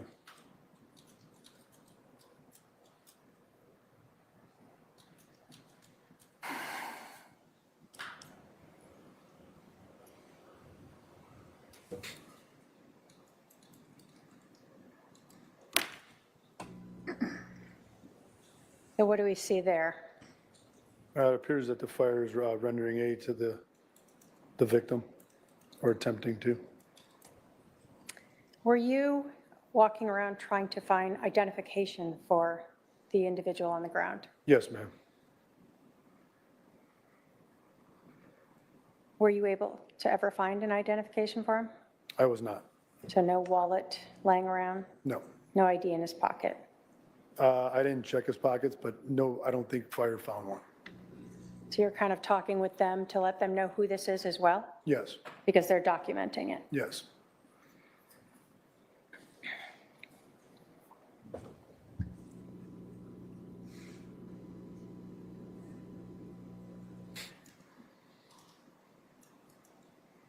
And is that the individual who came out with the phone from the house? Yes, ma'am. One that dispatch and 911 told to come out? Yes.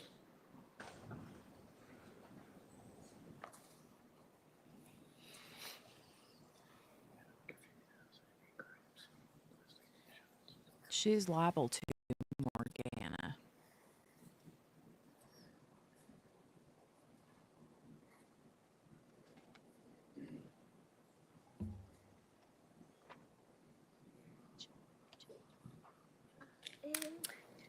When you were interacting with him there, what was his demeanor like? He was extremely calm.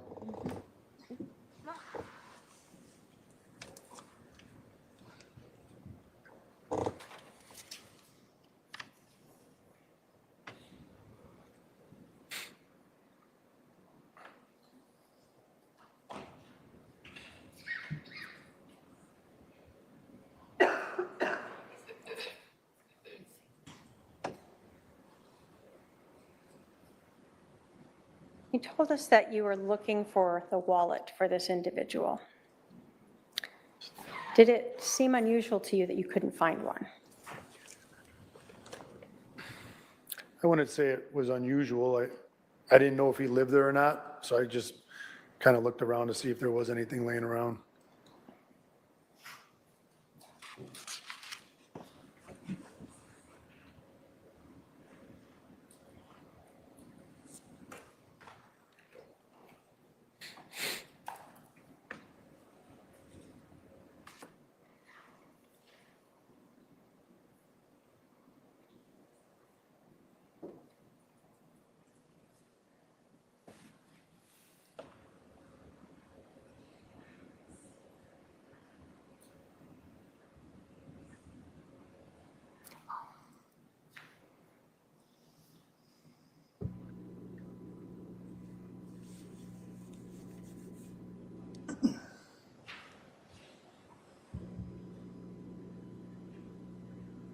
Is this you still trying to see if there's anything in the residence that might be related to that individual?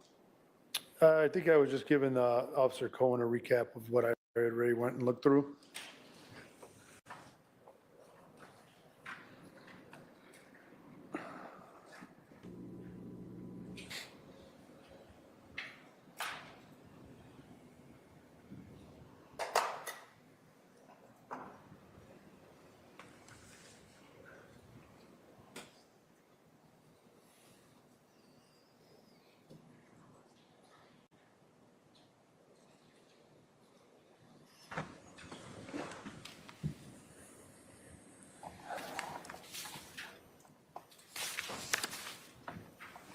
I've shown defense counsel or defendant exhibits 3 and 4. I have a paralegal, so it goes up to the officer to review as well.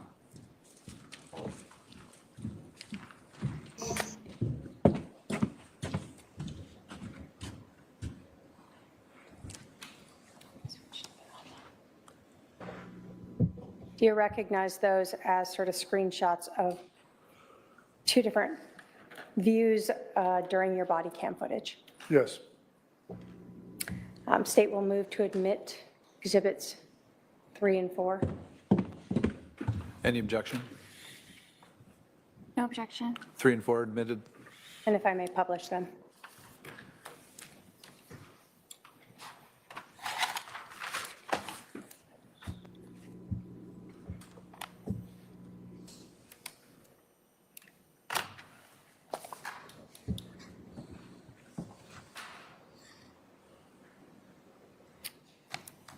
So in this photo, when you were looking at it, were you able to see here's where you are checking to see the pulse of this individual?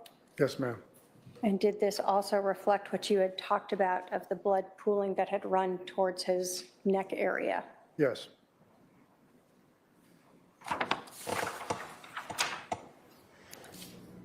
Exhibit 4. Is this sort of when we first see you walk back in and we see fire working on the individual? Yes.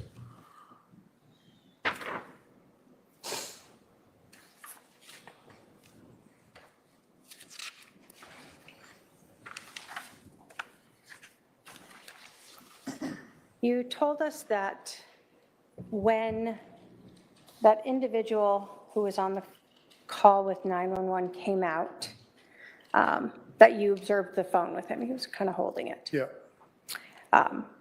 Did you ever see any other phone in the house as you were looking around? Anything obvious laying around? I don't recall, no. I don't believe I did. No phone on the ground near the deceased male?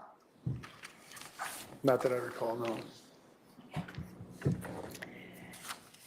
After you had cleared the house, allowed fire to enter, and other officers were arriving, were you tasked with going out to put up some crime scene tape? Yes, ma'am.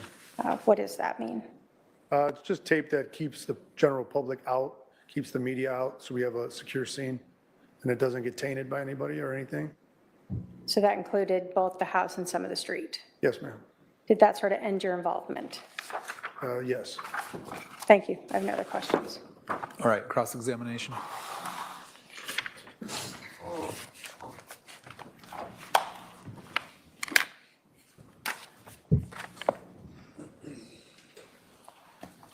Here we go. Let's see if she gets It's flirty. Sergeant. Where's Vicky? Is that correct? Yes, ma'am. I like to get that right. Okay.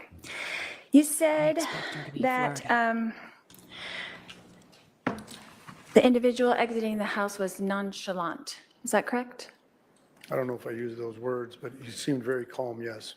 Very calm. Yes. Is that the same thing to you as nonchalant? I wouldn't use that word, so I would say he looked very calm and unbothered. But you said nonchalant a minute ago. I don't recall saying that. Okay.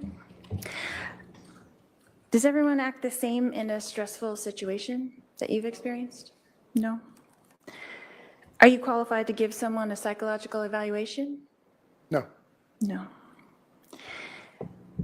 You put your hand on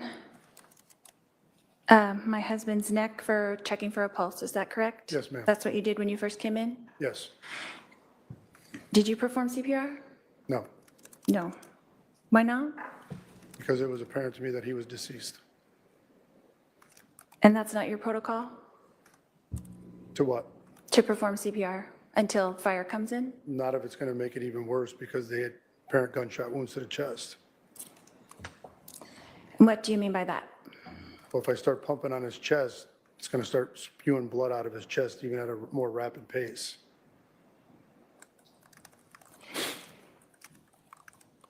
So when the 911 operator was telling my brother to do that, that same thing would happen? All depends on when the call came into dispatch. But I'm saying if you're doing CPR on someone with a gunshot wound in the chest, on the chest. Could, yes. Yeah, okay.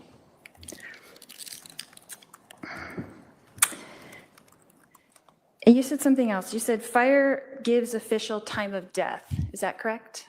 Yes. Okay. And what was that time of death? Do you know? I do not recall. And you cleared the house before fire came in. Is that correct? Yes, ma'am. Okay. And you were looking for some kind of identification? When Yes. I cleared the house, Yes. I was looking for other potential victims and/or suspects. Okay. But you were told on the phone that no one else was in the house but Alex. Is that correct? I don't recall if I was told that or not. Okay. Do you have any crime scene investigation experience? Just my 20 years of experience as a police officer.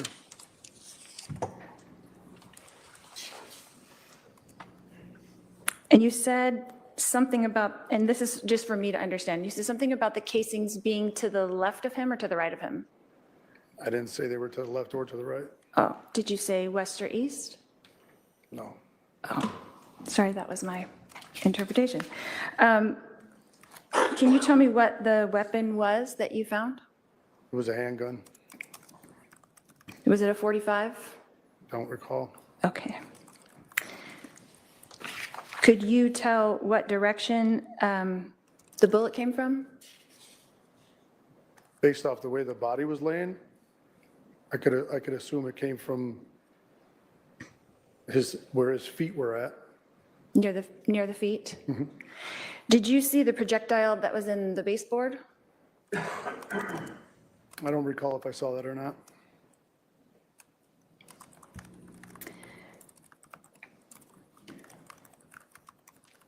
You said he did not appear alive, that you already thought that he was deceased. Is that correct, when you entered into the house? Yes. And what time was that? I believe I was dispatched to the call at 8:41. So I mean, if I was going to make a guess on what time I walked into the house, I would say I was probably at the residence within 10 minutes. So around 8:51, perhaps? Possibly, yes. Okay. And then when fire took over, is that the normal protocol for fire to take over and do the CPR? Yes. And so you didn't do CPR, but they did do the CPR. Is that correct? Yes. On top of the gunshot wound. Yes. Is that normal protocol? I don't know what their protocol is. Okay. I'm just asking because I wouldn't think to do that either. And then you said that you went outside to put up the crime scene tape. Is that correct? Yes, ma'am. So after you cleared the house, you left and went to the front yard? Yes. And then you were there for how long at the residence before you left? I couldn't give you a time. Did you stay for a while, or was that the end of your job there? I don't recall. It was a long time ago. I have no idea how long I was actually on scene for. And who is your direct supervisor? I believe that day was Sergeant Nocella. I'm sorry, what was the last name? Nocella? Okay. And what contact did you have with Detective Moffett that day?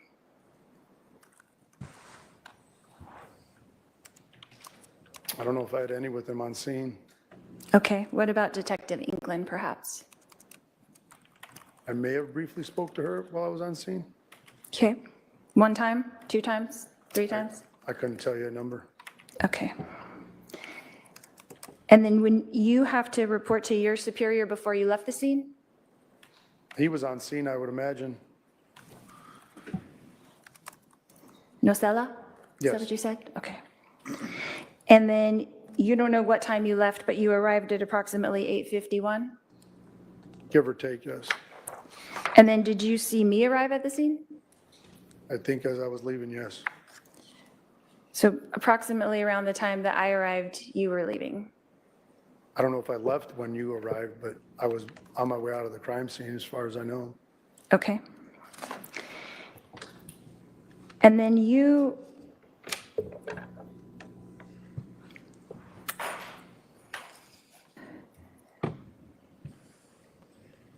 said something about 2 wounds. Is that correct? Yes, And how did you see the 2 wounds through the shirt? just was an observation that I made when I saw him laying on the ground. So did you see 2 holes in the shirt? I'm not sure exactly what I saw when I was there, but I could see that there were 2 apparent gunshot wounds to his chest. And then I'm sure, well, I won't speak for you. So when they began CPR, they did open his shirt. Is that correct? I have no idea. Because when you walked by, his shirt was open. Objection to question. Yeah, please ask questions only. Did you discuss this case with Sergeant Nocella? I don't believe so. I would imagine he was on scene and he got briefed by the detectives. He got briefed by the detectives? Is that what you In said? fact, I would imagine, yes. Okay. And then have you spoken to the case agent on this case? How many times would you say? Who's the case agent? Oh, Detective Duncan. That's my Detective understanding. Duncan? I mean, I've spoken to him many times in my career. Regarding this case, how many times do you think you've spoken to Detective Duncan? I couldn't even put a number on it. I would say very few. Very few? Like, how many would you guess? I would say maybe 5 times. 5 times. Thank you. And would that be in-person kind of discussions or? Yeah, I wouldn't even say there were discussions, probably just in passing. Okay. So how many times have you emailed with Detective Duncan concerning this case? Objection to relevance. Overruled, you can answer if you know. I have no idea. What about text messages? No idea. Phone calls? Ma'am, I have no idea. Okay. And your report that you wrote about this, about how long after the incident did you make your report? I was done by the end of my work shift at 4 o'clock. And then did you ever make any revisions to that report? I don't believe so.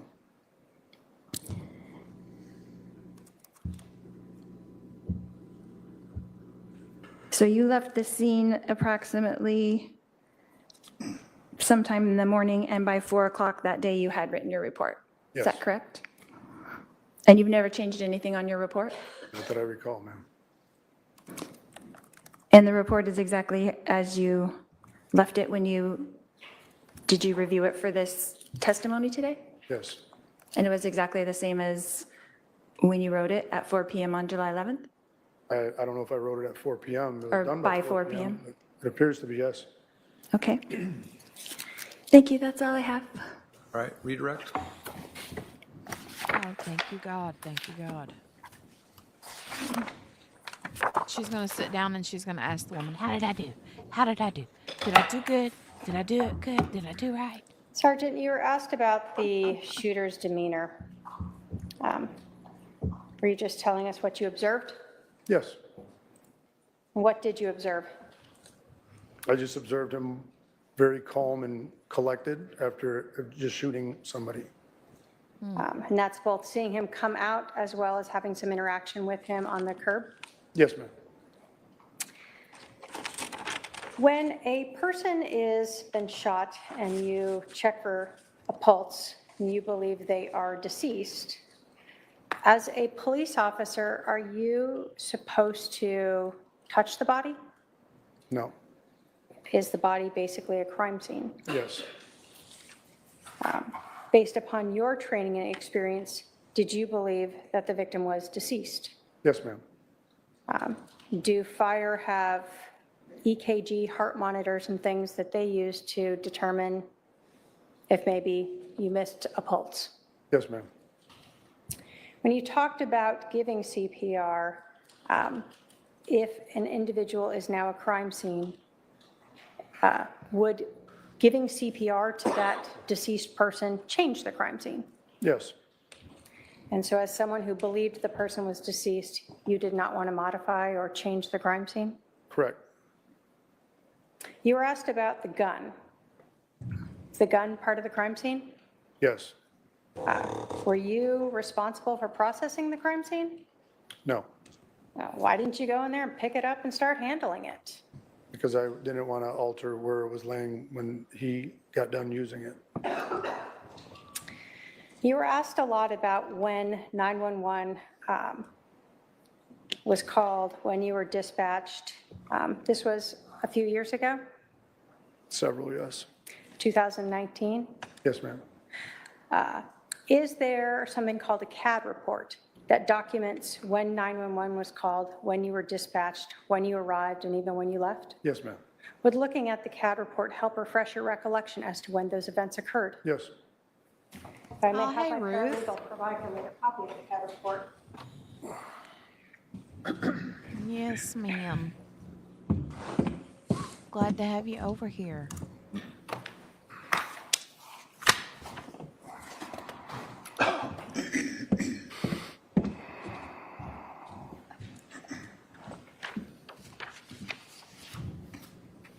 You want me to? Starting, does looking at the CAD report help refresh your recollection as to when the 911 call was received? Yes, ma'am. When was that? It was received at 8:36. Does looking at the CAD report help refresh your recollection as to when you were dispatched? It appears it was dispatched at 8:37. So your memory of saying 8:50 or so was perhaps incorrect. Yes, Was looking at the CAD report indicate when you arrived? 8:43. So again, that was a little earlier than your memory was. Yes, ma'am. And does looking at the CAD report help determine or refresh your recollection as to when you left the scene? Yes, ma'am. When was that? It's 5:31 PM.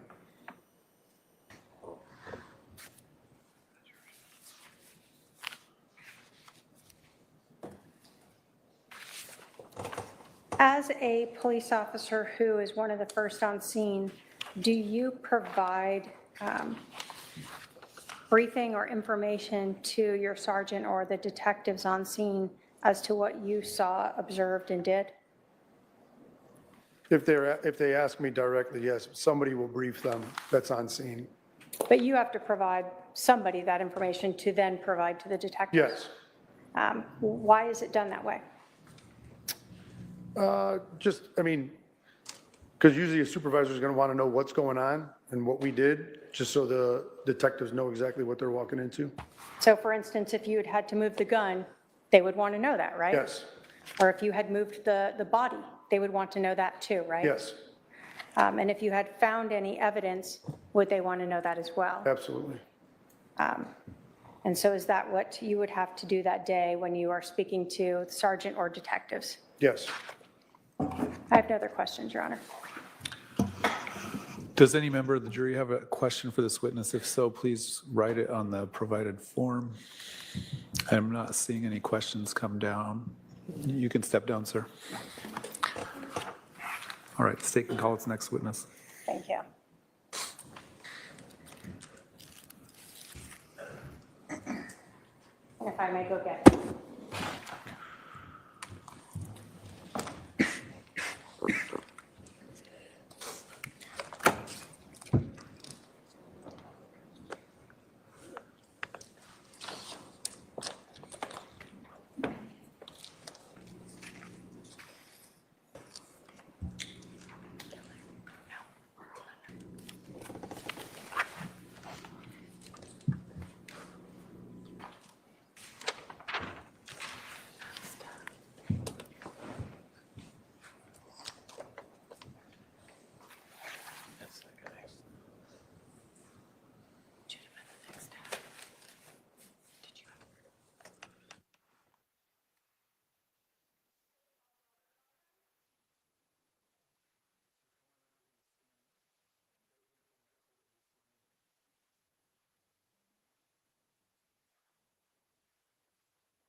That's exactly what he's saying, Margaret.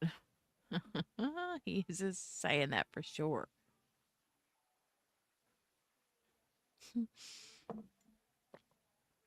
Absolutely. All right, go ahead and have a seat over here to my left.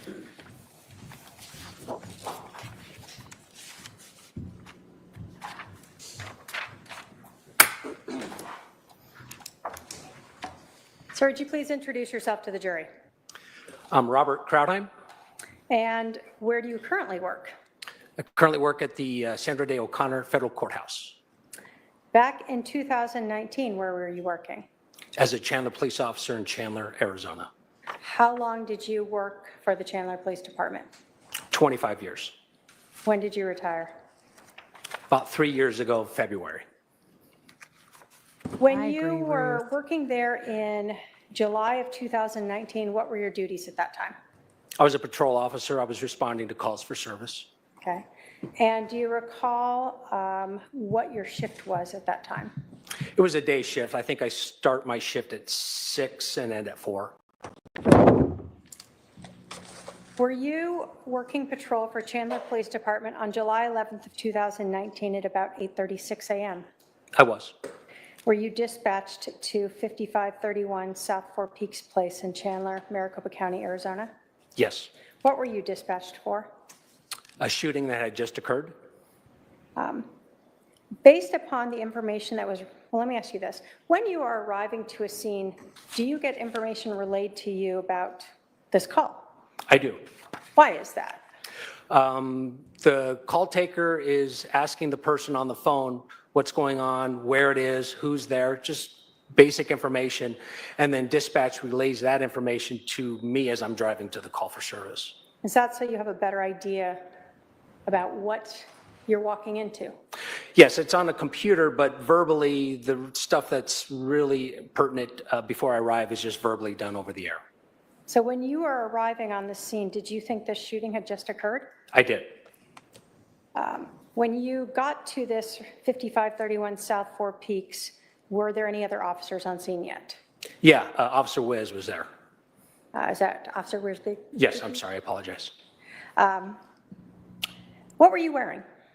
Patrol outfit, basically a patrol uniform, police uniform, body-worn camera. And back then, where was your body-worn camera? At the time, it was a lipstick camera, so part of it was here, but the camera's actually on my right shoulder. Okay. And was that on and recording as you sort of arrived on scene and while you were present there? Yeah, I started recording while I was driving there. Okay. When you arrived, did you know whether or not the 911 caller was still on the phone? Yeah, she was still on the phone. And when you were talking with dispatch, did you arrange to have this person come out, or did Officer Wisbicki do that? Yes, dispatch advised him to come out of the home without anything and hands up in the air. That's kind of standard. And did he comply with that? He did. What exit did he come out of? At the front door. Okay. Can you describe sort of his appearance and demeanor as you observed him coming out of the house? His clothes were clean. He was calm, not emotional at all. Different than what I would have anticipated. When he first exited, did you notice any injuries to him? He was holding, it was a white rag at the time. It was just kind of red and white. He was holding on the back of his head. When he first exited or later? As he's coming out of the house. Did you notice any difficulty walking or talking when you first had contact with him? No, Any difficulty sitting or standing? no. Did you learn the name of this person? I did. What was his name? Alex. An injury to him. I did. And where was it? On the back of his head, towards his right side. And what did you see? I articulated my written report as about an inch laceration, a small like knot, and it was bleeding a little bit.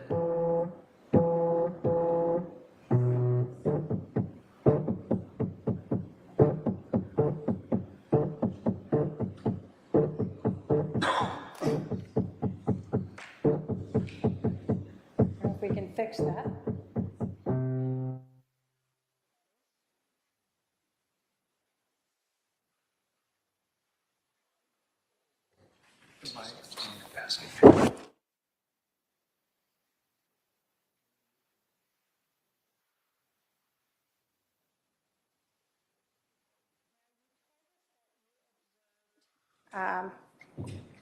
Alex Cox patting or rubbing the back of his head with some sort of rag or paper towel. Yes, Without going into what was said, did you talk with him? I did. Did you offer him medical treatment? I did. Did he ask for medical treatment? He did not. Was there anything about his talking with you or actions that made you concerned that you thought you should override that? Yes. Let me make sure you understood. Was there anything about what you observed with Alex Cox talking or his ability to move that made you think you should override his decision to not get treatment, and you thought, oh, he better get treatment, he's so bad off? Oh, zero, none. At some point while you were talking with Alex Cox, did you see a female and a teenager show up at the scene? I did. And did you eventually go speak with those two? I did. Where did you speak with them? Just on the other side of the street, they had parked right across from the house. Did you speak with the adult female? I did. Did you ask for a driver's license to identify her? I did. And who was that person? Lori Vallow. Do you see Lori Vallow in the courtroom today? I do. Can you point her out and tell us what she is wearing for the record? She's sitting at the defense table wearing a white shirt underneath looks like a black jacket. Your Honor, may the record reflect the witness has identified the defendant. Shall. When you went to speak with Lori Vallow, did you know that the deceased person in the house was her husband? I did. Okay.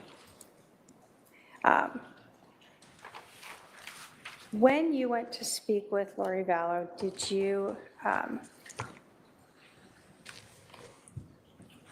ask her whether or not the individual inside her husband lived there?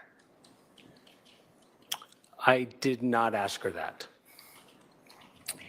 Can you describe for us Lori Vallow's demeanor as you were interacting with her? Calm, nonchalant, just kind of a matter of fact, just talking to me as I'm talking to you now. When you went to speak with Lori Vallow, can you tell us approximately how many police cars were parked around there? Well, I don't know either myself. I know there was at least mine and Officer Wiz's.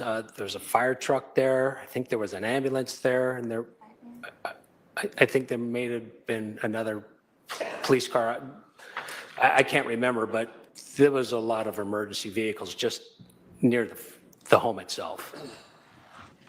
And was her brother Alex Cox sitting sort of in view of her? Literally across the street, like the desk of the prosecutor would be her car. This is the street, and I had Alex seated right on the sidewalk. When she first arrived, did she actually walk up to where you were with Alex Cox? Yes, she did. And you asked her to go back to the other side of the street? I did. Did she ever ask you how her brother was doing? No. Did she ever ask you if her brother needed medical attention from being hit by a bat? No. Did she ever ask you why there were so many police cars around the neighborhood? No. Did she ask you why there was a fire truck parked in front of her house? No.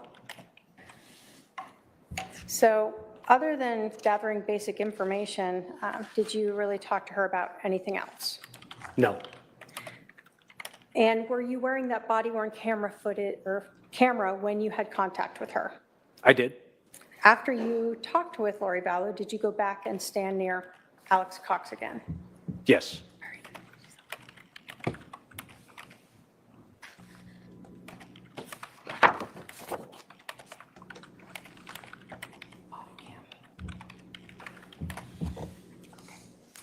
If I I can have my paralegal go up and show him exhibit number 1.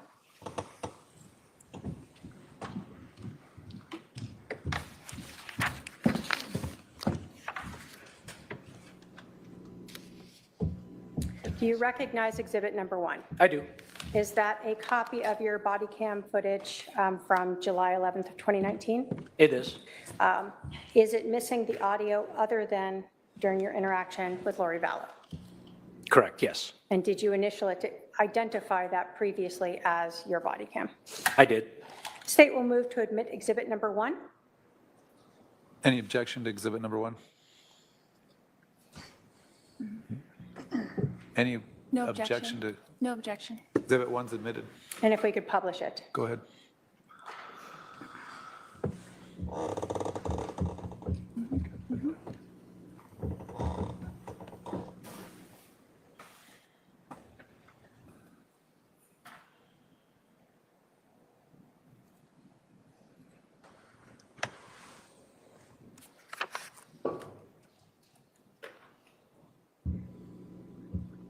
So is this you responding to the scene? Correct. And was your camera flipped upside down initially? Well, the camera wasn't, the orientation of the software was. So that's why we see the axon and stuff in the bottom corner upside down. That is correct. So this was a gated community? It was.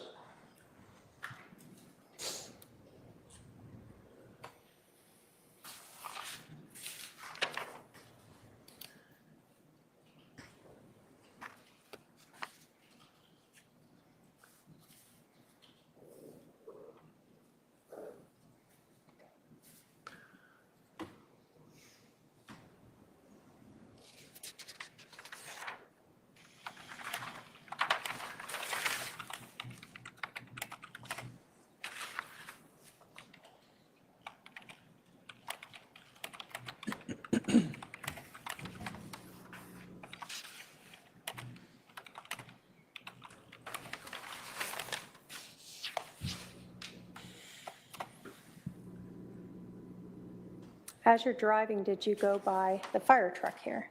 I did.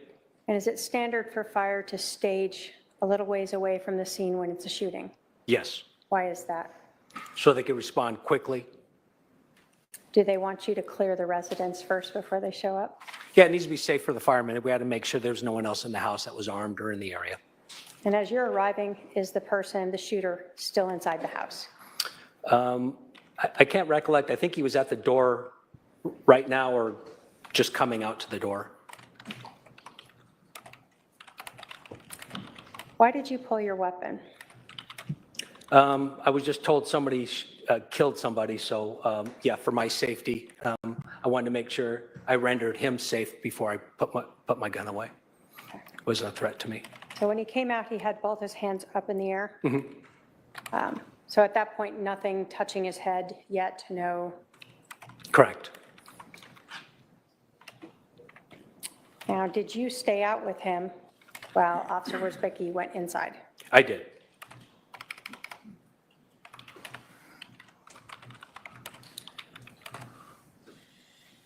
While you're talking with him during this whole time, at this point, he still hasn't brought anything out to try to place on his injury? Correct.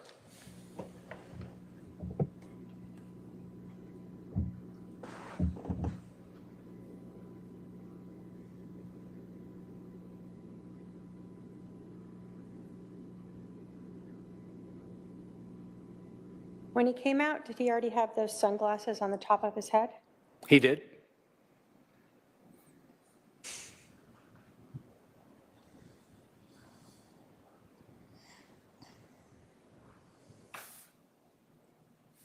Why did you have him move over here? I actually physically couldn't hear him. Fire trucks are incredibly loud, so I had to move away. So fire had already pulled up to now go inside the residence. Correct. And can you kind of see them in the corner going in? Yes.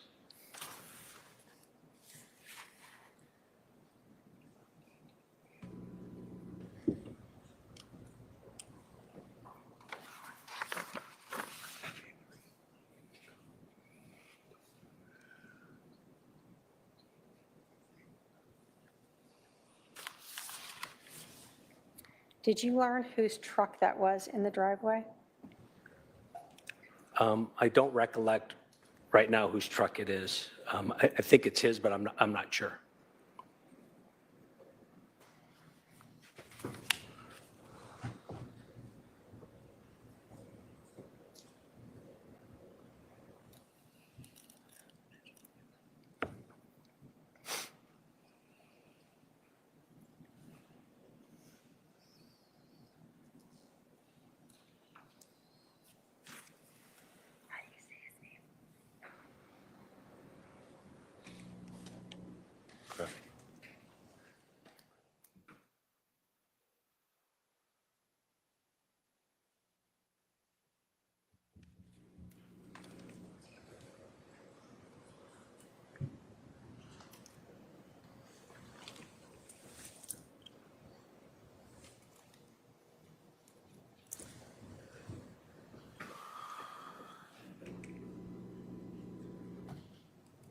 And who is that other officer there? That's Officer Wizbeski, sorry. I've been calling him Wiz since I've known him. Shorter.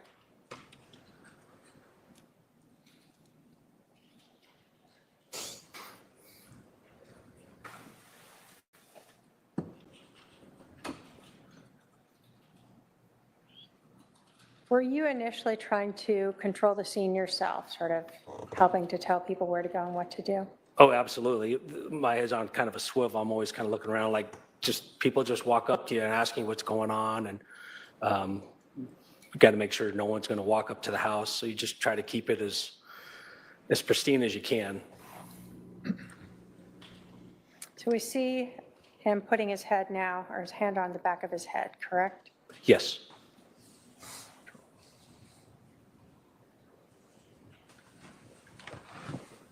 And you indicated there's a fire truck there. You asked him if he wanted any medical attention, I did.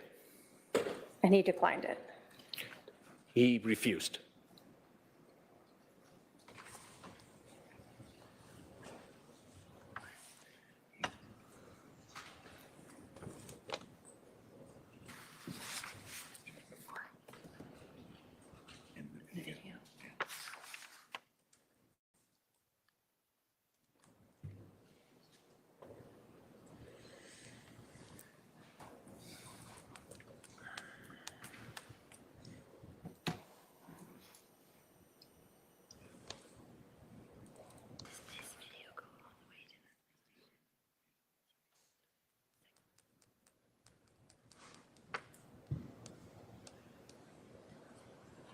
Who are those?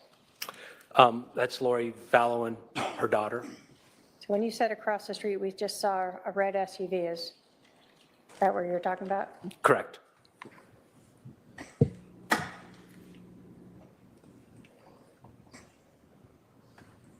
So at this point, did you know the name of the individual inside the residence? Yes. And who was that? Charles Vallow. And did you at this point understand who that woman was that walked up? Yes. And who did you believe she was? His wife.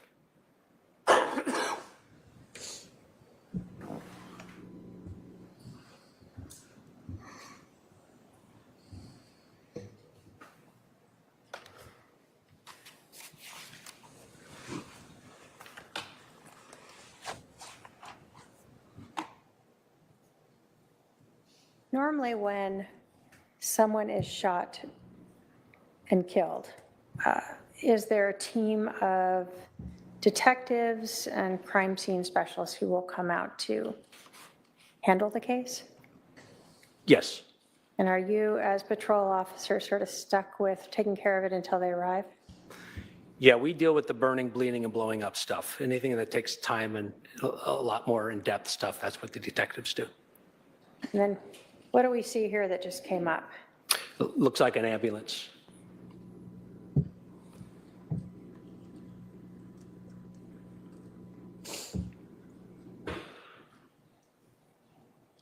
You told us that you understood when you were arriving that this shooting had just happened. Do you recall at this point when the 911 call came in?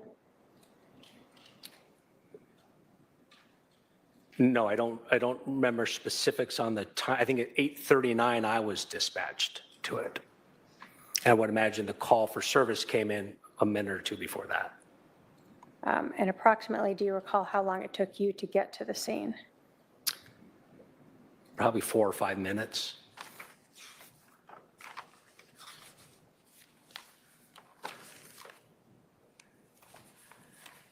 We see more people walking up. Are you trying to stop the contamination of the scene by having more people walk in there? Yes, I told the firemen kind of what was maybe in the house, and Officer Wiz was already in the house, and so we were just trying to control how many firemen went into the house. So when you're the first on scene, are you trying to have the least number of people go in there as possible? Yes, Are you trying to not touch anything that's not necessary to be touched? correct, yes. Obviously, if fire's going to work on a person, they're going to have to contaminate it somewhat. Yes.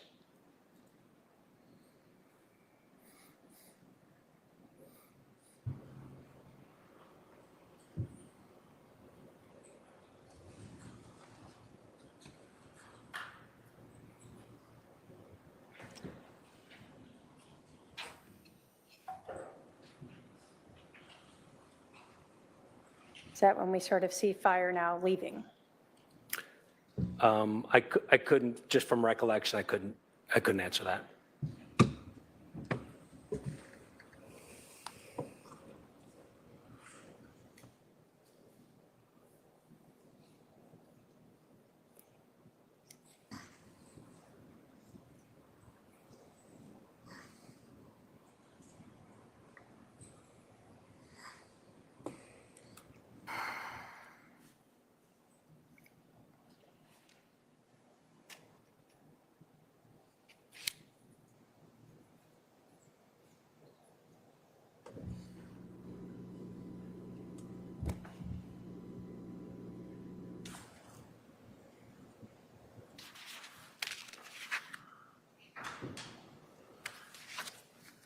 We see something in Officer Becky's hand. Is that the crime scene tape?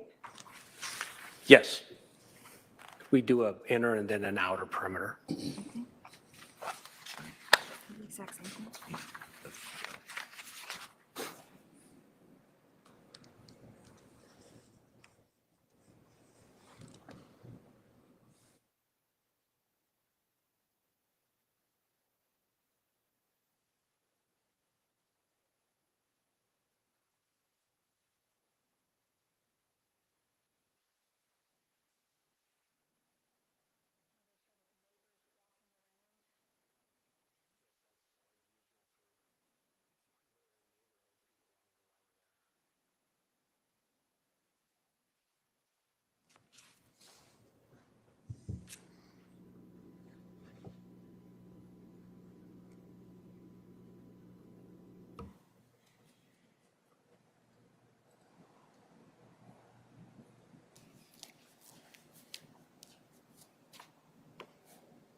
Is it normal for a patrol officer to have to stay with the individual who is the shooter and ensure that no one else is contacting them? Yes. So you don't want any of the neighbors walking up to them? Correct. At this moment, I'm still basically fact-finding. I'm just trying to figure out what happened, when it happened, who was involved kind of thing. And yeah, I try to keep them separate.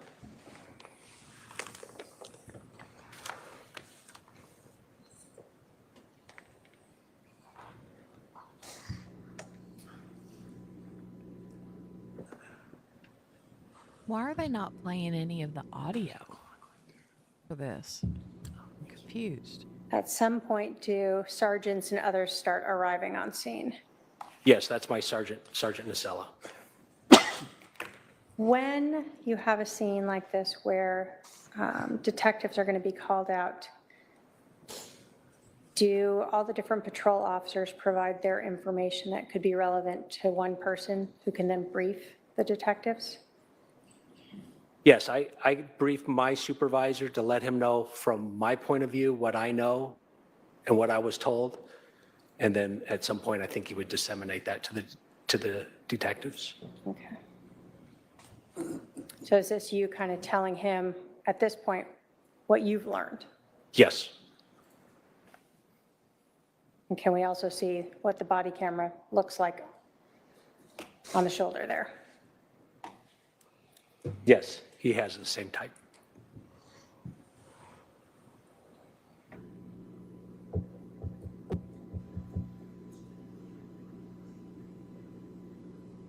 What made you decide that you needed to go over and talk to Lori Vallow? Again, it's fact-finding, really. It's who are you? And when I say who, I always like to identify them by their Arizona driver's license because although my name is Robert, I go by Rob. So I don't want to assume her name is just Lori. It could be something specifically or longer. So I usually ask people for identification. And that's so you can put that into your report appropriately. Correct. So we saw the ambulance leave. That means they didn't transport him. Correct.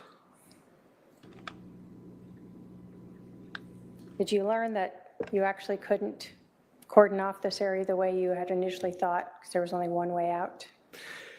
That is correct. We initially, as you can see, cordoned off part of the road so anybody couldn't just drive up to us.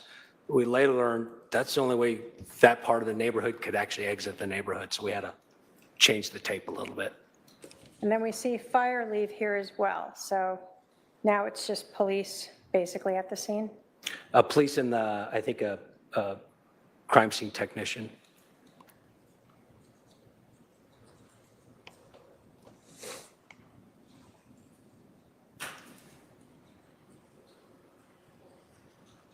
And are you still the only person responsible for making sure that no one is talking with Alex Cox?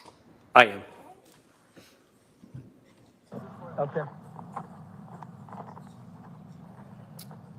Is this where you go over to speak with Ms. Vallow? Yes. Does your husband live here or no? Oh, gotcha. Okay. You guys are all right. You could turn up the volume. Gotcha. Okay. Let me just get your. Do you have a driver's license? Quick, yeah, I can just grab it.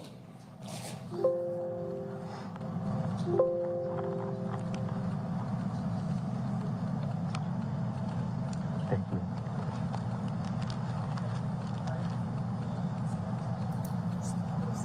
L-O-R-I. What does your middle initial stand for? Noreen. Noreen. N-O. V-A-L-L. What's a phone number for you, Lori? 755? 5452. You live here, though, not in Santana. This is your home? Right, Gotcha. right. Okay. We just moved in here. Gotcha. How long have you guys lived here? I'm sorry? How long have you lived here? Like 3 weeks. Oh, geez. Yeah, okay. That's why the neighbors don't know us. Gotcha. Like, hi neighbor, sorry. Are you working at all? No. Okay. And you're still about 5'6", and 20?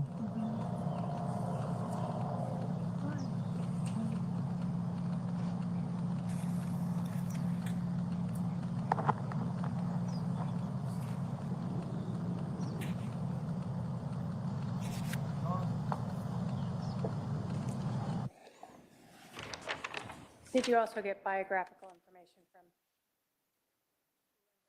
teenager? I did. Was that Tylee Ryan? It was. Let's stop it now.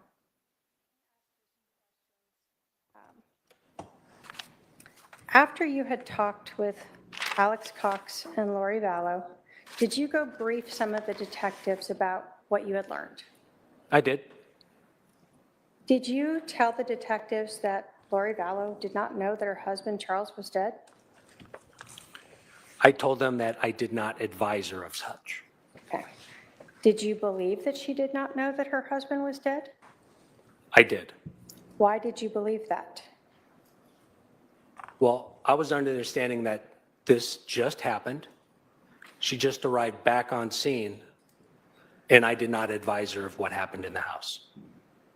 When you spoke with Alex Cox, did he provide additional information that made you believe that she was not present when the shooting happened? Yes.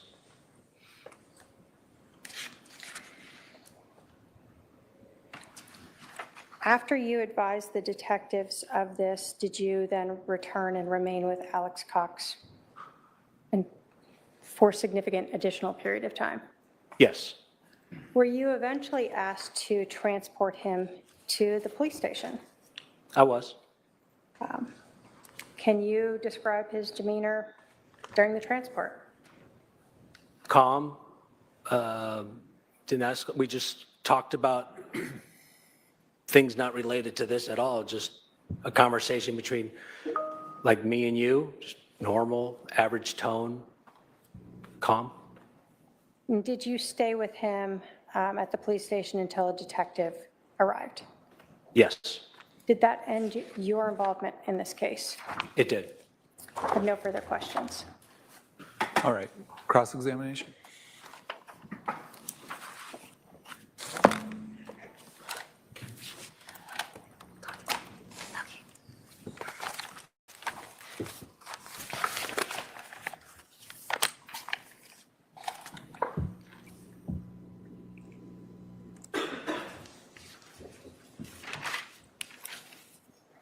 Can you pronounce your last name for me? I don't want to get it wrong. Krautheim. Krautheim. Yes. Yes? Okay, Officer Krautheim. At the correct? time, yes. At the time. Okay. Thank you. Thank you. Appreciate it. You mentioned about Alex being calm when he exited the house. Is that correct? Yes, And then he's also, you were advised that he had told the 911 operator that he composed himself and then called 911. Is that correct? I don't remember the compose himself, but I think he did. But you stated in your report that Alex was very calm throughout the entire time talking with him, correct? Yes, Okay. And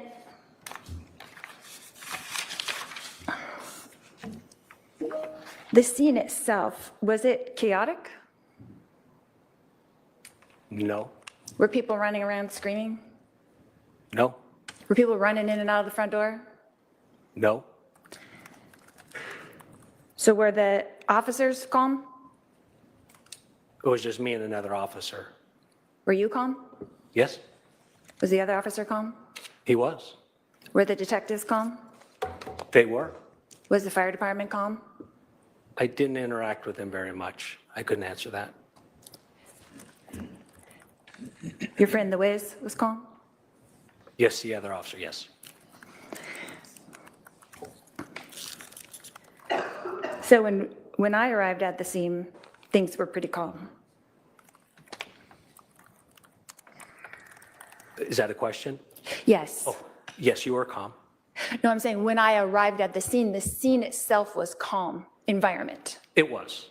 Okay. So if I would have been hysterical, that would have been more out of character than if I was calm when everybody else was being calm. Isn't that correct? Speculation. Sustain.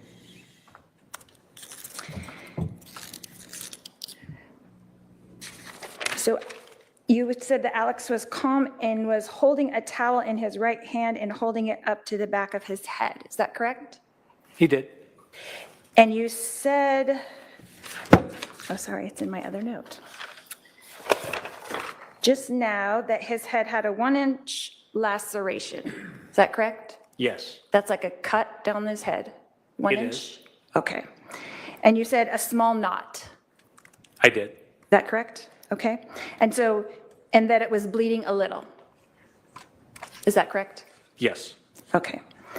And so A small knot is what you declared it, but would you not call it a goose egg? Tomato, tomato. Okay.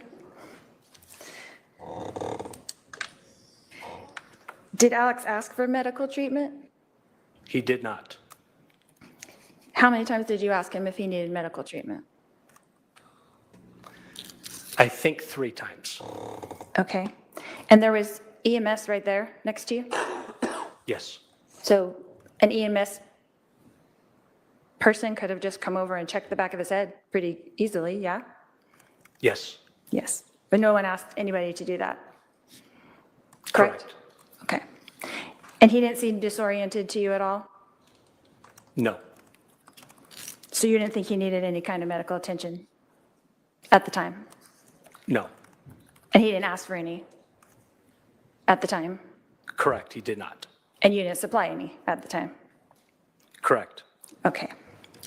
But EMT was right there? Oh my God, Next to you. Lori, get on with it. Yes. Okay.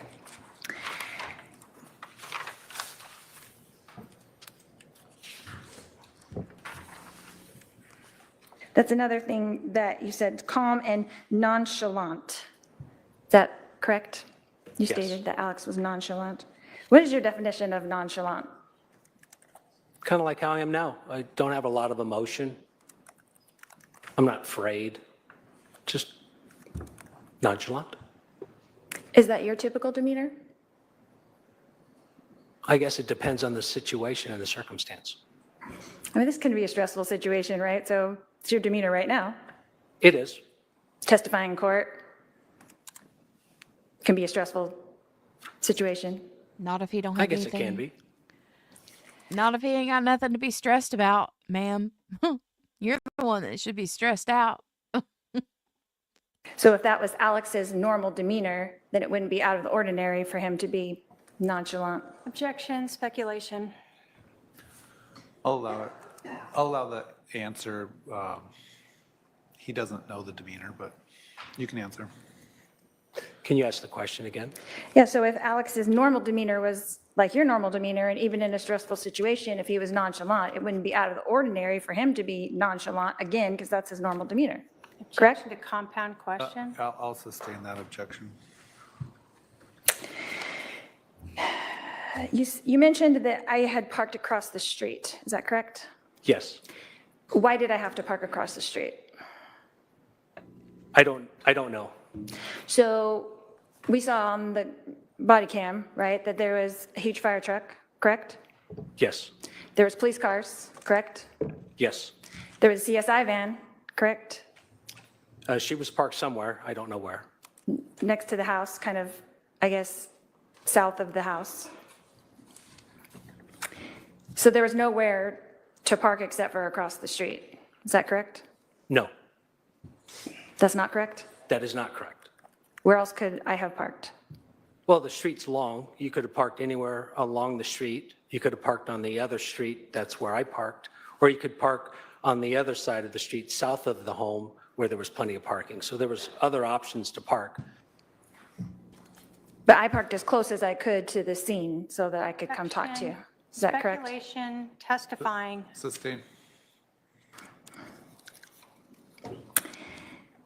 So we can agree that there were lots of police vehicles blocking the house. Is that correct? Emergency vehicles. Correct. Yes. Yes, emergency, police, fire, CSI, all were there, correct? Yes. Okay. But even though all of those things were there, the scene was not chaotic. Is that correct? Correct. It was a very calm scene that day. Objection asked and answered. Sustained. Do you know how hot it was that day? No, but it was hot. It was hot.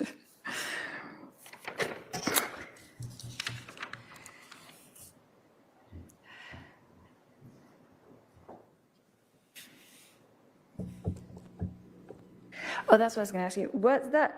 What was the extent of your duties that day? I know that you had arrived on. Hey, Donnie. Good call, ma'am. It's almost 7 p.m. I'm going to be going soon, too. So we're going to have to finish tonight, tomorrow.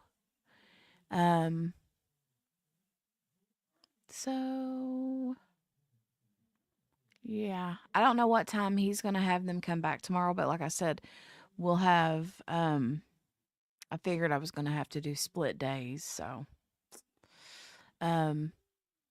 need to get kiddo in there to eat and get her medicine and all that jazz. So, but, I'll go ahead and end it here. Thanks you guys for hanging out all day. And thanks for being patient with me as I had to run around like a crazy person. That's what you get when you have a Pacific Mountain Daylight Night light time. Right? I know it. Oh. All right. We'll start tomorrow. I'll see what time the judge says later on today, what time they're supposed to be back tomorrow. And then I'll try to play it by ear when to start the stream. So we'll see you guys back tomorrow. And I don't blame you if you want to keep on watching over on Law and Crime, because I'll probably do the same. And then we can like 1.25 it tomorrow and get through the breaks and stuff. So thank you, Gail. I appreciate the prayers, honey. I hope she feels better too. I don't like her being thick. Yes, bring strong coffee. Bleh. She needs to be sped up. All right. Well, you guys have a great night. Sorry for the abrupt ending. But Donnie I'm with Donnie. So, yeah. I'll see you guys back tomorrow, though. Come hang out with us. It'll be fun. Ish. Maybe. I love you guys. Have a good rest of your night. Make sure to hit the thumbs up before you leave. Subscribe if you're new. Click the notification bell and hashtag replay in the comments down below if you're watching this on the replay. All right. I love you guys. Bye.